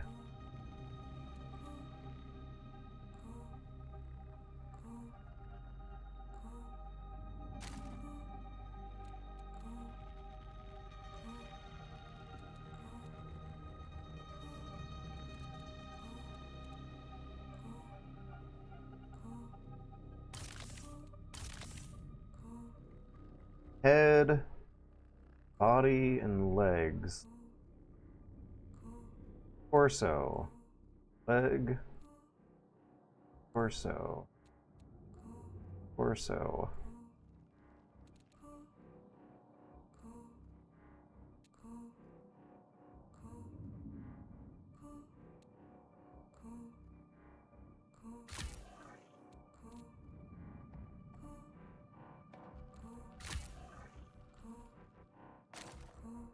I'm making decisions, and the decisions are kind of interesting. That's good.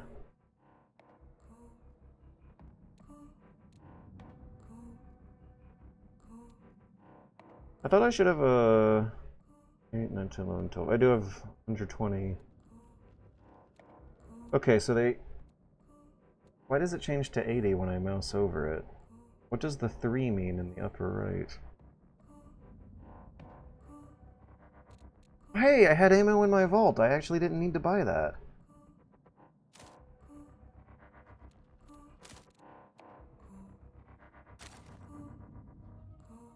Okay, like 200 something bullets should be enough. Now, do I have health packs in here? Well, I don't think I need any more volt batteries because they refill when you sprint. Oh, perimeter. Okay, so that's what those mean. Those are like levels that you play in.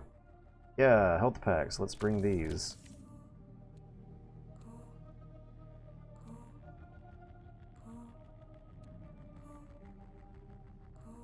Okay. 1, 2, 3, 4, 5. I have 5 spots for treasure. Why is the details button flashing a yellow, eye-catching, annoying, distracting exclamation point at me? Fight to an exfil site and escape the zone to keep your loot. Fail and lose everything you're carrying. Tau Ceti 4! This is the 4th planet from the start. Tau Ceti 4's environments are perilous, and you cannot remain on a run indefinitely. You must exfil before. Okay, so that might explain the lightning storms. It's a spooky alien planet with a hostile environment. I'm wondering if the atmosphere got there artificially from the humans, but I guess the humans never managed to make the lightning storms go away. Activate a contract and complete its objectives. Wait, no, it could have had an planets. Doesn't matter if it's breathable, we're robots. I'm so curious. I wonder what the story's gonna be. Get a contract and explore zones. Scour the zones for weapon salvage and hidden secrets. Eliminate hostiles. Can't believe you know who I'm talking about, that you got mad at me for exploring in the tutorial level. Oh, what's my voice to text? Because I need to tell these guys that I'm gonna eat ass, that I don't know what I'm doing. This is my first round. It's 11:58. I gotta end the stream after this round and then do real bunny hop work. Oh, tomorrow we're having a weird experimental European art movie day in the Discord. That's gonna be fun. What's the deal with these black screens? I'm gonna read Twitch chat while the screen's black.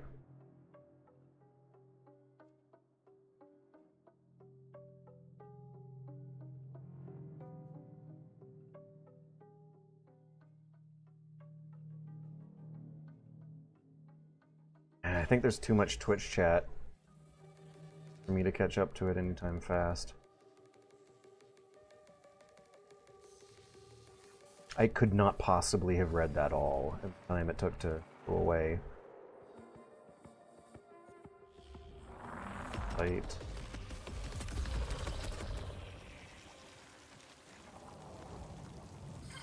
Neural link activated. Do not remain planetside for extended periods. Are these bots? They should do something weird, right?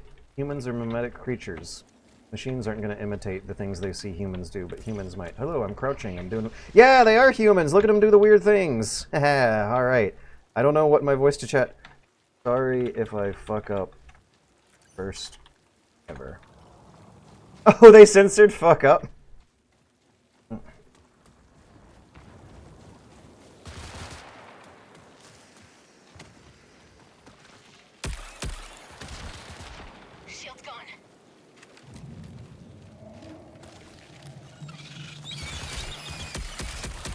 Oh, weird alien spider creatures. Okay.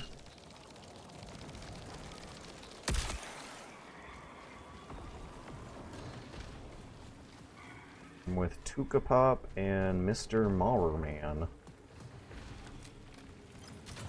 I don't know if we need to close the doors, but I'm doing it out of multiplayer FPS habit.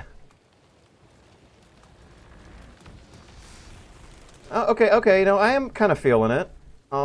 There's like an ecosystem of AI plants and animals around here.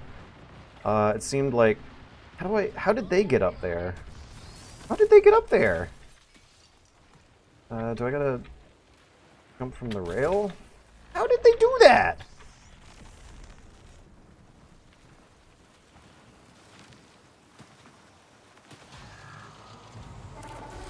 Prepare for increased hostile action.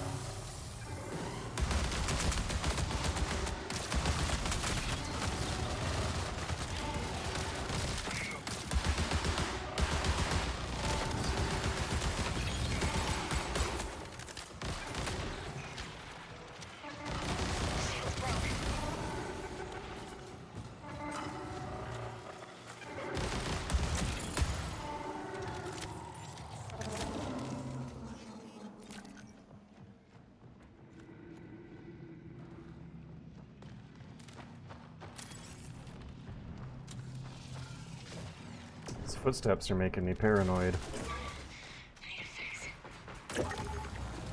Oh, that's a human, I think. They kind of ambushed us and they're moving around a bit unpredictable.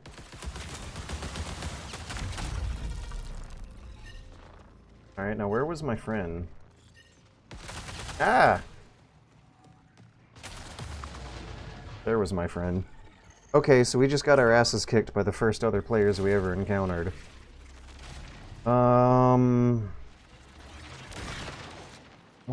What's happening? Spectating, switch runner. Leave crew and continue to run. Run complete. Damn. So does that mean that I lost the only assault rifle and stack of health packs and a reasonable amount of ammo I'll get the whole time? I'm up for the fucking challenge. Let's do it. I'll play one more. That wasn't a real round. I didn't learn the game from that. Why are we here? I'm gonna retry. Identify a bolt. I don't remember anything special about the bad guys I was shooting.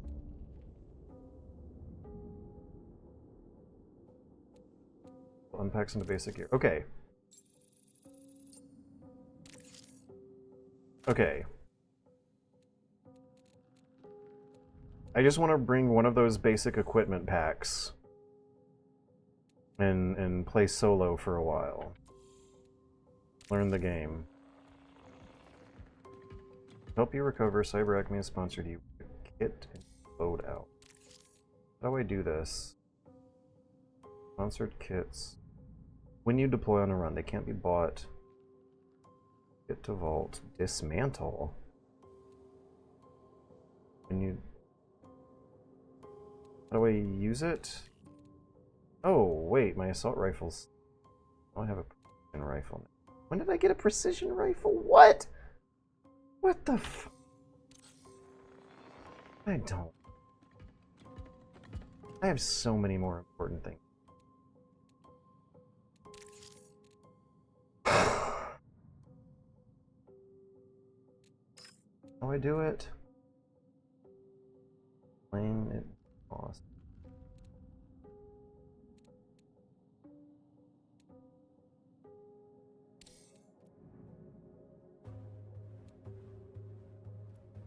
Yeah, I should have 7 of these in my inventory. Oh, now they're using the inventory vault. Now, I use it. Effect swap. When did I get this gun? This hardline PR. I don't remember picking this up. I was told that if I died, my inventory would clear out. Don't remember, because I probably clicked past one of 17 tutorial pop-up menus that described it in unclear terms.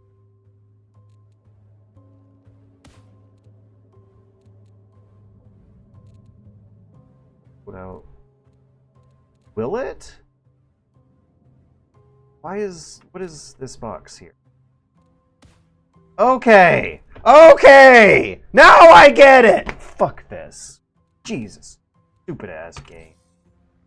So, yeah, it just told me a wrong thing. Or at least I came to the wrong interpretation from the writing here. You see how it says in the description that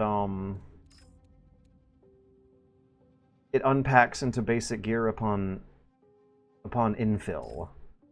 No, it doesn't. It unpacks into basic gear in my screen right here. This is where the precision rifle comes from in the ammo crate. But I see heavy rounds. Good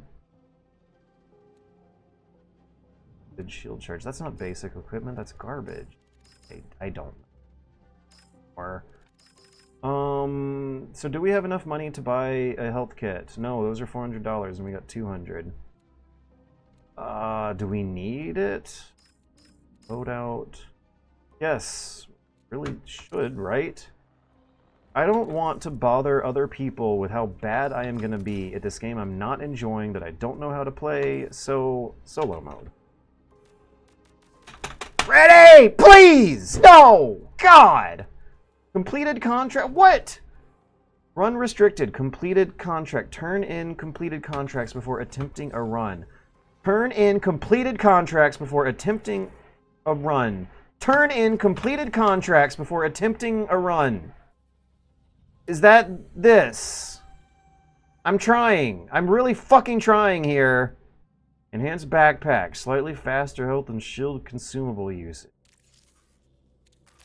I feel kind of sick, to be honest. So does that enhanced backpack apply to this guy only?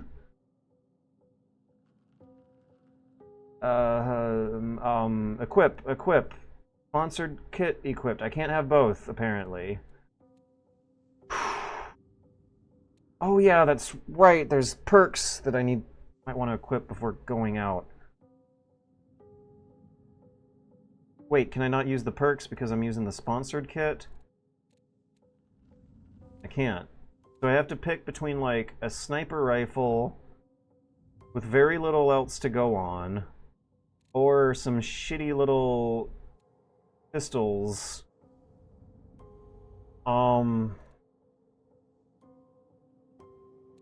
And a decent amount of, like, perks. I'll pick the sponsored kit, but I am playing this next round solo. I don't want to have that kind of... And no contract. Why is this a big deal? I gotta pick a quest. Quota of Grib Grab. Contracts. Okay, let me think about the buttons I'm pressing. No contract. Activate new contract from available faction. Because there's only one. These others are locked. Right? Are they? What am I looking at? In rank. Everything's gray, but where does it tell me that it's verbally that it's not happening? It's only contracts, find data cards, show objectives, completion rewards, show story and reward, show objectives. Beat 3 UESC bots. Scan FTL array at any UESC array.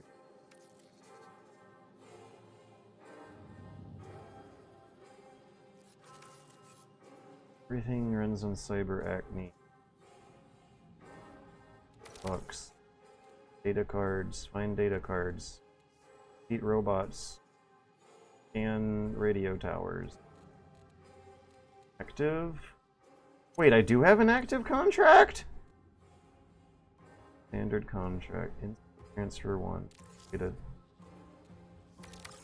Okay, so you just pick one or the other.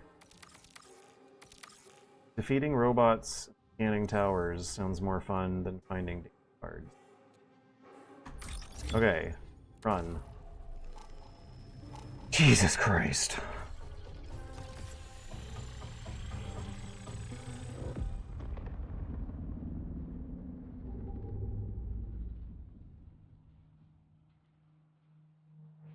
You're not being stealthy, Gorg. Everyone knew where you're at.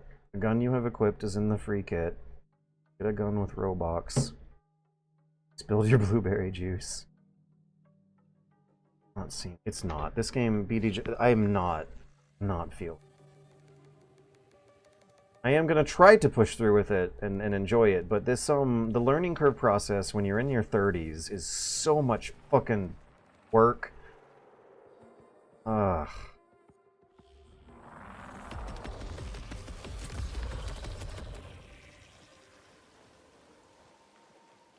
Wait. Engaging affirmation protocol. Wait, this is a totally different... You will be forgotten. Assert. You take relief in that realization. This is like a different level, I think. It's kind of hard to tell with how thick the fog is, but I definitely was not walking on top of green grass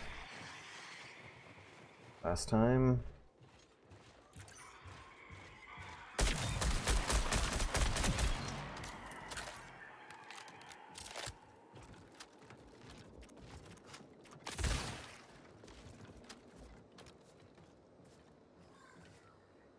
Covered.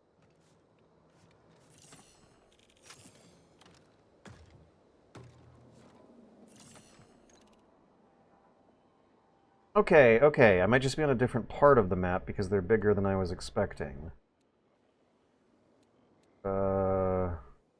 Exfills loading in minutes.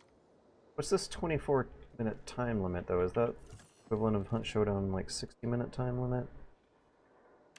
Baller. Bit of lore for the compounds. All zone support. Hearing something happening.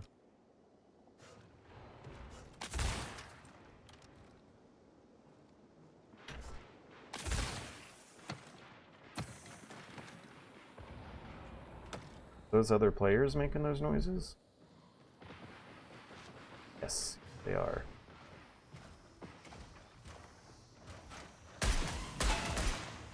Gunshots, footsteps. Significantly quieter than they are in Hunt Showdown, but I think I get the idea. The more shooting I do, the more I'm exposing myself to other players. How did I get in here?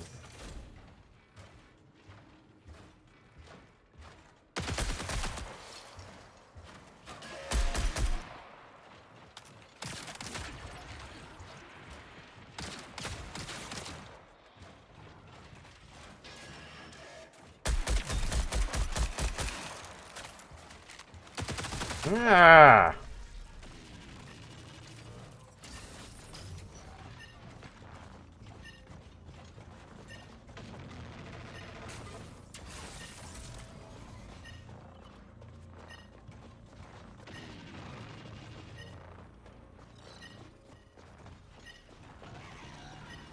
Alright, how do I get up? Oh, that's cool. You leave a blood trail. Is this a human or a guy?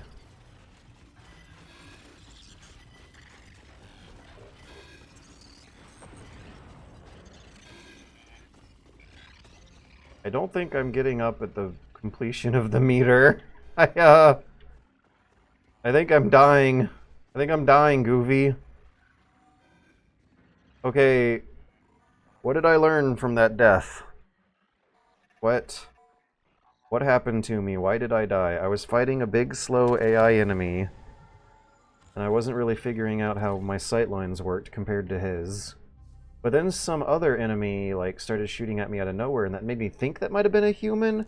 But when, like, looking at them, they weren't really moving around all fast and zippy and unpredictable like humans do, so I didn't really know, and, like, all the bad guys I've been shooting in this game are, like, over-designed robot-type characters who all kind of look the same to me. So I don't really know what just happened. And I don't know how the self-revive systems are supposed to work either. And it looks like they just auto-equipped me with the same exact loadout with the sponsored kit again. Somewhere in my inventory are depleted health charges, but they don't want to show me that in this menu.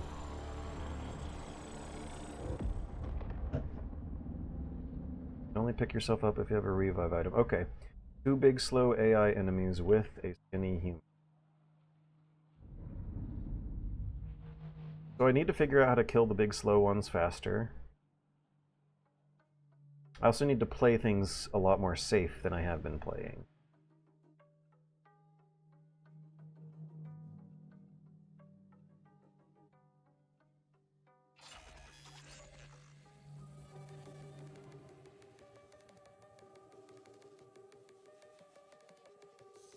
How come all these games have such confusing menus? Hunt Showdown's certainly not innocent of that problem either.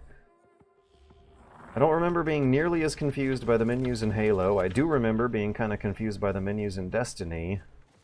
But yeah, like, Atmospheric conditions remain volatile. the menus in Tarkov are a nightmare. The menus in Arc Raiders are, they're full of friction. The menus in this game getting me to scream. Okay, this game has claymore mines. Ah! Oh. I don't revive. That's not a self-revive thing. I'd rather take treasure those. Unless you can sell those for money. Oh, thank you. That'll be useful. It is nice to know, actually, that, you do find health packs in the environment. We're gonna find more useful things in the environment than we find in Hunt Showdown.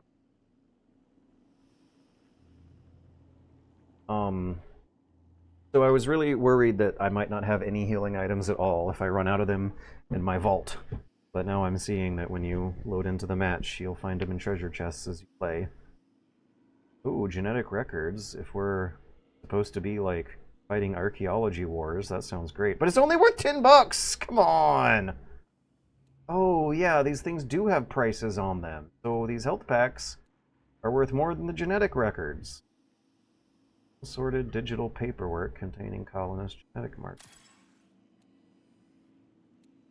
Completed. Chemical substrate able to add a fleshlight conductive layer to inorganic materials. I feel like I don't have... The timer's ticking. I don't have a lot of time to read this stuff. Didn't I run out of time in the tutorial twice because... Once because I spent too long reading stuff and thinking about stuff and exploring stuff? This bug, what is that? I don't know. Let's activate it. What's the worst that could happen? Software resist. What? Huh? What does that mean? Alright, I'm more resistant to software.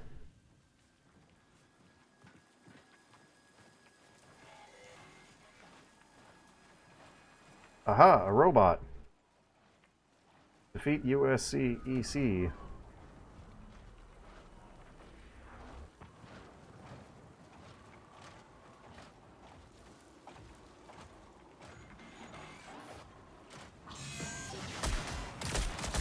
In the last match I played, the UESC were these robot-looking guys.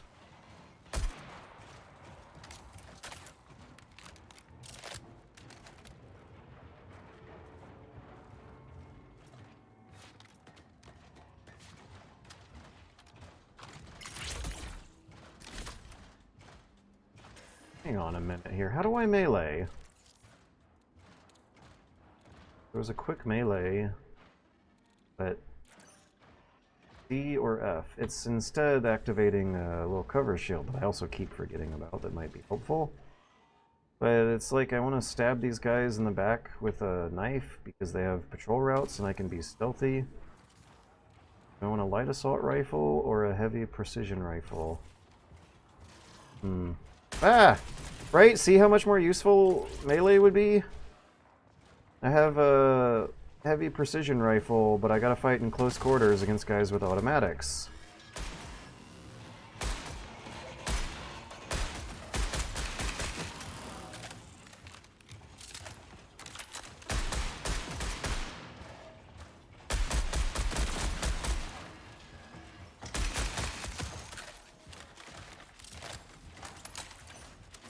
Oh, the hole go. Where'd the hole go? I'm trying to get out of here. God. I'm also having a hard time reading my health meter. What the fuck is that meter supposed to be? It flashes. It's not even really a meter.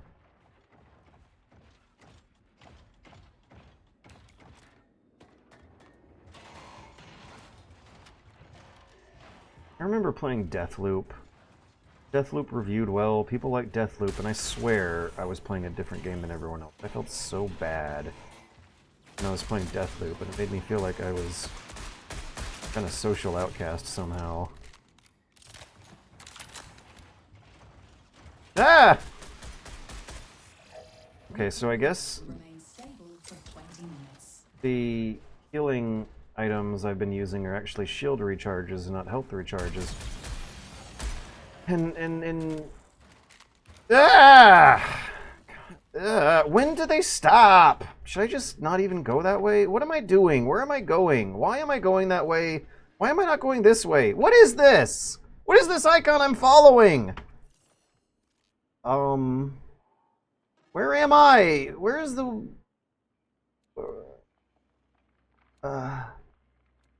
Fuller... Where... Which one is me? A1? I must be the A1, I think. Okay, so that's like a little square with a black stripe through it. It must be this thing. Exfil, guard, exfil. I don't know what it means. There's no legend. God damn it, I hate this shit. Alright, let's go. The enemies here are too strong for me, and they're kind of boring to fight. But I can't look at them for more than half a second because the line of sight connection. Oh, is that the exfiltration point? Is it a radio tower I'm scanning? Why was it marked on my HUD? When did I get this floating HUD marker? Scan FTL comms. Okay, so these are like... That was a mission objective in the upper right corner! It's like the interface is designed to be aesthetically pleasing, but fucking functionally... Priority contract fulfilled. It's fighting me. Like I'm getting blasted with symbols that aren't even... What is that? Defined in the legend. All-terrain expansion unit. Okay, so this is like terraforming equipment for the colonists. If those tires are supposed to be rubber, then they must have been here not that long ago. There's no tire rot. They were doing some large-scale landscaping, it looks like. I don't want to get close to that thing. I'm afraid. I'm afraid of everything. Am I using the wrong healing item?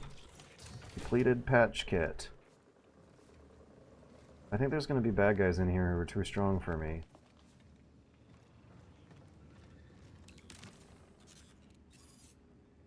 Radio.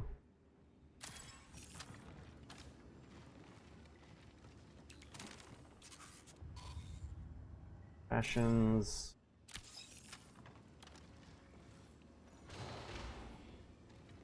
I would like to heal. Ah!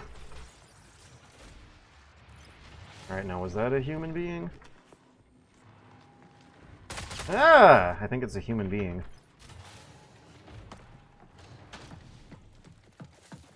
Can they hear my sprinting super obviously, like in Hunt Showdown? Yes! God damn it. I hate this shit. I'm not playing anymore after this. I have no way to get up, do I? Wait, can I crawl to the extraction? Where is the extraction? Can I see the map? Exfil. Okay, there's an exfil to the north? Hey, stop. I'm trying to crawl to the exfil. Never mind, I'm not going to crawl to the exfil. I'm not playing any more Marathon. I don't have the time to learn this shit. I don't have the motivation to learn this shit. I have more important things going on. And whatever will happen when I do learn this shit is going to be too similar to something that already satisfies the same impulses in a much better way for me. And that's Hunt Showdown. I'm not finding a compelling Hunt Showdown alternative here. This just feels like Hunt Showdown, but all the things I don't like about Hunt Showdown are worse here. The menus are worse. The way it's telling its story is worse. The aesthetic is like superficially pleasing, but when I'm trying to find my way around or navigate the menus, I get lost. Or the menus have misleading iconography. Like it's the kind of aesthetic that looks good in screenshots, but not in your hands. Marathon did not spark a bit of joy. It didn't spark joy, but I feel like I was feeling a bit of joy for a bit of my second match, where me and my teammates were infiltrating into a facility and destroying robots, and I could hear other players off in the distance.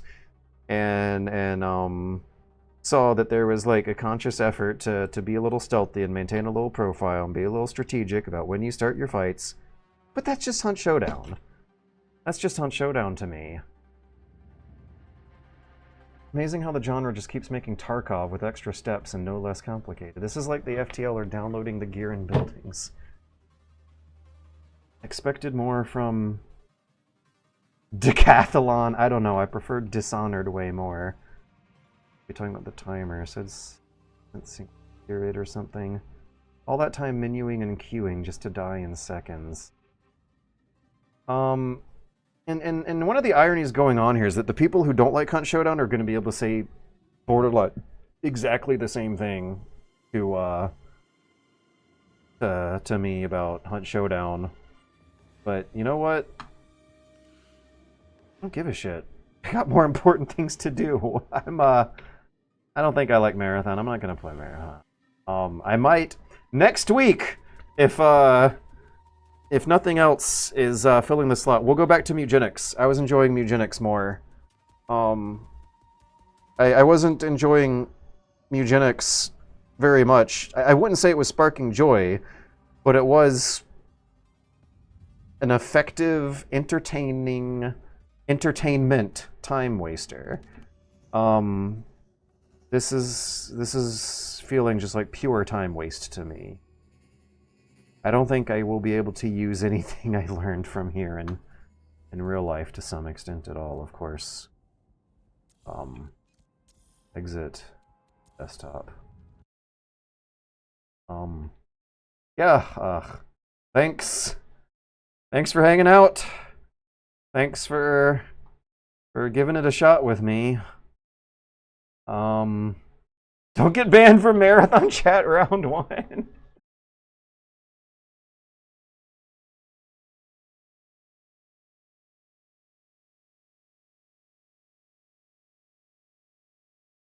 We're not going to end on that note. No. There is a powerful human impulse at play here, and an ancient art of critic, of the critical persuasion of not only using the metaphors to compare the things with what you already know, but also flipping back and forth between the thing you already know with your newfound insights of what you have perceived about the grand totality of the medium as a whole. Now that I have played Marathon for 2 hours, I can more fairly judge what I do and don't like and clarify with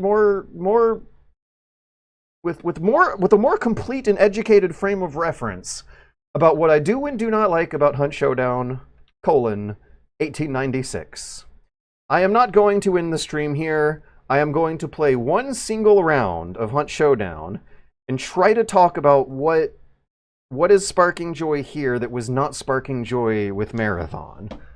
This is the closest we're going to get to a real-time, side-by-side comparison of a ludic medium that requires heavy amounts of interactivity and a time investment that is seriously unreasonable in your 30s. So, I complained about how marathons sometimes, someone mentioned in Twitch chat too, pause the cool loading screens that look so pretty to hit you with the black loading screen where I had no feedback and didn't know what was going on and was almost worried the game crashed. Hunt Showdown does that too! Hunt Showdown has a very inconveniently long boot sequence that we are seeing now where the screen is just gonna be black for, like, God, I don't know, maybe a whole full minute, 60 seconds. Jeez, the horror. But you know what? It does it only once for the whole session. You do not have to endure that black screen multiple times per session. Now I'm getting information. There's also way less shit flying at my face. When I choose my character, so let's see, in Marathon, you choose a shell. In Hunt Showdown, you choose a hunter. And I feel like things are a little more immediately comprehensible from the lack of sci-fi transhuman science fiction elements going on. This guy has a backpack that he is wearing. He has pockets. He has arms. They're not modular. Everyone has the same amount of pockets and arms. And the inventory is tacked onto that character forever and not going in and out. No, it does go in and out of an equivalent to a vault. But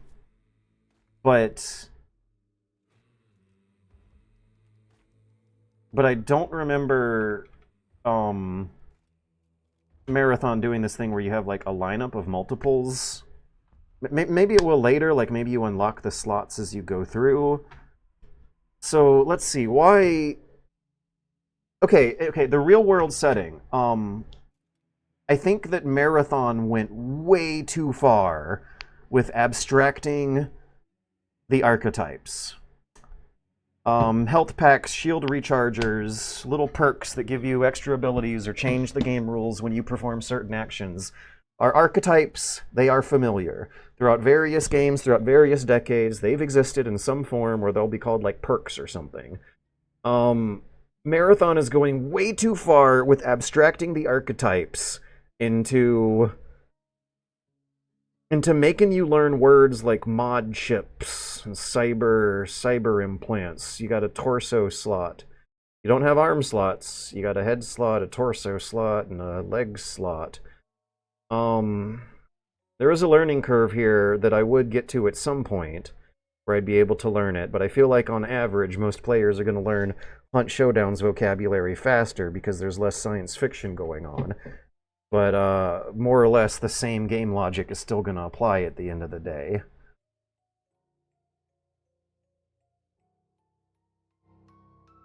Yeah, let's not end on defeat. He's playing solo Hunt. It's likely to still be a defeat. But the thing is, the difference is, I will have fun losing. I will have fun losing because the way I die is probably going to be a silly, funny mistake that'll make me laugh, and it will be very clear to me what mistake I make that will cause it. If I get shot in the head by a sniper in the bushes who I didn't see, it's going to be because I was standing in the open for too long. It'll happen. It happens, but there's a pretty clear sequence of events to these matches that show you where you went wrong.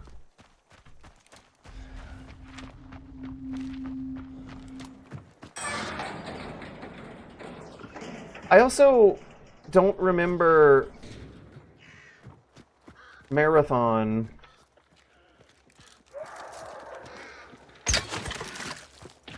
having the mini objectives on your way to the real objective. That is in Hunt Showdown, the clues that show... Okay, I don't remember Marathon having much of a sense of objectives at all. What were you supposed to do? You collect treasure and also fulfill your quests. Hunt Showdown has those same things. They're on the left here, but they're not as big a deal as they are in Marathon.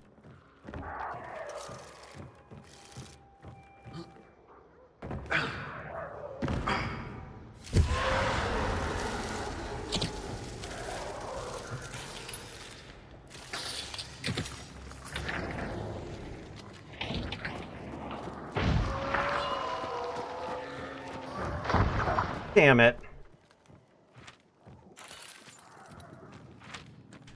We're going for the cart to refill our trap, and by that time there should hopefully be another hunter here at the objective. Okay, so Marathon was giving me a lot of, what do I do? Where do I go? And then all of a sudden, an objective marker appeared on my screen, and I had a bit of a better sense of what do I do and where do I go. But Hunt Showdown, I'm generally not that confused about what to do and where to go. I've never been at any part in climbing the learning curve. You go to the next clue, and stamping info on your screen... Aha! Crows to the northeast. Like, imagine if you have to shoot someone and the floating, like, objective marker's in the way of your crosshair. I've never been a fan of floating objective crosshairs. This thing where you press the F button to see the objective that you're heading to, I think is a decent enough compromise. It's a elegant and creative solution to a problem that Marathon employs something that I don't actually believe was ever a real solution in the first place. I would almost rather have a mini-map with the GTA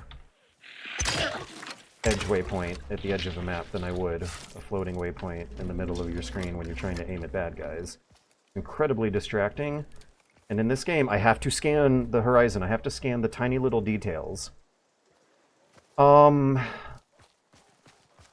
Marathon's aesthetic looks pretty, but I don't know how functional it ultimately is, because in Hunt Showdown there's a real satisfying sense of looking at the pixels in these bushes at a distance, and then hiding in them when you want to hide and ambush people. If this environment was made out of clean metal surfaces, this whole, this like naturalistic, organic Vietnam 1964 guerrilla warfare that you do with the enemies would not play out at all. It's a very, very different way of playing with the same archetypes. Okay, we got our first bad guys here.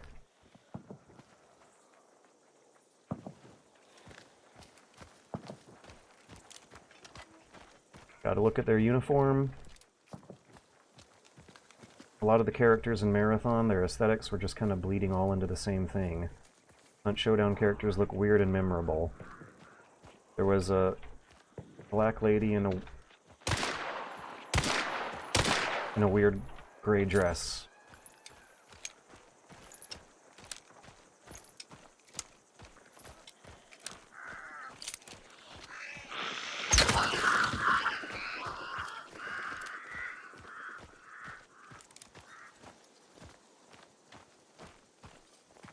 The sound design means that deception play is heavily involved.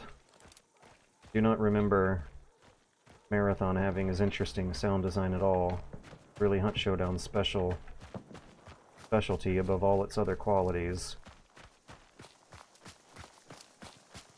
But it gives the PvP a very organic, naturalistic feel that was not there in Marathon, where the artificiality of the environment seemed to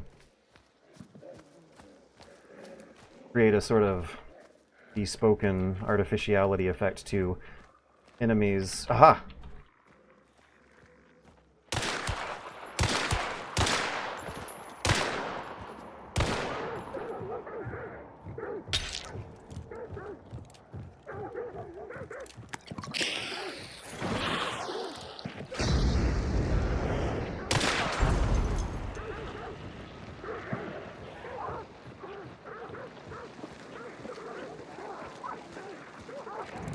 Starting to get surrounded. Guys on my right. So there should be a three-way fight soon.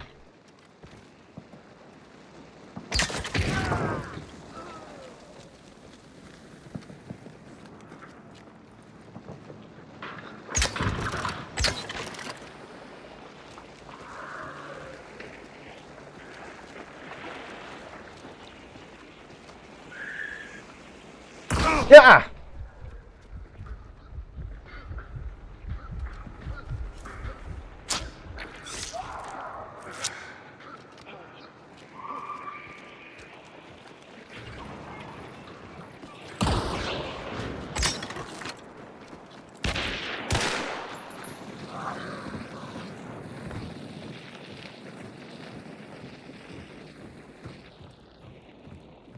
I have such a clearer understanding of what's going on for a fight where you cannot see the bad guys you're fighting. It really is incredible.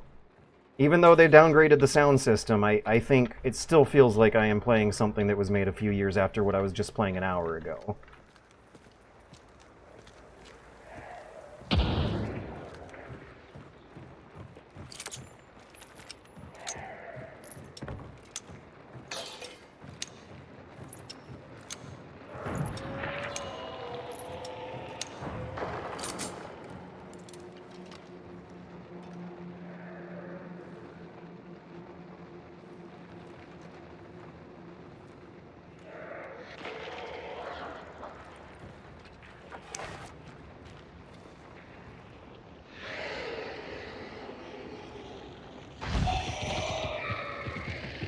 I don't want to actually fight the boss until the bad guys are clear. or distracted with a fight.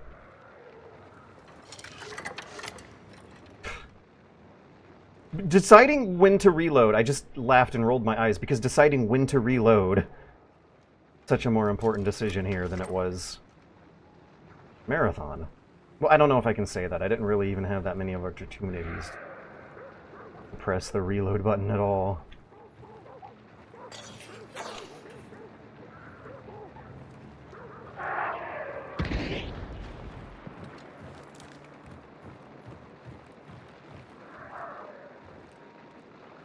The bad guys might get distracted by a fight.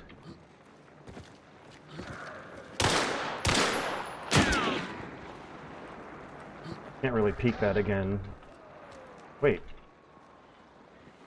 that the sound? A three-way fight?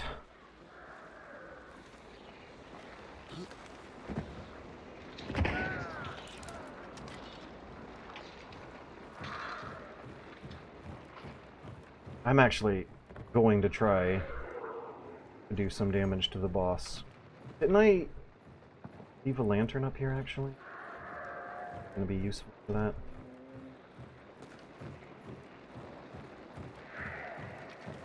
The environmental design in Hunt Showdown, I think, is also brilliant. A lot of times Hunt Showdown matches are a contest of who has the most mastery over the environment. I was not getting the sense that the level design in Marathon would have things like... No. That's wrong. I did see birds fly out of the way when I got close. That's a brilliant and cute Hunt Showdown thing.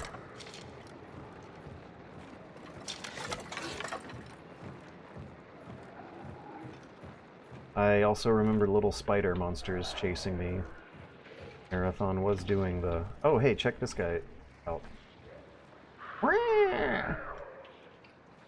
Okay, and now...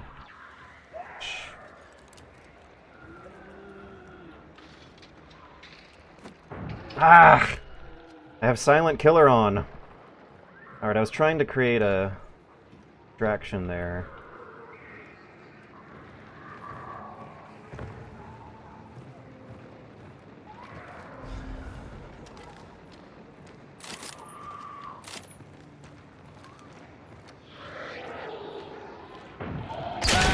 Shit. This is fine, though. Okay, what is that? Drilling? There's brother. Revive and escape. Now, how did he know to aim at that exact spot? It's because I've been doing the same predictable thing for a while.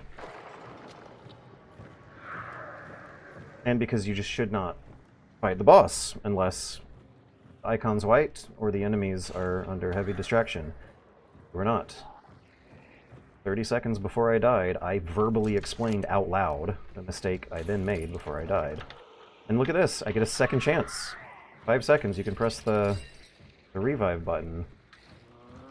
I don't know what sort of self-reviving mechanisms I might unlock from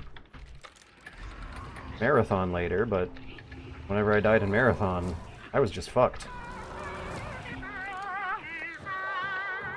Now, I'm making a lot of distracting sounds to cover my retreat.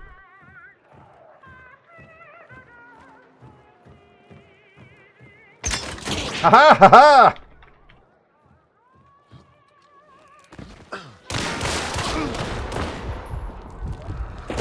My aim is garbage, but I had fun losing. Right? Like, those were maybe 4 interesting encounters with PvP. Where me and some enemies saw each other and navigated around each other and shot at each other and missed a lot until I wandered into the last bad guy's line of sight twice. But like there was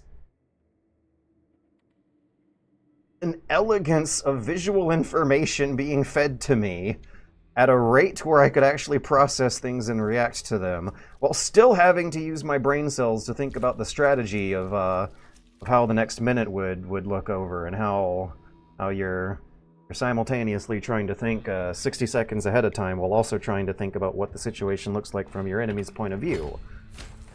There is depth to the gameplay here that is still striking me as the peak of the whole first-person shooter genre.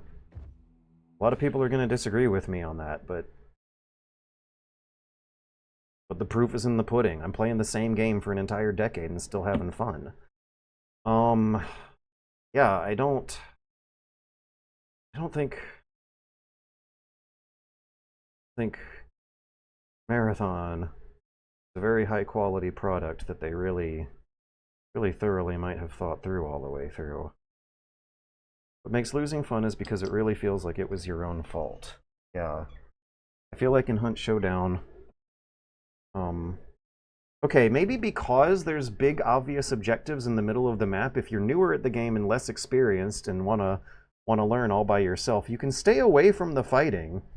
What I was doing in that round is something that newer players would, and me earlier in my own learning curve, would not have done, which is staying in the middle of the compound for the whole fight. Making my moves during the infighting between other players, and then at the end I got tempted to fight the boss, and that's not how you do it. But it's always tempting. A lot of Hunt Showdown decisions are about resisting temptation. And then when you die, you kind of sort of like think back on how the last 30 seconds went and pick a moment where you did something that was probably you failing to resist temptation. When I had my crosshair pointed at the edge of a stair and then shot a guy with a really powerful weapon that made him retreat, I was focusing on the PvP aspects of the game. When I was fighting the boss and got ambushed by a guy who I didn't know was hiding in there, I was failing to resist the temptation of the PvE aspects of the game, which fold into the PvP aspects of the game by getting the players to all converge on one point.